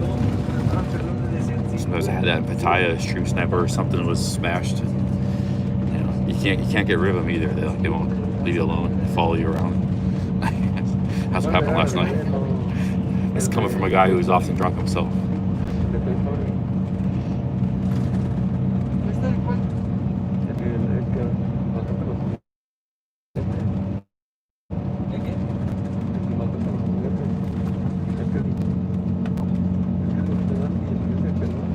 No, I think they're nice. I mean, they're just, I don't know, they're just very drunk. That's all.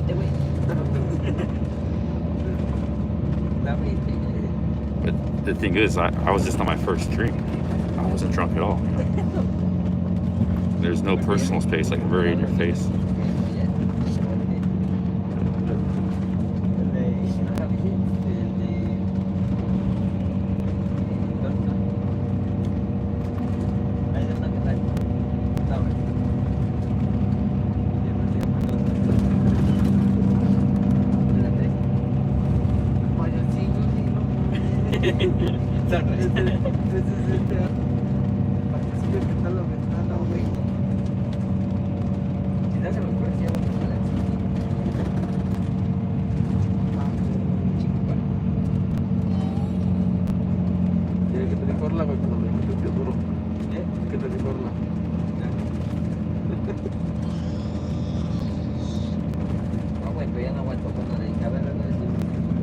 Cuando se van todos, pues ya no aguanto.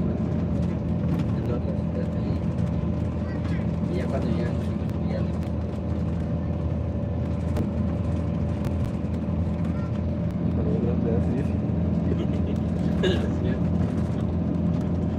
Que no puedo tocar. Gracias.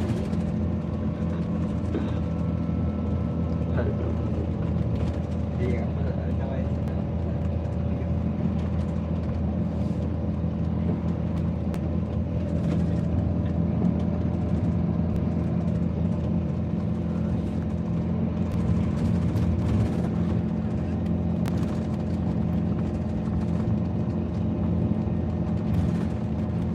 Man, this road's like never-ending industry sprawl. Big more factories and big truck companies, and they all look pretty modern too. Built in the last 25 years, pretty much.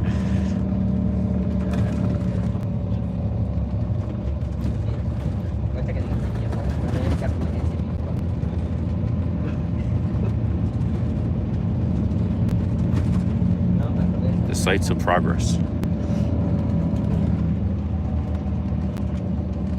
It's a pretty nice road we've been on too, with more factories. Big trucks, nice looking trucks, Spencer trucks.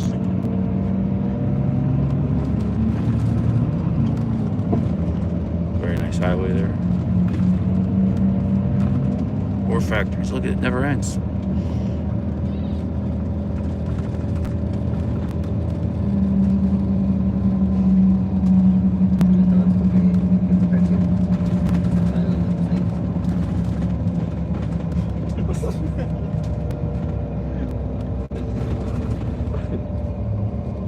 Junkyard. Anybody looking for an old VW van?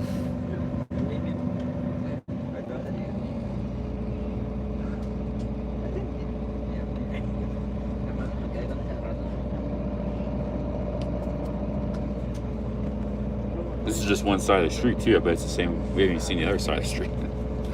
That's just one half of the street.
sí, te la tengo, no te la acuerdo. No, me acuerdo. No, me acuerdo. Yo compré una en casi 100 baros, pero esa ya le da.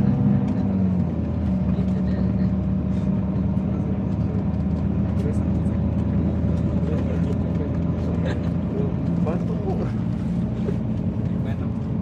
Bueno, el que puse el brazo de ah, pues yo estaba hablando de Pues siento que sí así, güey. vale, o sea, porque voy a bien de frío, no, no, no,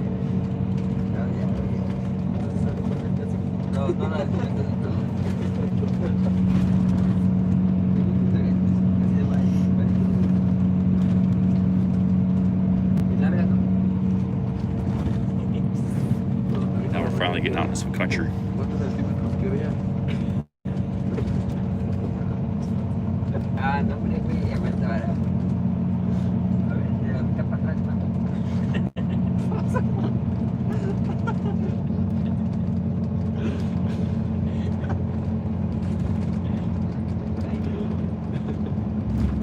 Y que le dice soy yo. De 15 centímetros. Como le pusieron el tono, güey, el 50, no, de 15. Me quedo unos minutos por un Ah, no mames, ese de soy 21, güey. Es que no mames, yo voy a la tienda, y le digo, ¿te acuerdas también? Bueno, sí. A ese me...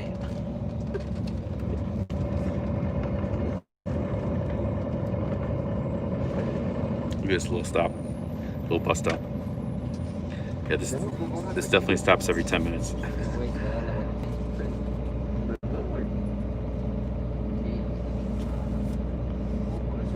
I think I'm gonna let one of these ladies sit down. They come back here. I don't know what's going on.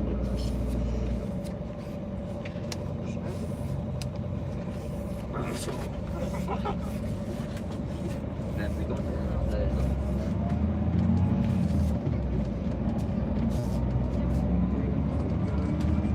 Si ves en Nueva York. Nueva York.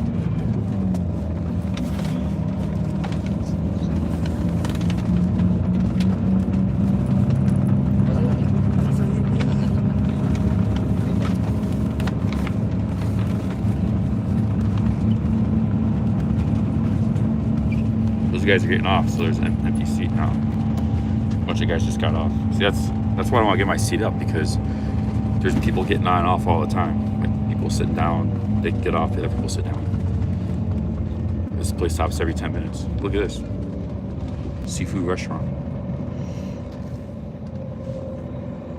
It's a boat.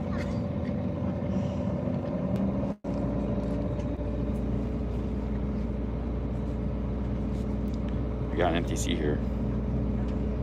3 empty seats.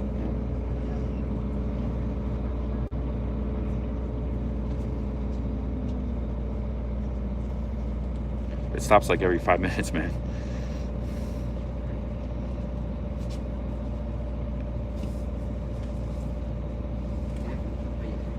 I think it'd only be a 60-minute bus ride if it were not for the stops. It makes it 30 minutes.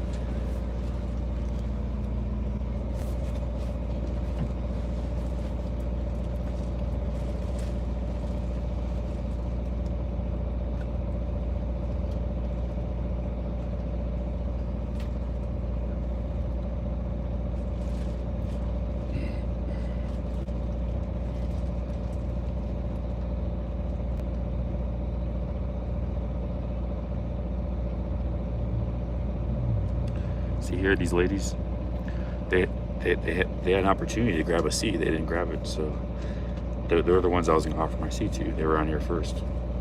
There was like 5 empty seats back here. The other people came down and grabbed the seats, but they didn't. So it's like, just do your own thing. You know? If there's a rural lady or something, yeah, we offer her a seat. She's standing right next to you.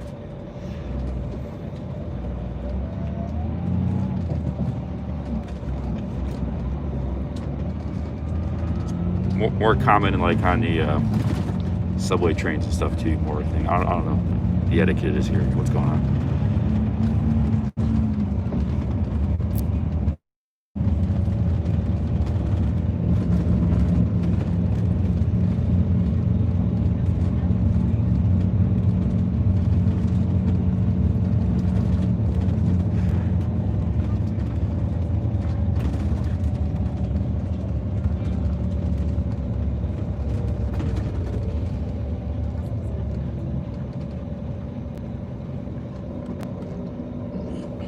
Man, we're getting good internet out here. This part of Mexico's got really good internet. You can stream between the towns.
Yeah, jinxed myself. We're only 30 kilometers from San Miguel de Allende.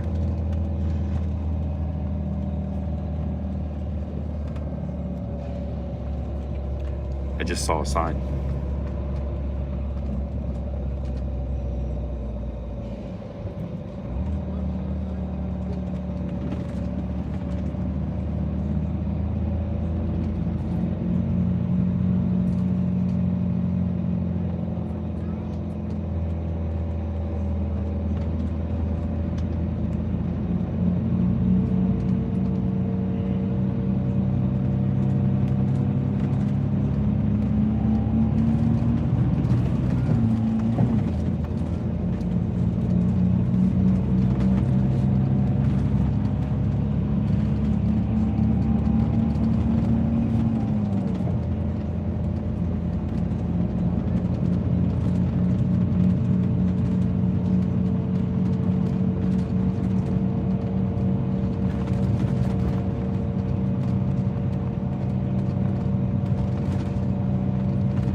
Canada.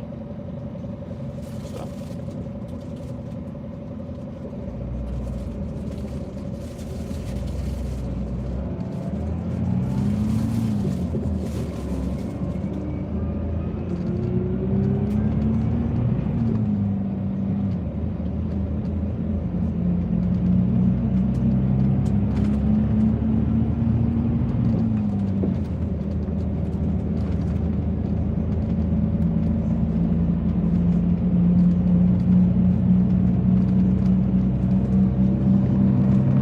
Horses there.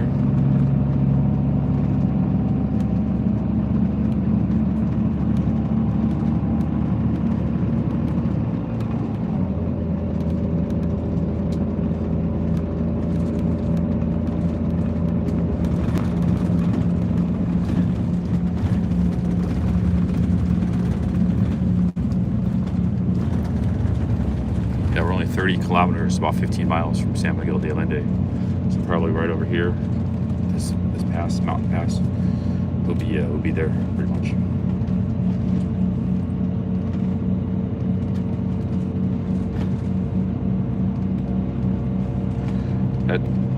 That bus stop's the closest Americans can get to Canada right now.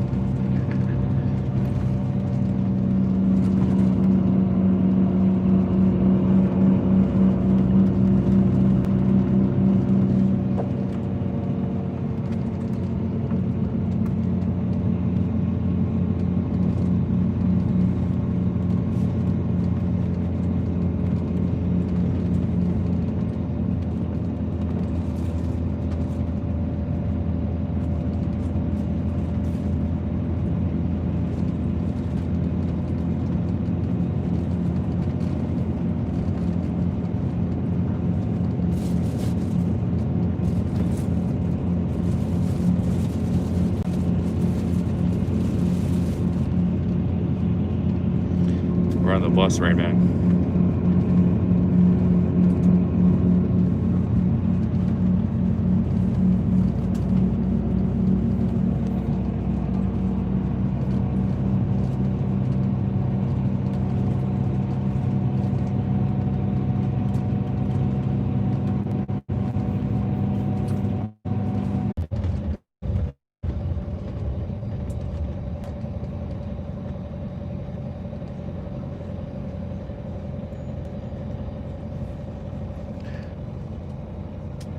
We're back.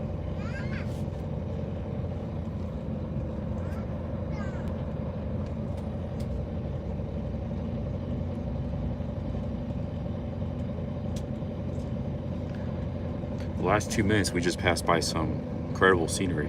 Like every time we pass by the best scenery, it goes out. Look at this valley here.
Interesting you see is like you see cactuses next to cornfields.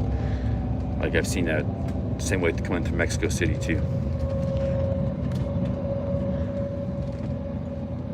You think of cactuses just like being in deserts, but this is fertile land, but there's maybe a different kind of cactus.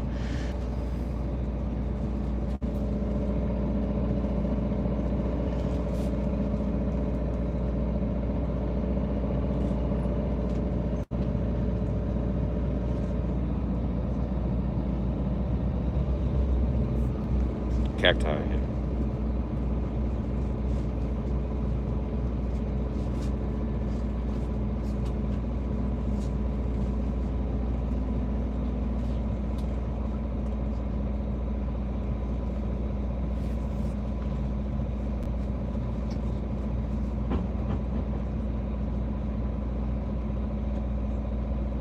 Hope nobody grabs my bag.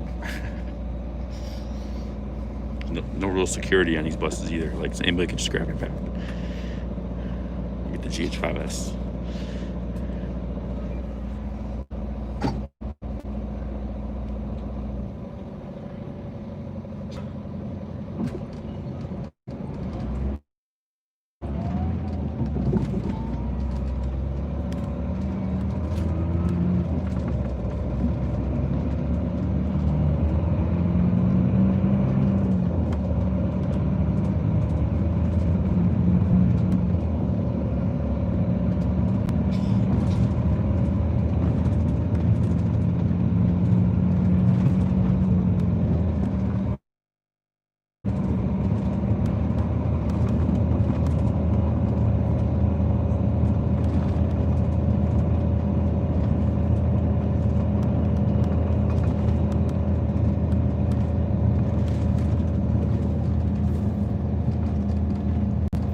Well, some of the buses they give bus tags, but nobody.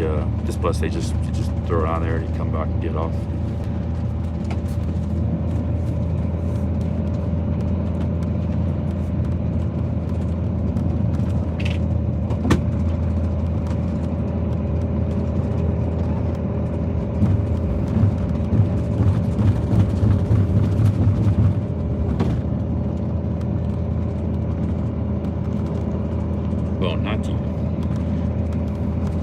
It's an Italian company. They got a pirate flag. What the hell? You You see that this company Bonatti, it's like some kind of tractors or something. That three flags: an Italian flag, a Mexican flag, and a pirate flag. What are they flying a pirate flag for? No joke. No joke. that factory, Italian company, had a pirate flag flying next to the Mexican and Italian flag.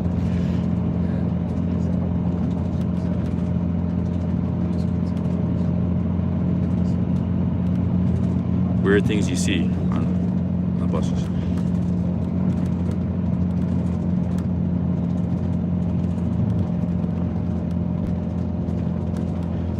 Yeah, they were flying a Jolly Roger.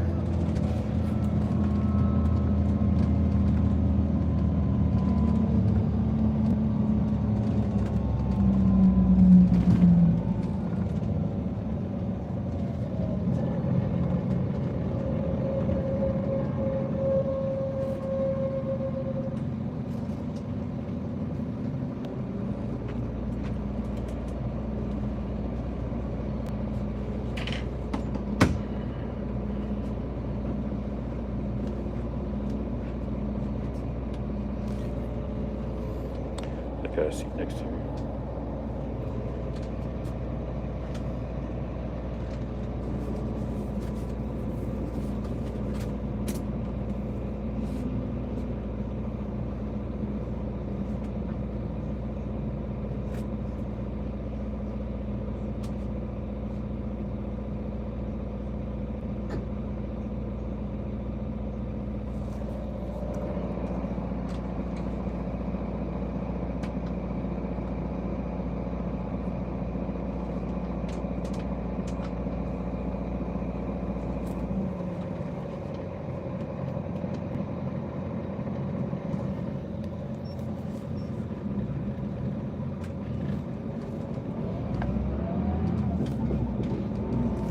We're having an origami debate in the chat.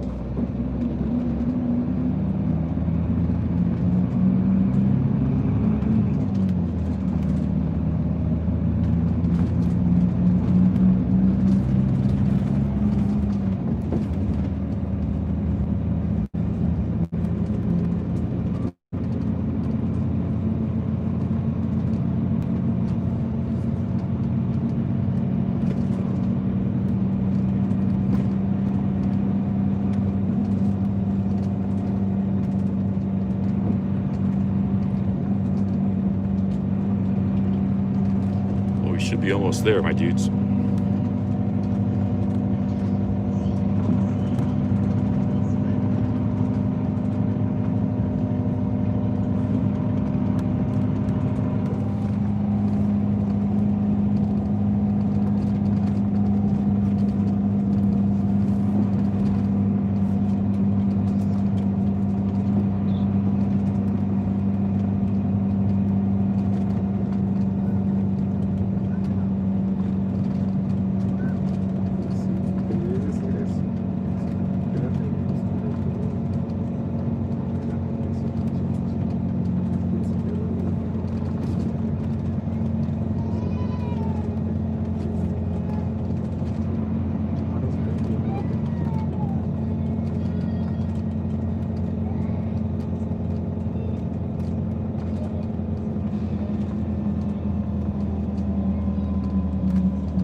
gonna be low 50s tonight in San Miguel. Cold.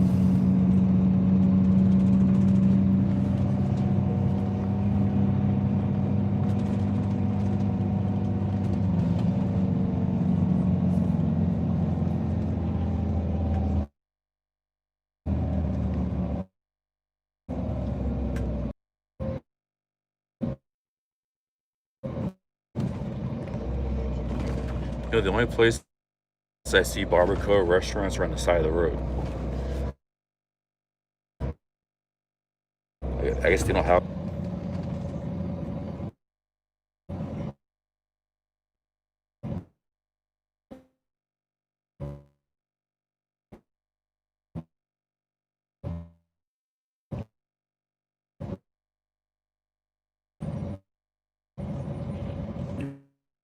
He's still making stops.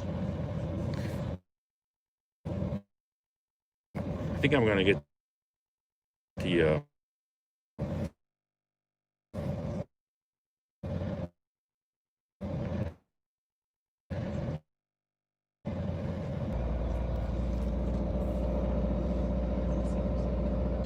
I need a proper lunch, man. I have that. That Burger King's pretty bad. I mean, tastes okay, but doesn't do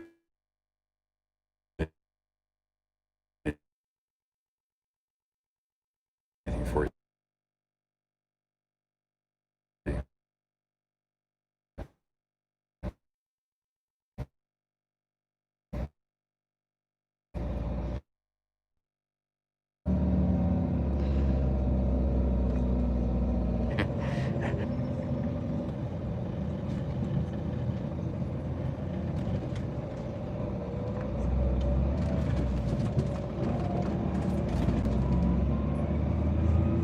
Beautiful countryside, though.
Yeah, internet's cutting out a little, but it's doing okay. I'll keep the stream going until we get there. More giant factories.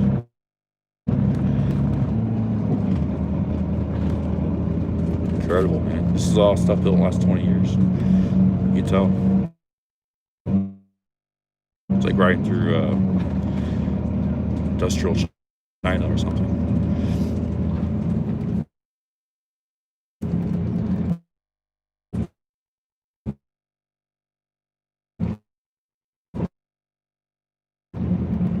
Did like went out to all these China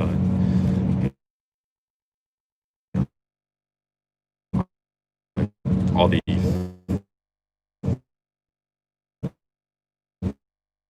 huge corporations, like all this money went into overseas.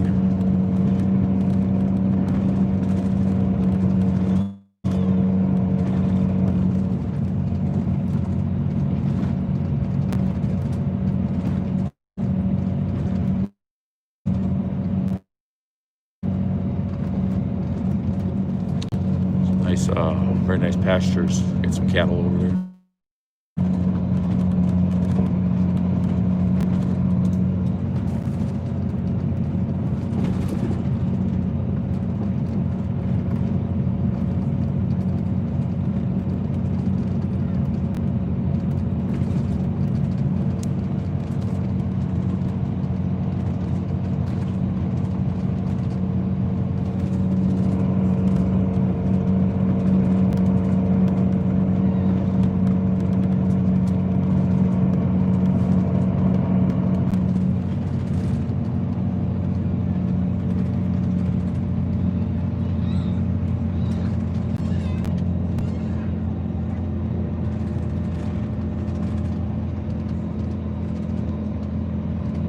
We should be arriving in this town any minute, man. I saw like 30 minutes ago. It was only 15 miles.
Well, the internet's been cutting out pretty bad. I'm not sure why.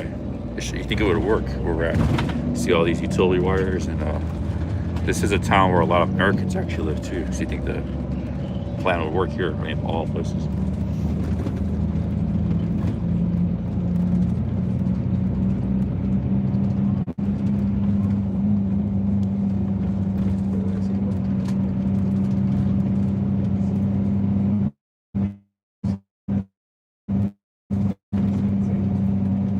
There's a jail.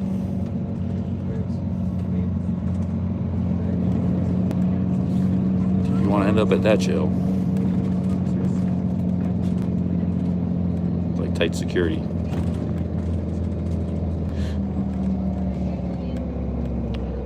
Check it out, it's a jail there. You ain't escaping that jail. You get put in there.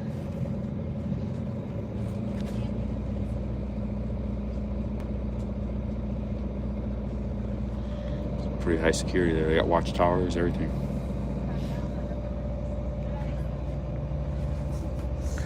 We're still making stop for about 3 miles outside of town, probably. Just like,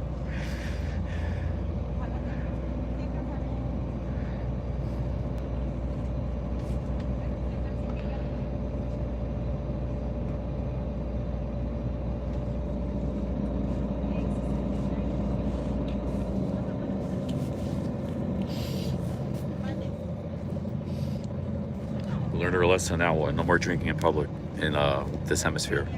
Asia, it's okay.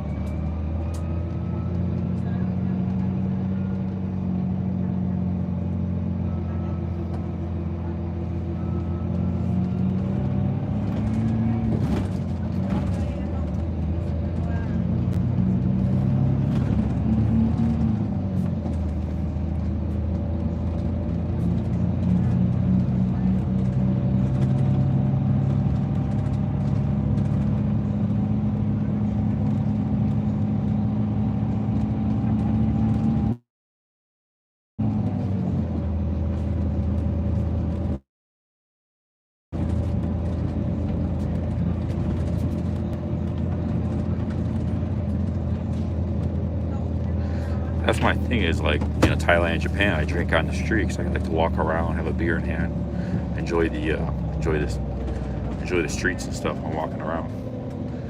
I just buy one from 7-Eleven.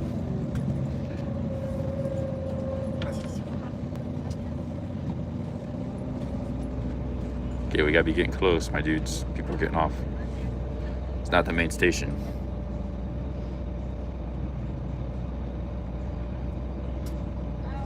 Kel Fazai just went on a tree. On a deserted street. Can't help, you know, right in the middle of the stream, somebody goes walking down the street. I didn't see that person.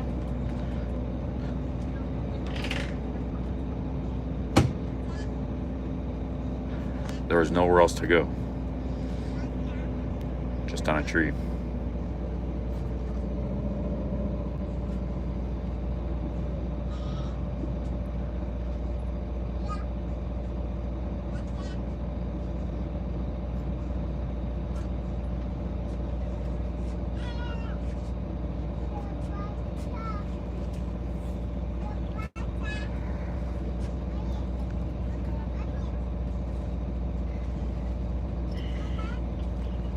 There was a tree, there's a bush in front of the tree.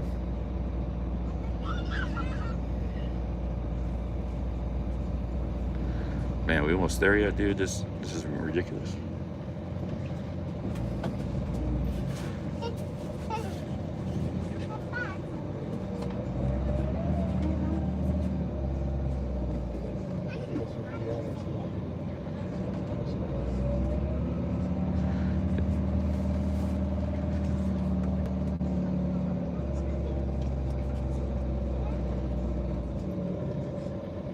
They made like 20 stops. It's like a local bus, city bus.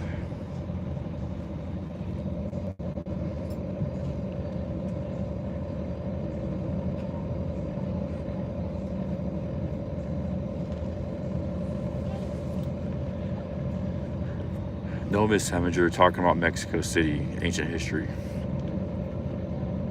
Late at night, I had a lot of beers. There was nowhere to go.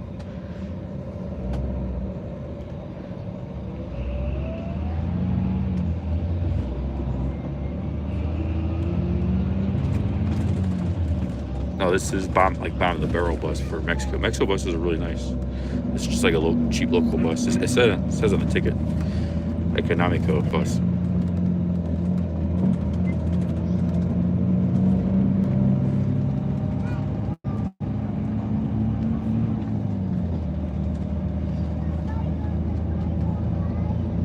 $4 bus.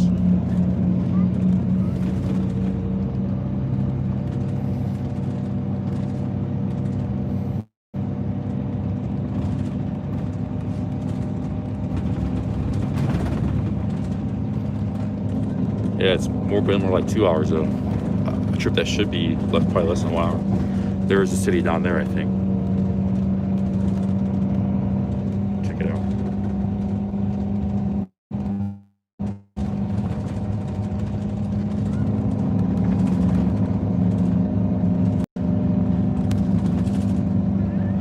I'm the one that invented Top Shelf.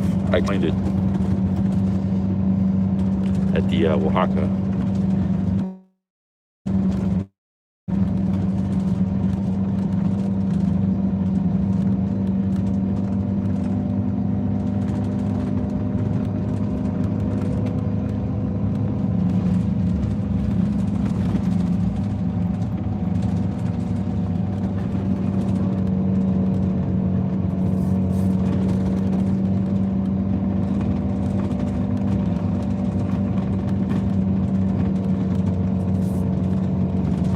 Here we are, guys. I think we made it.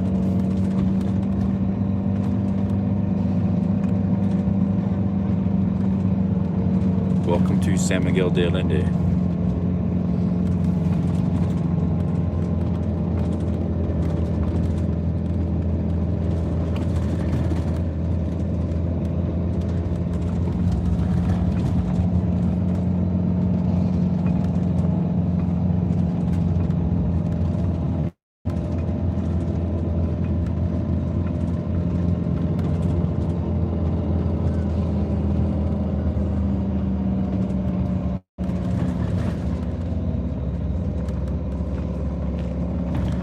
Curva Peligrosa. It says it's a dangerous curve coming up.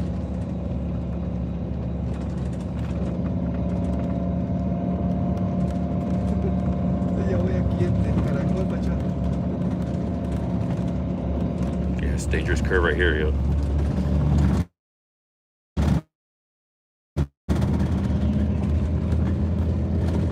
Vale, Machado, ahí te veo, por ahí te veo.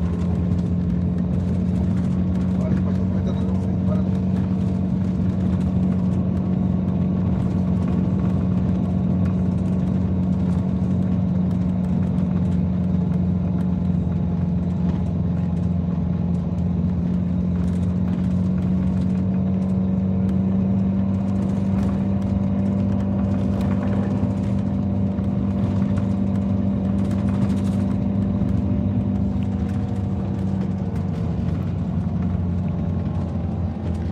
We're descending down a mountain, down a hill, into San Miguel de Allende.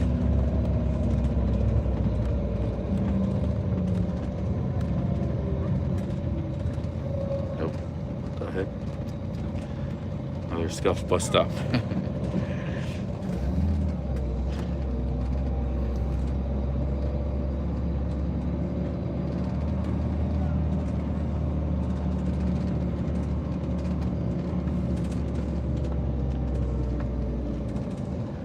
What is this? Why are we stopping?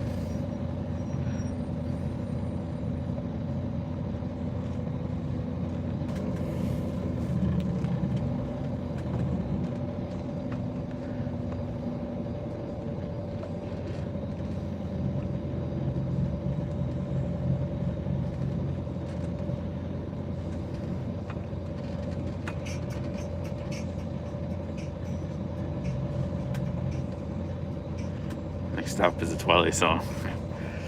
Yeah.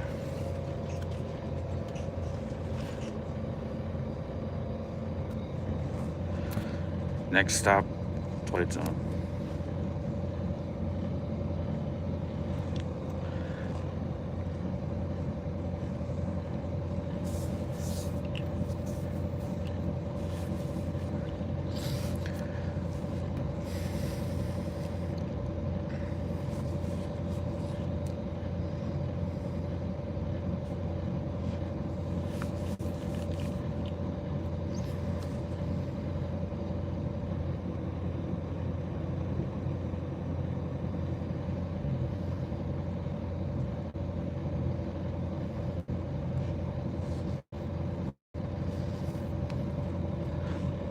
Thing is, we're like basically right in town. Like we're like a mile from the city.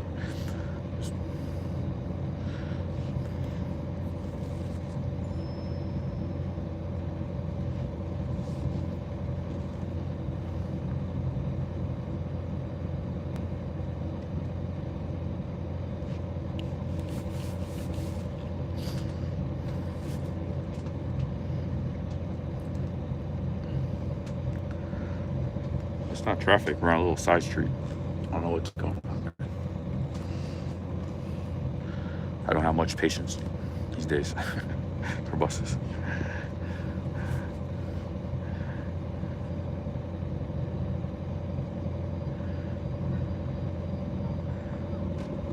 This bus was 20 minutes late too. Oh, there is traffic. Yeah, look at all this stuff. What the heck? Yeah. We could walk. I could walk to town faster. I should have got off with that old lady.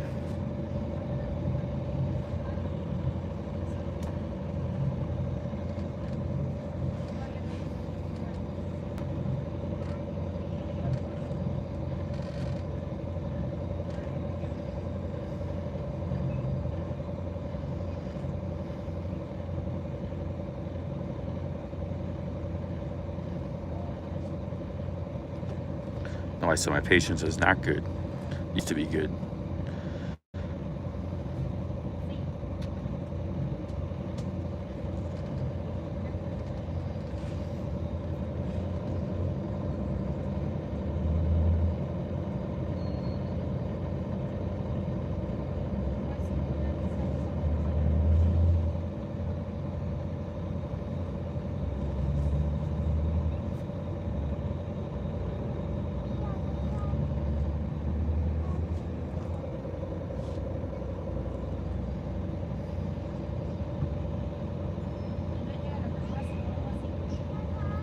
We got like all these trucks. Some kind of, maybe there's an accident.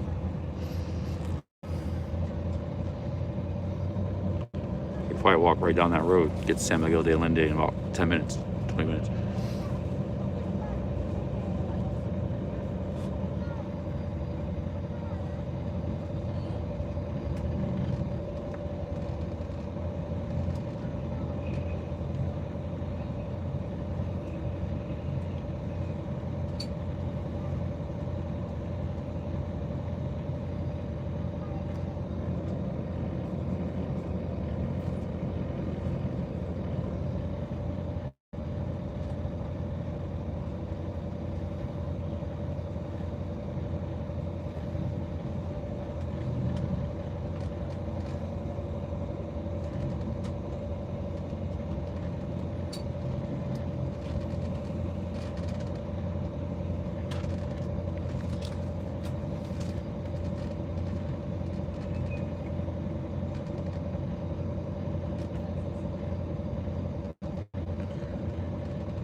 Maybe the bus stop's right up here somewhere.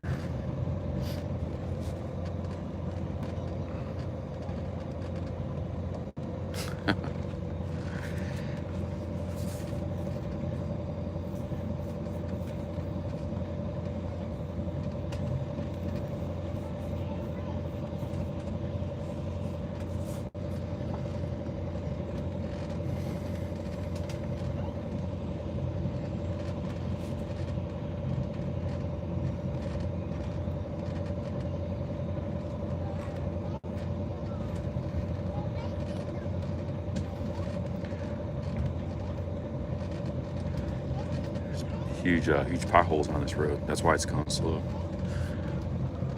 New construction. Scuffed road we're on. And the bus is shaking, dude.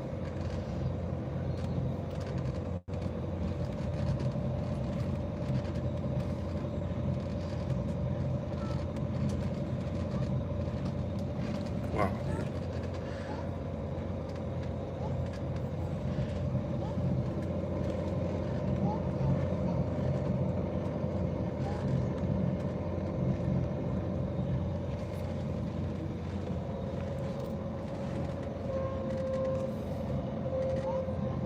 Look at this road, dude. It's all torn up.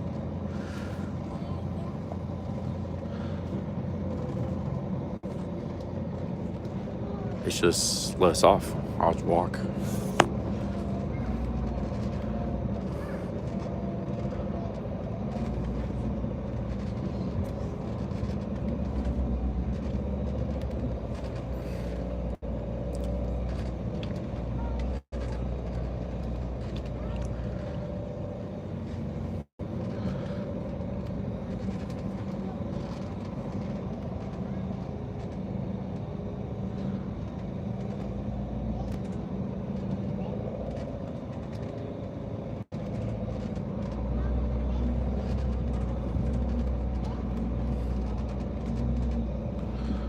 Nah, it's just this road because of the construction.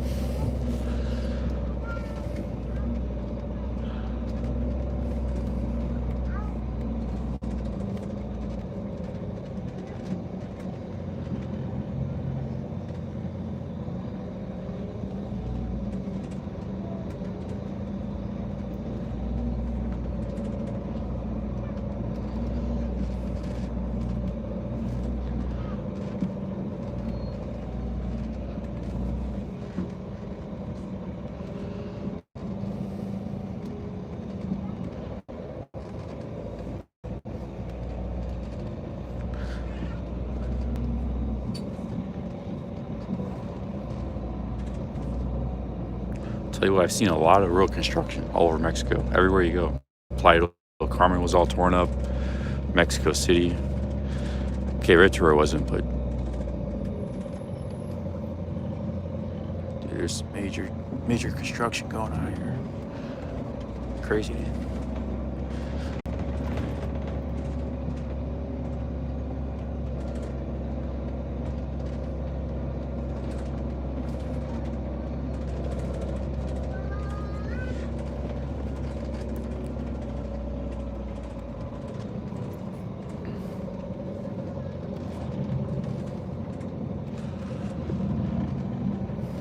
It's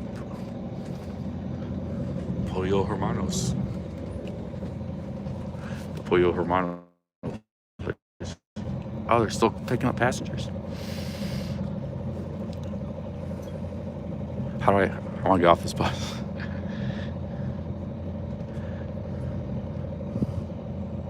That's it. That's San Miguel de Allende right there.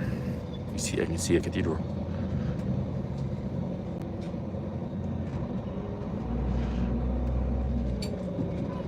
Pollo Hermanos.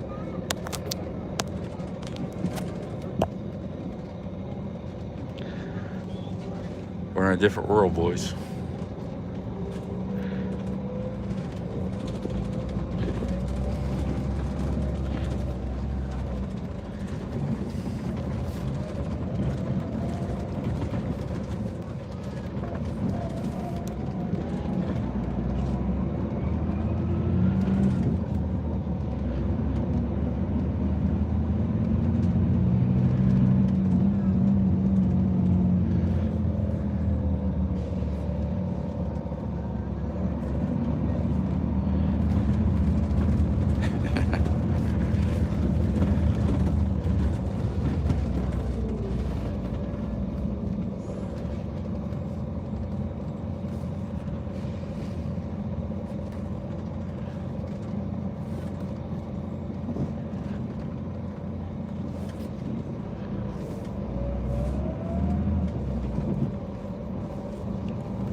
We'll probably be here for 3 or 4 days, maybe 5 days.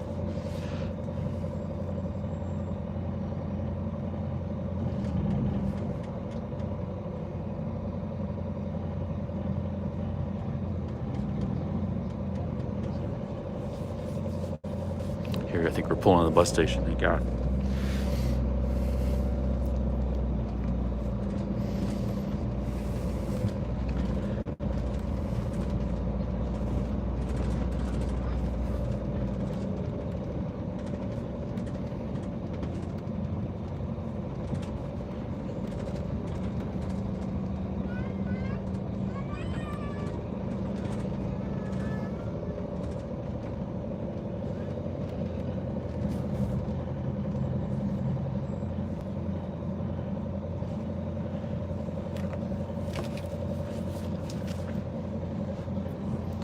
I think I just gotta go to the front of the bus when I get off. I don't know what's going on.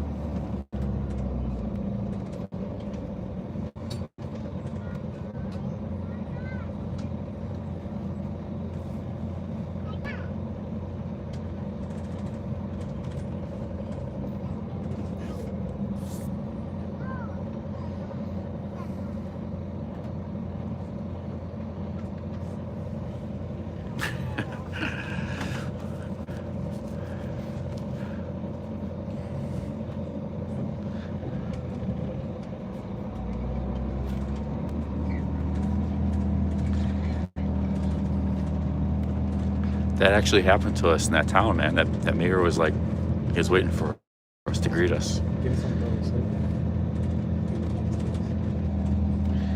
Me and Brian. There's a nice football pitch. Soccer.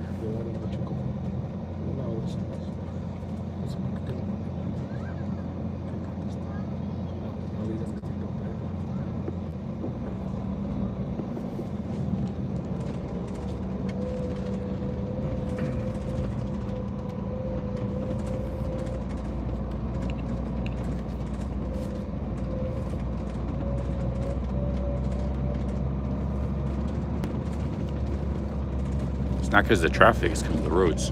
Roads like medieval roads.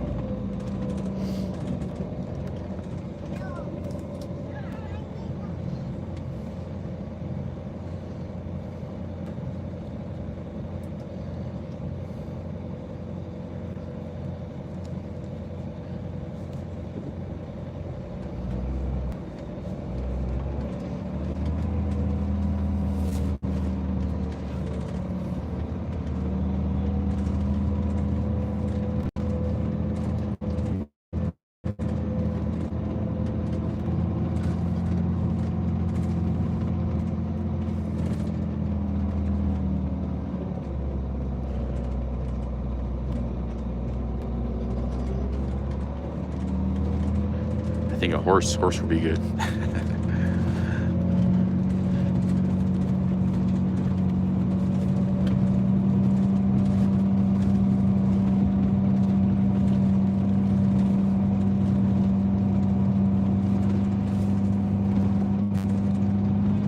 Check out those nice homes there. Very nice townhouses.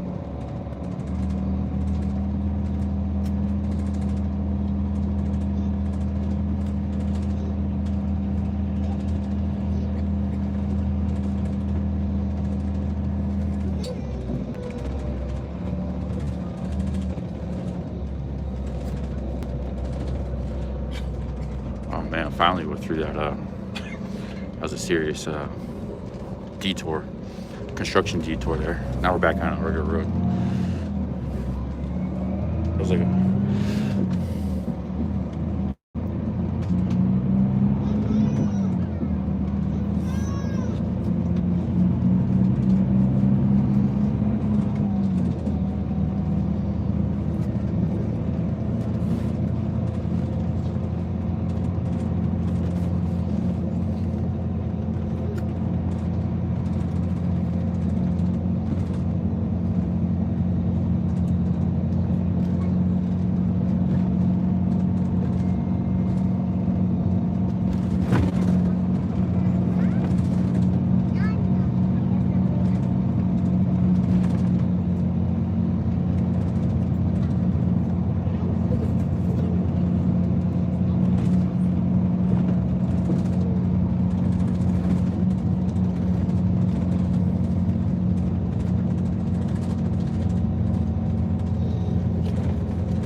you guys haven't seen anything. This is one of the most beautiful towns on earth. We're just getting here.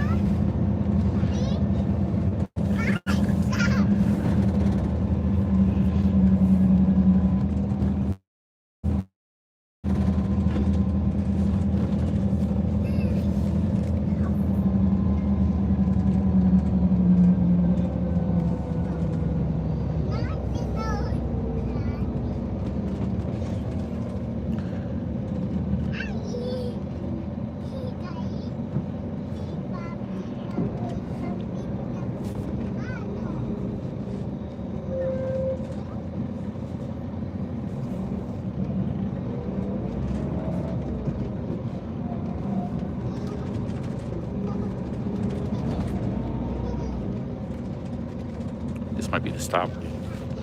Get off here. Este es por San Miguel de Allende. Sí, pero venga a la central. Hay una estación central. Sí, Sí, poquito está. ah, muy bien, gracias. Have to wait a little bit for the central station. Arribamente, ya. Oh, gracias. Thank you.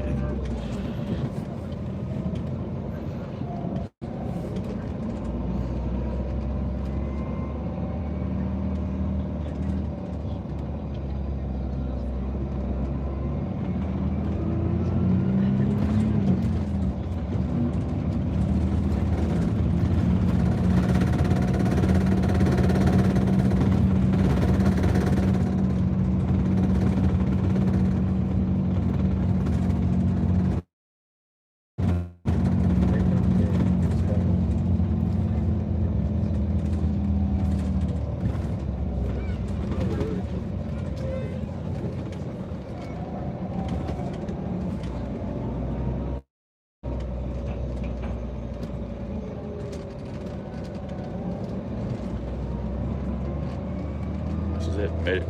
Made it, boys.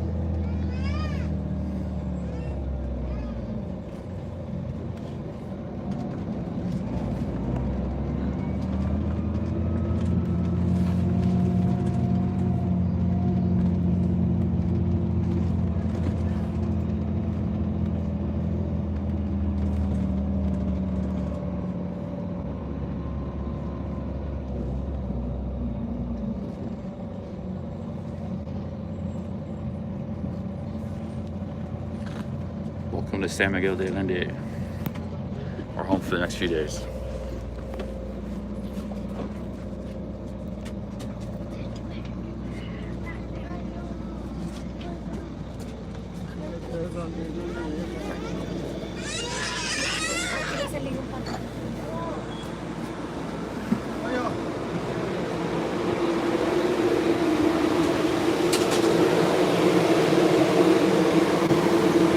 This bus keeps going. I gotta find my bag. You just gotta get yourself, I guess. It was a rough bus ride, huh? A little bit. There's my bag.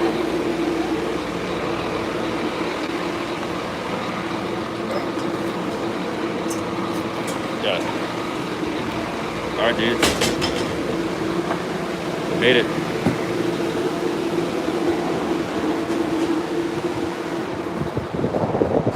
I gotta use the restroom pretty bad. I've been holding for a while.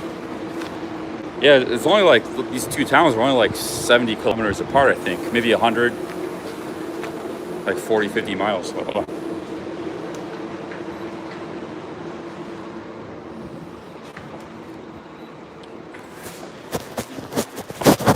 Okay, there's the bathroom, but it's coin operated.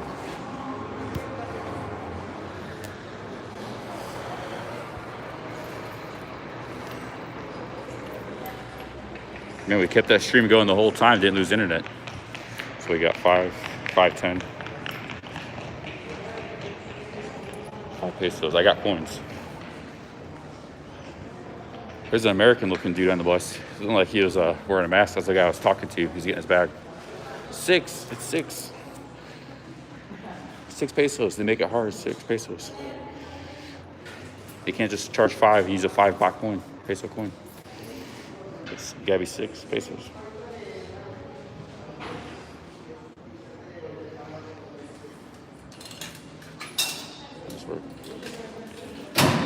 Okay, I gotta put this in my bag.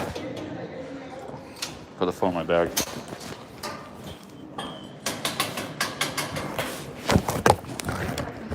That's it.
All right, my dudes, here we are. We've arrived. We get to get taxi to the center. Might be a long walk. Got the green taxis in this town, the little green taxis. Hola.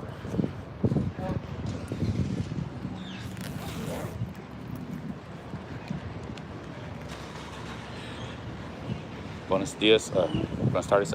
¿Cuánto es por Zócalo Centro? ¿Al Zócalo? Sí, a la Zócalo. ¿Cuánto? 60 pesos. 60 pesos? Okay, yeah, let's go.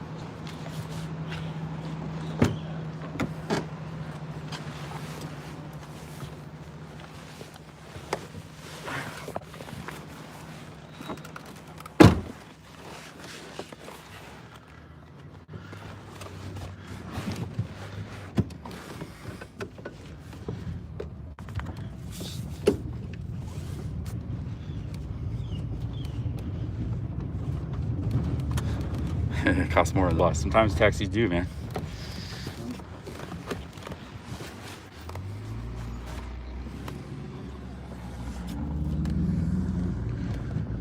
Oh, they got Barbacoa restaurant.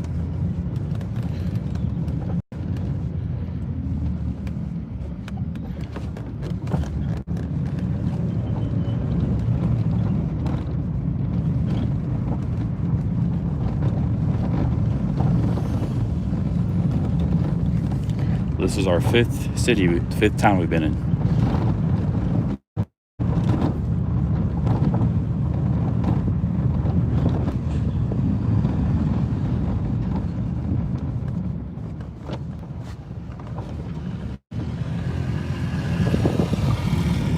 The Wild West feel to it so far.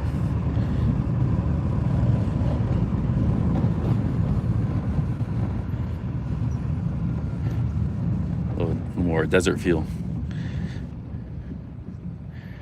Could be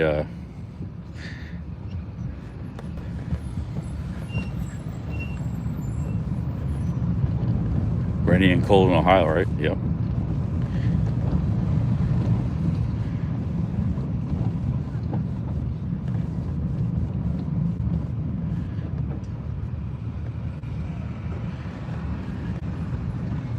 That's a good thing.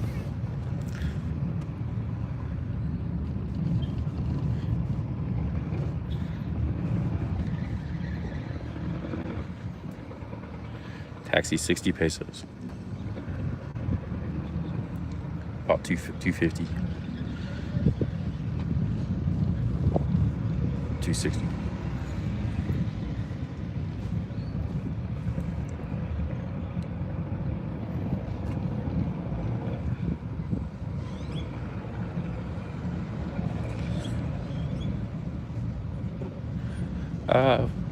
I like them both. Oaxaca, Querétaro. Rate them about equal. I think visually Querétaro is more stunning, but Oaxaca is very nice. I like the markets there, the street foods. Well, Querétaro didn't have much street food and stuff. Like I actually had a tough time finding things I wanted to eat. Like, food scene's much better in Oaxaca, man. But more visually stunning city, Querétaro.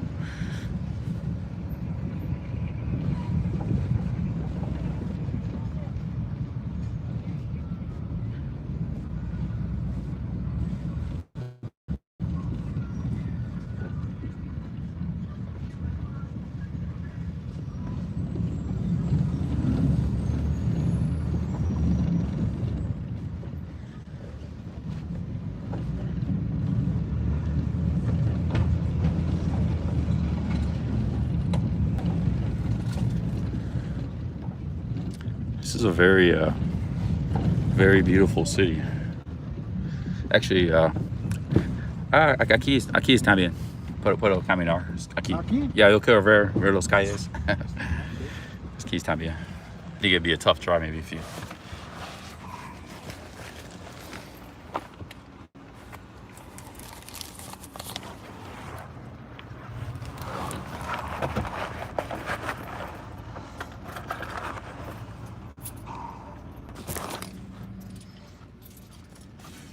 Gracias.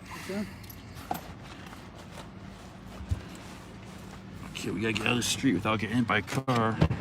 Opening the dangerous side of the door.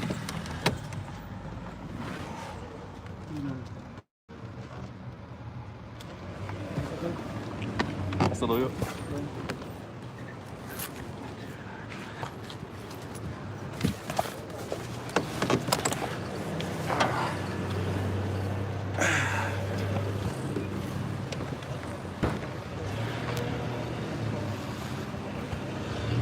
All right, my dudes, we made it. Welcome to San Miguel de Allende. How is the internet working? Is it working good?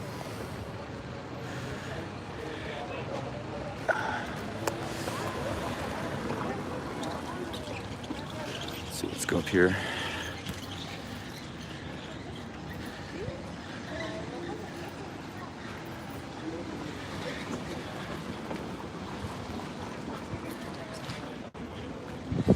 I got this here.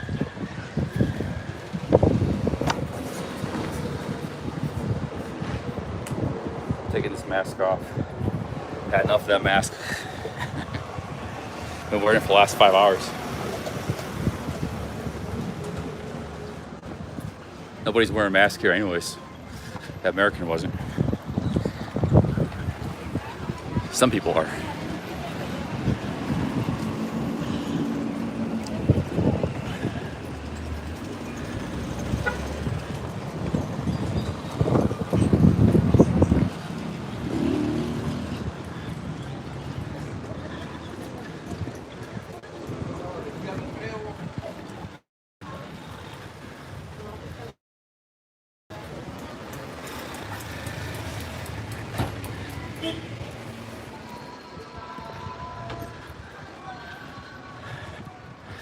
I got nice, beautiful sunshine here. Low 80s, feels like warm, a little on the warmer side. I think we might have descended some elevation.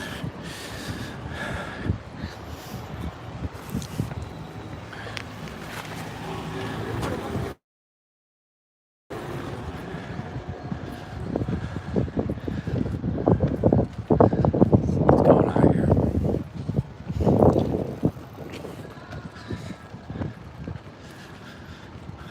I don't know really where I'm at, but I think if I walk that way, we're gonna get into the Zocalo. I haven't just dropped me off early because I figured I'd walk it. He's gonna have to like ride streets like this all the way into the city, so I figure I'd just walk it.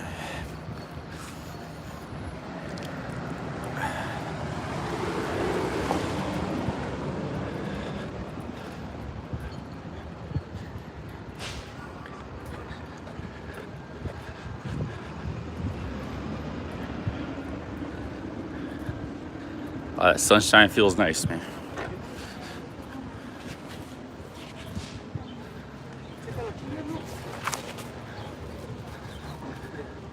It's up here, Pollo El Mercadito. Pretty hungry. I go for something to eat.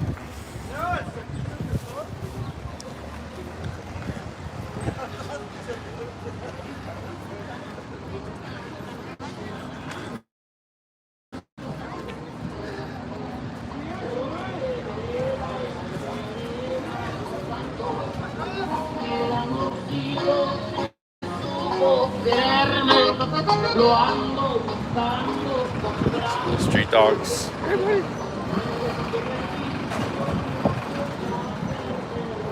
What's that?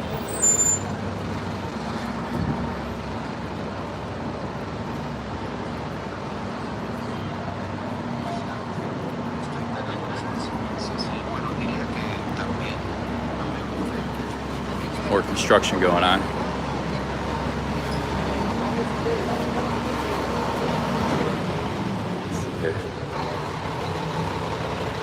Maybe turn our right here, maybe head up to the Zocalo.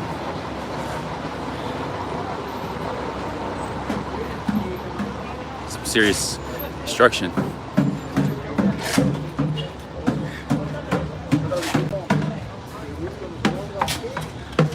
Pollo Asados, dude. Pollo Hermanos, another one.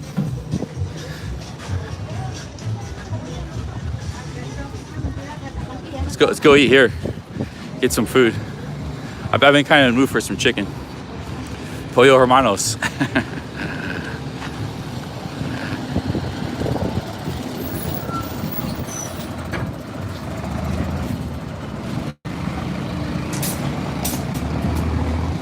You gotta love live streaming. It's like,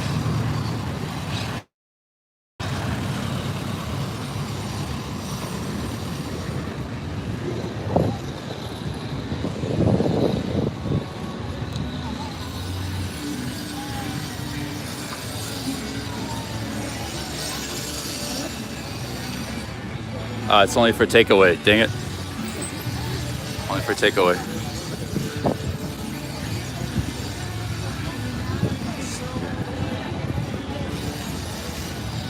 How do I get out of this construction zone?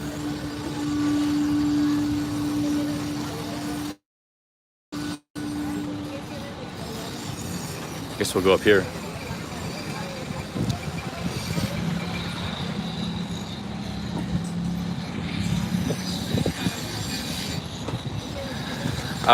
We just got here, man. Give it a chance.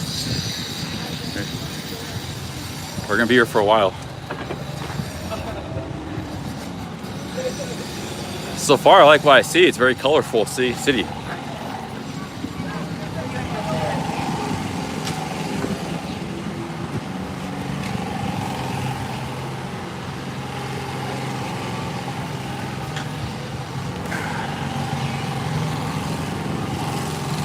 Poor internet.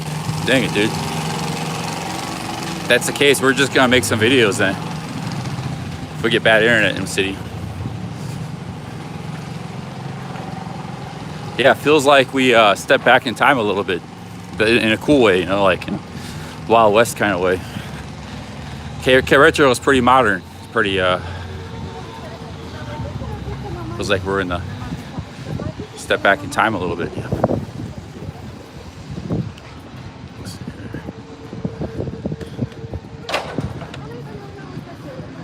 I think we maybe go up here.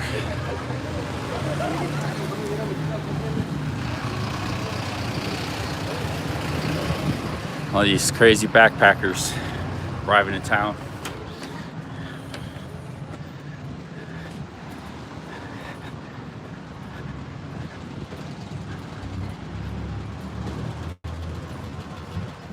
I think I took a wrong turn at Albuquerque.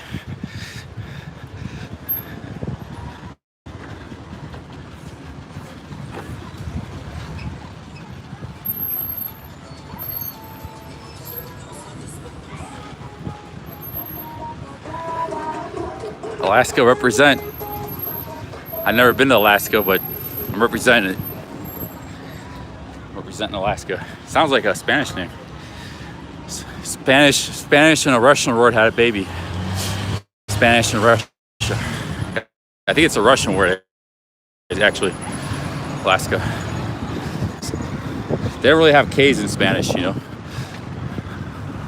It still sounds like it.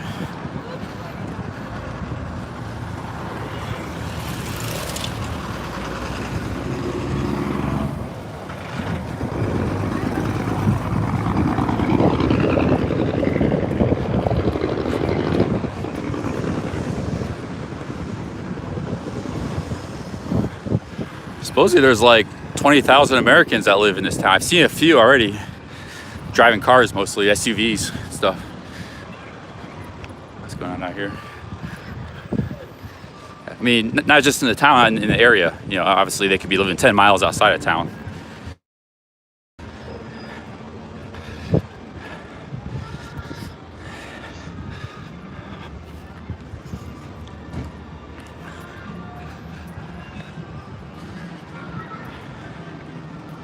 Oh, it's drive from Alu. I thought it was a Russian word. That's cool. I didn't know that.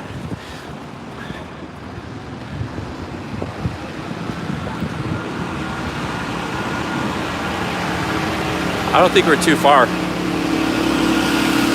It's not that big of a city. 140,000.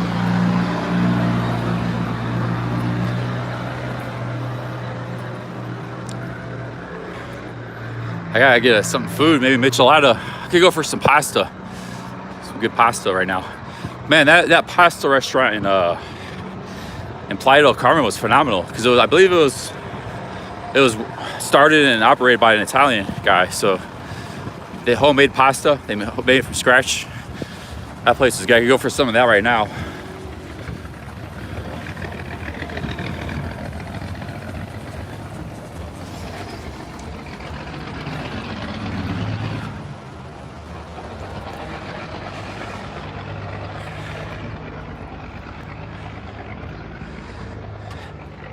Haven't had Mexican Chinese yet. I'll try it. Anything with a lot of rice. I like rice. We gotta walk up this hill here. Those buses having a tough time getting up the hill. So he's making tamales, I think. I'm gonna check it out here. Wow, this looks really good. Hola. It's like tacos. I'm sure what that is. Maybe tamales. I don't know.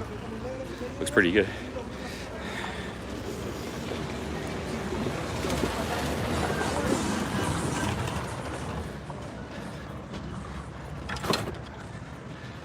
Okay. Backpack's too wide for the sidewalk.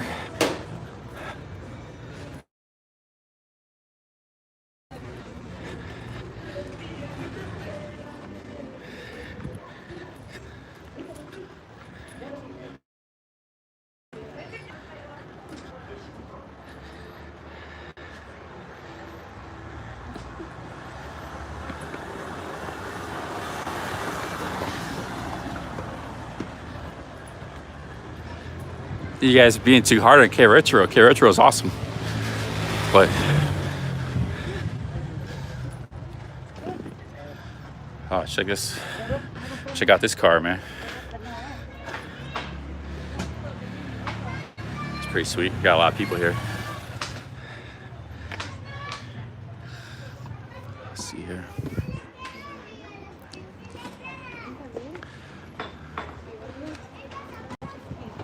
Very narrow sidewalks.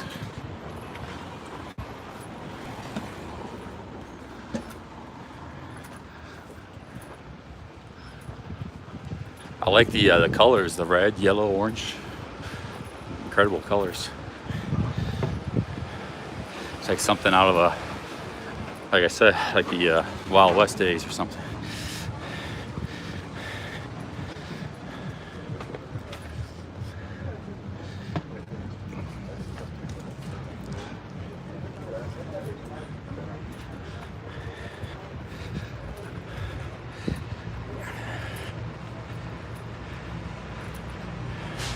So they got more motorbikes here. Motorbikes work good in smaller cities like this. K Retro is too big of a city. A city like this, perfect for getting around a motorbike. You got hills too.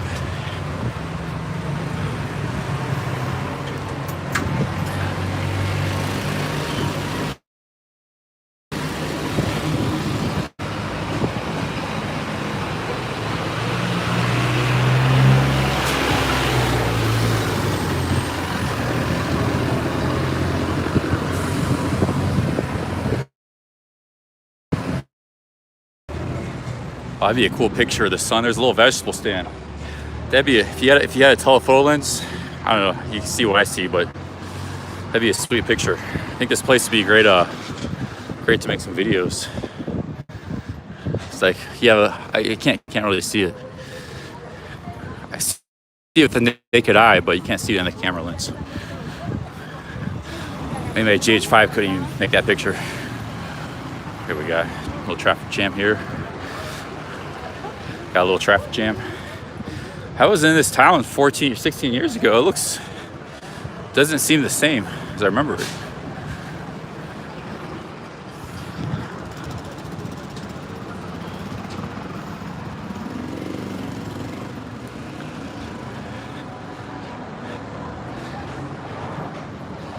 Maybe I just in a different part of town.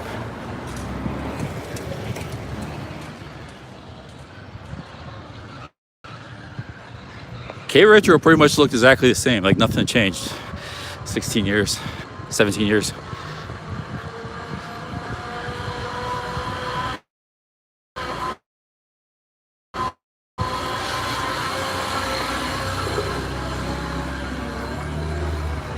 The other thing about K Retro is the markets. Like there wasn't much street food, and you know Mexico's always got a lot of markets. They were like 1 mile, like 4 markets, but they're all like 1 mile from where I stayed. The center. There wasn't like really markets real close to the center.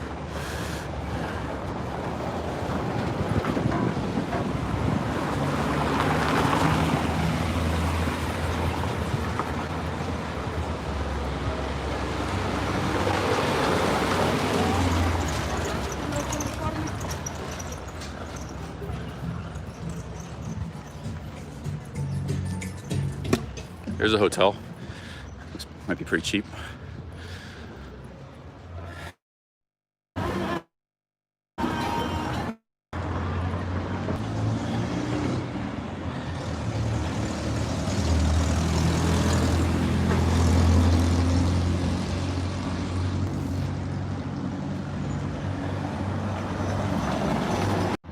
Yeah, I've been staying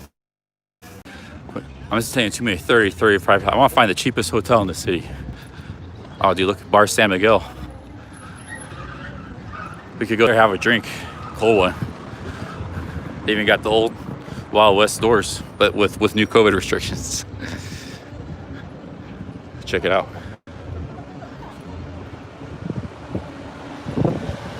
Yeah, I want to start staying like $10 per night places, man. I don't think there are many, but 15 is like, unless you go to hostels. Problem is that hostels, I get doxxed. Last time I stayed in a hostel, it's good content because you meet people in hostels and you can socialize, but trolls kind of ruined that one. It's in Cancun. All right, let's see here.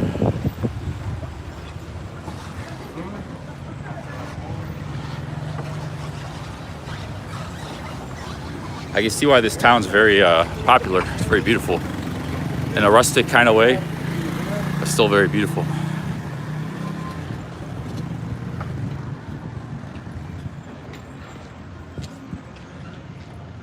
I like the fact that most people aren't wearing masks either. A lot of them aren't. I don't have to worry about it. I was tired of wearing those damn masks the last 5 weeks.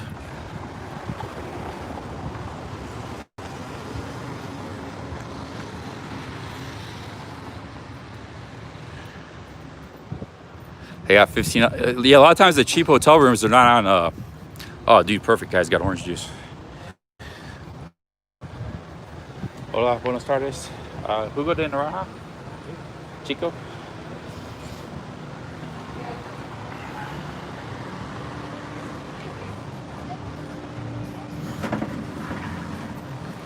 I like the fresh orange juice, man. Mexican oranges are good. They make good juice. Kind of sour, sweet sour. Real good.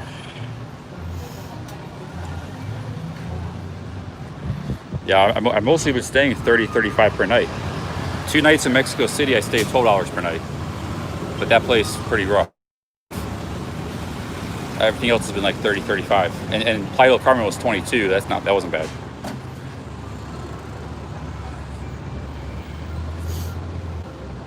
It's fresh. This is fresh stuff here. Hand crank. Check it out, my dudes. This is what we came for. I don't know where I'm at, man. I'm just walking around. I have a backpack. I need some refreshments. Here, we got it.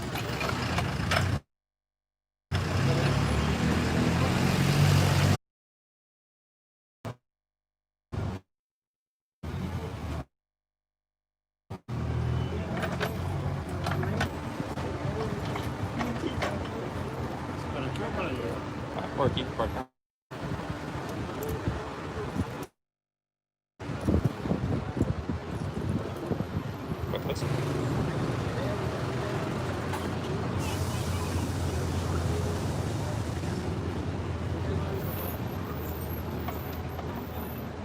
We got scuffed internet in this town, right in the middle of it. We lost internet twice already. Not a bad thing. I can switch to making videos.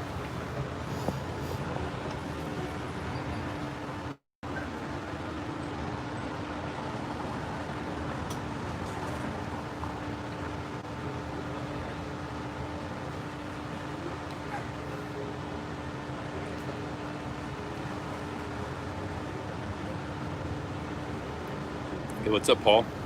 Casa de Huéspedes. Huéspedes.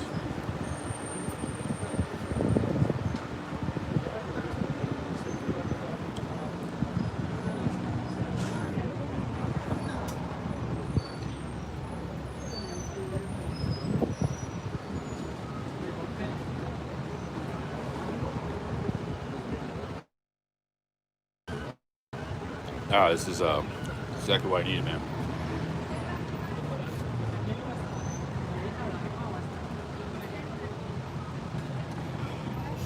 believe we're pretty close to the middle of the city.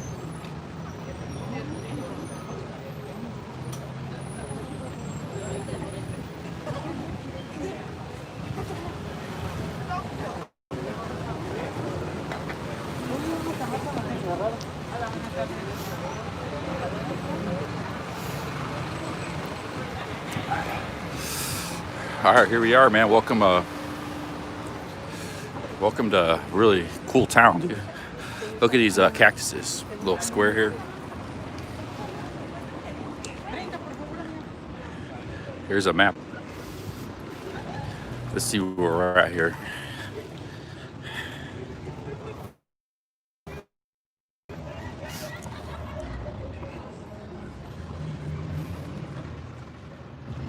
Oh, I can't read that map, man. Watch out for falling cactus. Yeah.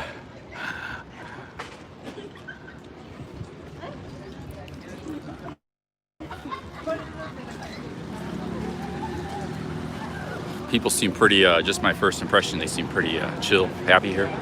Not stressed out, like big city, stressed out.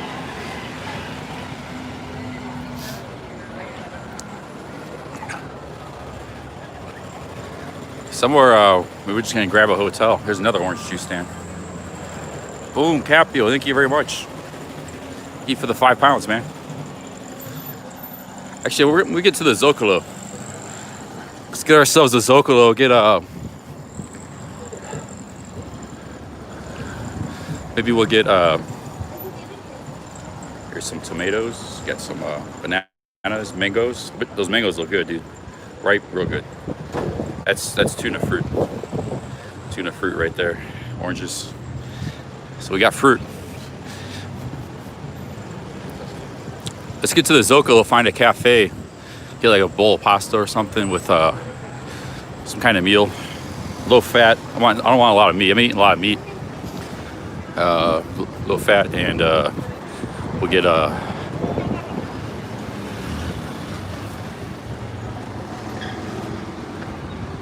so maybe a michelada with it. I think that might be the main Zocalo. I think that's the main cathedral. We got a Zocalo right here. There's a retiree American lady. She's on the she's on a four-wheeler. We go up here. There's the main one.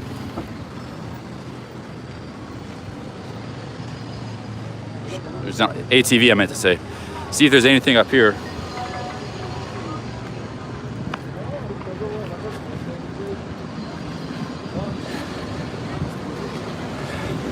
I think the Americans that came down here, retired, they're probably a special breed of Americans. I don't know, maybe we'll get to talk to some adventure types, escaping the rat race type Americans. Supposedly there's a lot. I've seen a few already.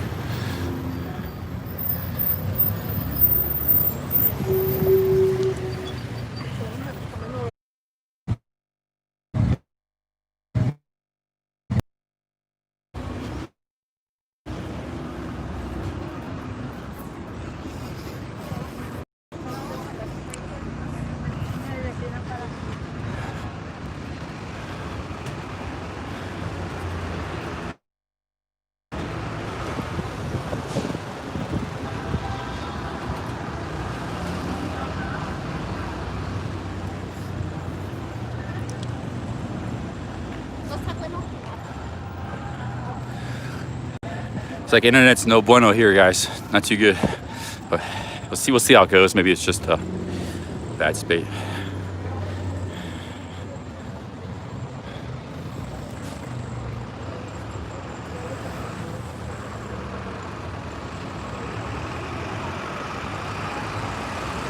Yeah, we had the same thing in Querétaro. It's only when you go inside the building, not outside. Get out.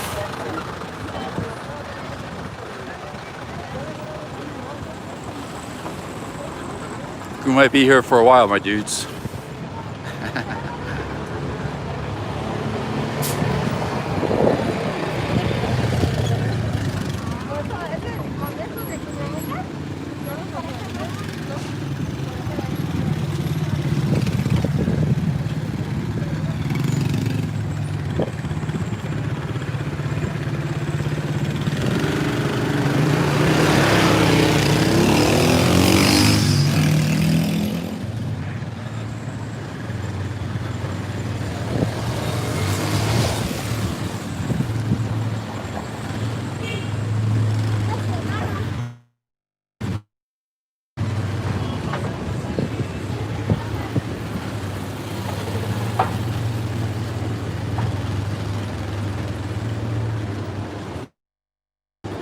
looking for somewhere to sit down, maybe do a little charging, see if the internet keeps up with us. Got the sun coming down hard here.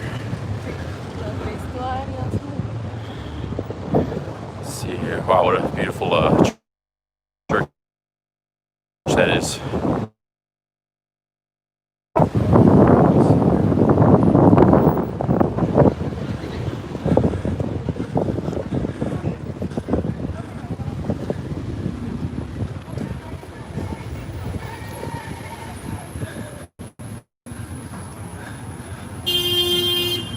We got the main Zocalo here. I wonder why these people, all these Americans I see behind SUVs, are all driving here. Ride a bike or something, dude. Walk in this town. This town's built for walking.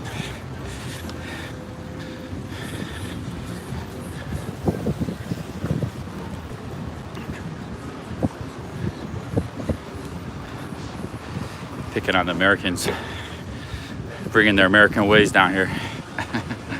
They can't live without a car.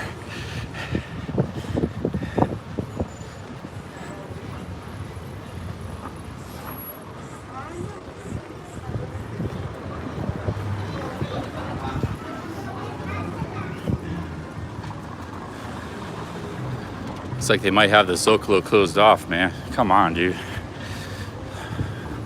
Or this is just the backside of it, but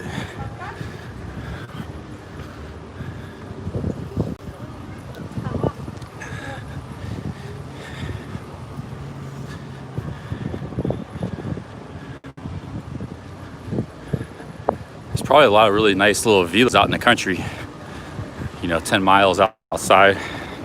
So probably spread out in all directions. That's probably where they all live.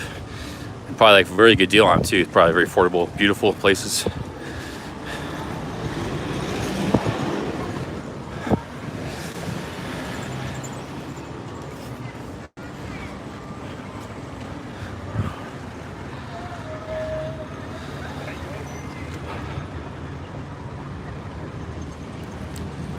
It's like another world here.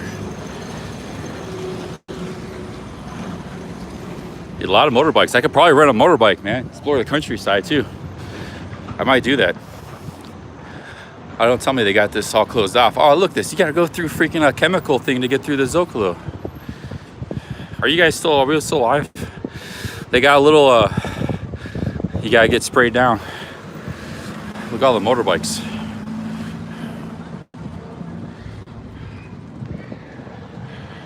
I think that's the main Zocalo. Oh, it's pedestrian only. Maybe it's now. We'll see. Like we're working on 3G. For some reason, you would think AT&T, you know, they're American service provider down in Mexico here, and you think it'd work flawless. This is a town where there's actually a lot of Americans live here and visit. AT&T's real random. Worked in Oaxaca, Playa del Carmen. Mexico City didn't work. Cape Taro, perfect. I'm complaining too much today. A lot of complaining. No big. Like I said, if the internet doesn't work, it's no big deal. I'll just make videos. You know, hang out here, enjoy myself, give the live streaming a little break. You know, I want to do that anyway. So, I gotta put my mask on. Should be good quality. You gotta go through a chemical spray just to get in the Zocalo disinfection.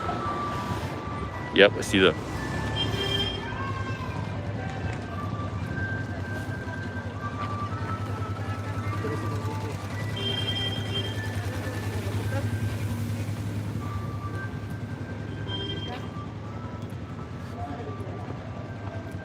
Don't have a smell like water or something, but there's probably something in there to disinfect.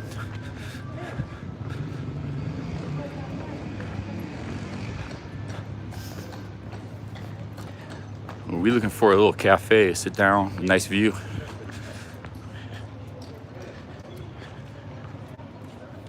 Good feed. I don't know. Yeah, but cut out like 4 times already in this town. We just got here. Querétaro in 4 days, cut out like once or twice in 4 days of streaming.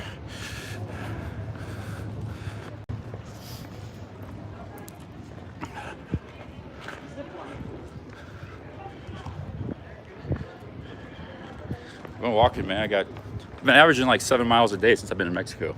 I still haven't lost any kind of pot belly. It's going on 5 weeks. I mean, 7 miles ain't much, but it's a lot more than most people do on a daily basis. Like you gotta do some kind of hard physical activity, like playing basketball, bicycling, running, jogging. If you want to soccer for extended periods of time every day, if you want to lose that weight. Plus, maybe some weightlifting's good. Check out the street here. Get the sun coming down hard. Oh, we found a cafe, my dudes, right at the corner.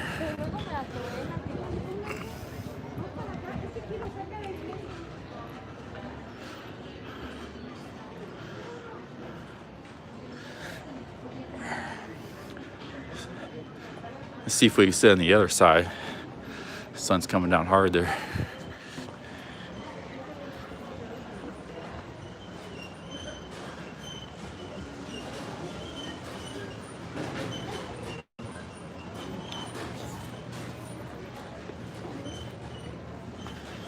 Wow, what the heck's going on there? Look at this place. It's backlit. Not a very good view, but let's see here.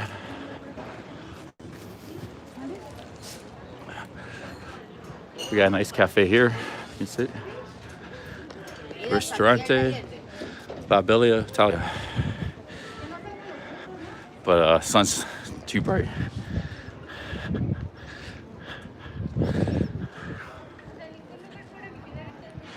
Oh, here's a good place here too.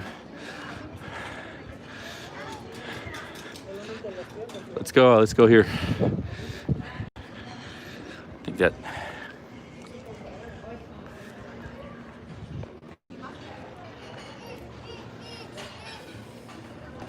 Let's see here.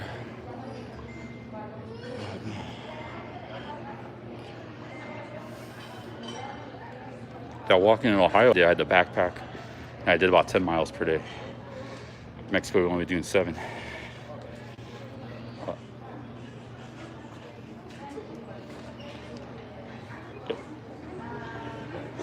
Sit over here. Or we get a better view. I think over here.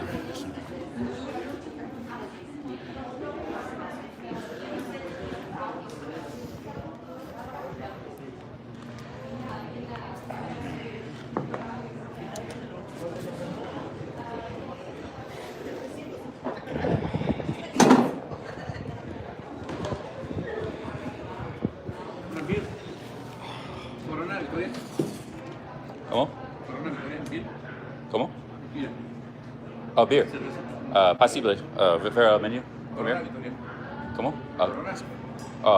Un momento, por favor. Quiero ver.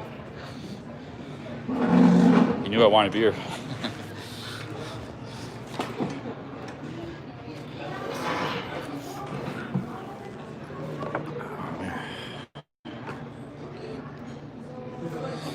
What we got here? Nachos, guacamole, antojitos, sopas. Yes. Michelada. Oh man, it's expensive michelada, dude. Whoa. Oh, that's a pretty large beer. Dude, beer's pretty expensive here. Wow. It's an expensive town.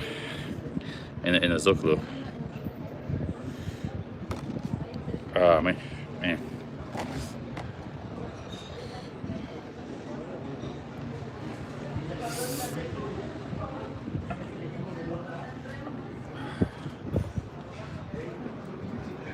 That's $4 for beer. I think it's the most expensive beer I've seen. Most places like Querétaro, they're like 30, 40 pesos for beer. I think these are gringo prices. I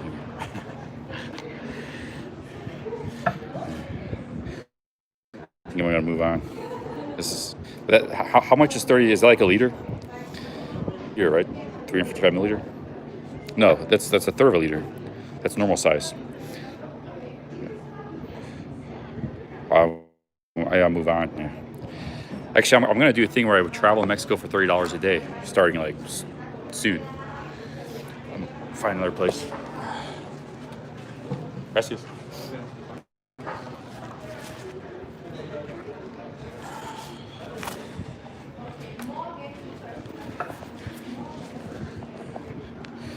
They got these. Yeah, any way you try to get in the Zocalo, they spray things down. We scratched that place off our list. Those are high prices. Beer is generally very cheap, but see these towns I'm going to, like Querétaro, they had no foreign tourists. There were no Americans there. There were a few, but so the prices are geared towards the Mexicans, and they're not going to pay 80 pesos for a beer.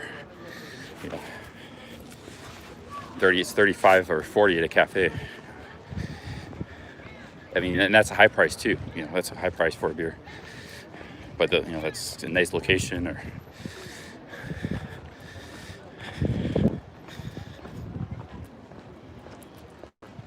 They got trees here too, pretty cool, but it's all fenced off. So why do you have everything fenced off? Like, I just don't understand. I'm just in one of those complaining days today. Yeah, let's have a beer somewhere, get in the mood. Or a complaining day. No, but everywhere else it was $1.50 to $2, like 30 or 40 pesos for a beer. Wow, that's amazing. Let's we gotta get out of this complaining mood a minute today, man. Complaining about the internet, about the bus, about prices. I think anything in the Zocalo is gonna be like that, though. We gotta find some place outside the Zocalo. Let's see here.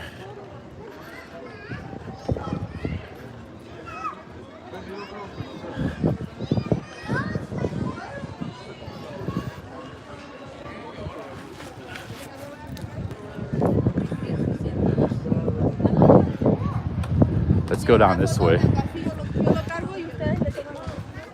Actually, we walked by a few cantinas, like real old style cantinas. We could have stopped in there and had a beer. The camera wouldn't have been out of place because it's expected a tourist. It's kind of a tourist town. I need a mask or what? What's going on here? That where we walked into the city, that had a lot of little bars. I was hoping to get like a cafe. Maybe it was something up here. Let's go.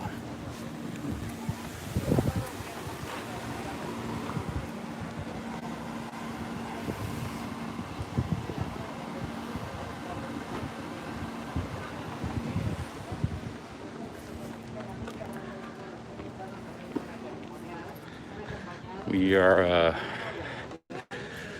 I'm surprised. We've been going 6 hours almost. Battery's still strong, man. Today is like, we got off days and good days of battery. I don't know. You'd think it'd be the same every time. Here's something. We can go in here. It looks expensive. We got good days and bad battery days. This not being a good one.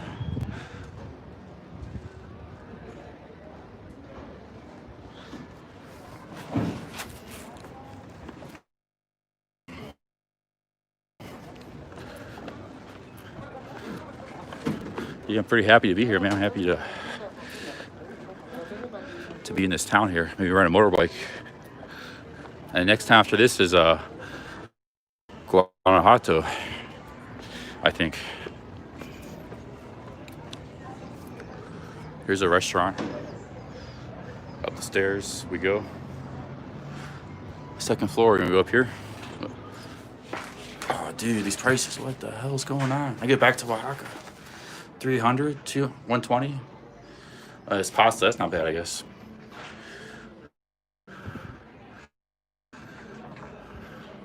Yeah, the main dishes are all $10 to $17. And it might be a really good restaurant. I'm just saying. I just wanted to go in budget mode.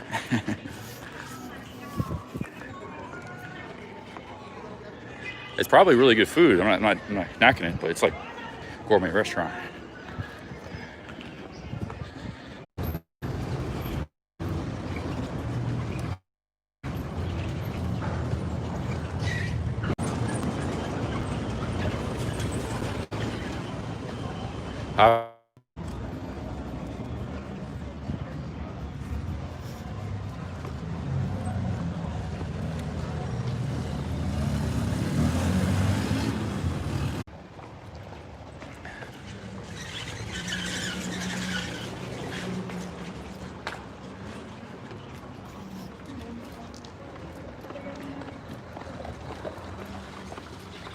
right, guys, I'll talk to you guys later. Yeah, stream ain't working here in this town. It's no big deal. We'll make some videos. I'll see you guys in maybe 4 or 5 days. Talk to you later. Bye. Oh, we're back. All right, we're back. What I'm just saying is there's no internet here, or it's very in and out, so you can't stream. I'm gonna stay here for a few days and get a hotel, but I'm gonna make vlogs, some videos. So I'll just take a little break from streaming, because I've been hitting it hard in streaming, man. Like some days, like 12 hours, pretty much day after day. So we'll take a little break from streaming for a few days, since the internet's not working here, and focus on making videos. All right, peace out. See you guys. I'll leave the stream up if anybody wants to go back and watch anything. Thanks for all the super chats and everything. Talk to you later. Oh, it's okay now for a few minutes, and I'll cut out again for a few minutes. Yeah.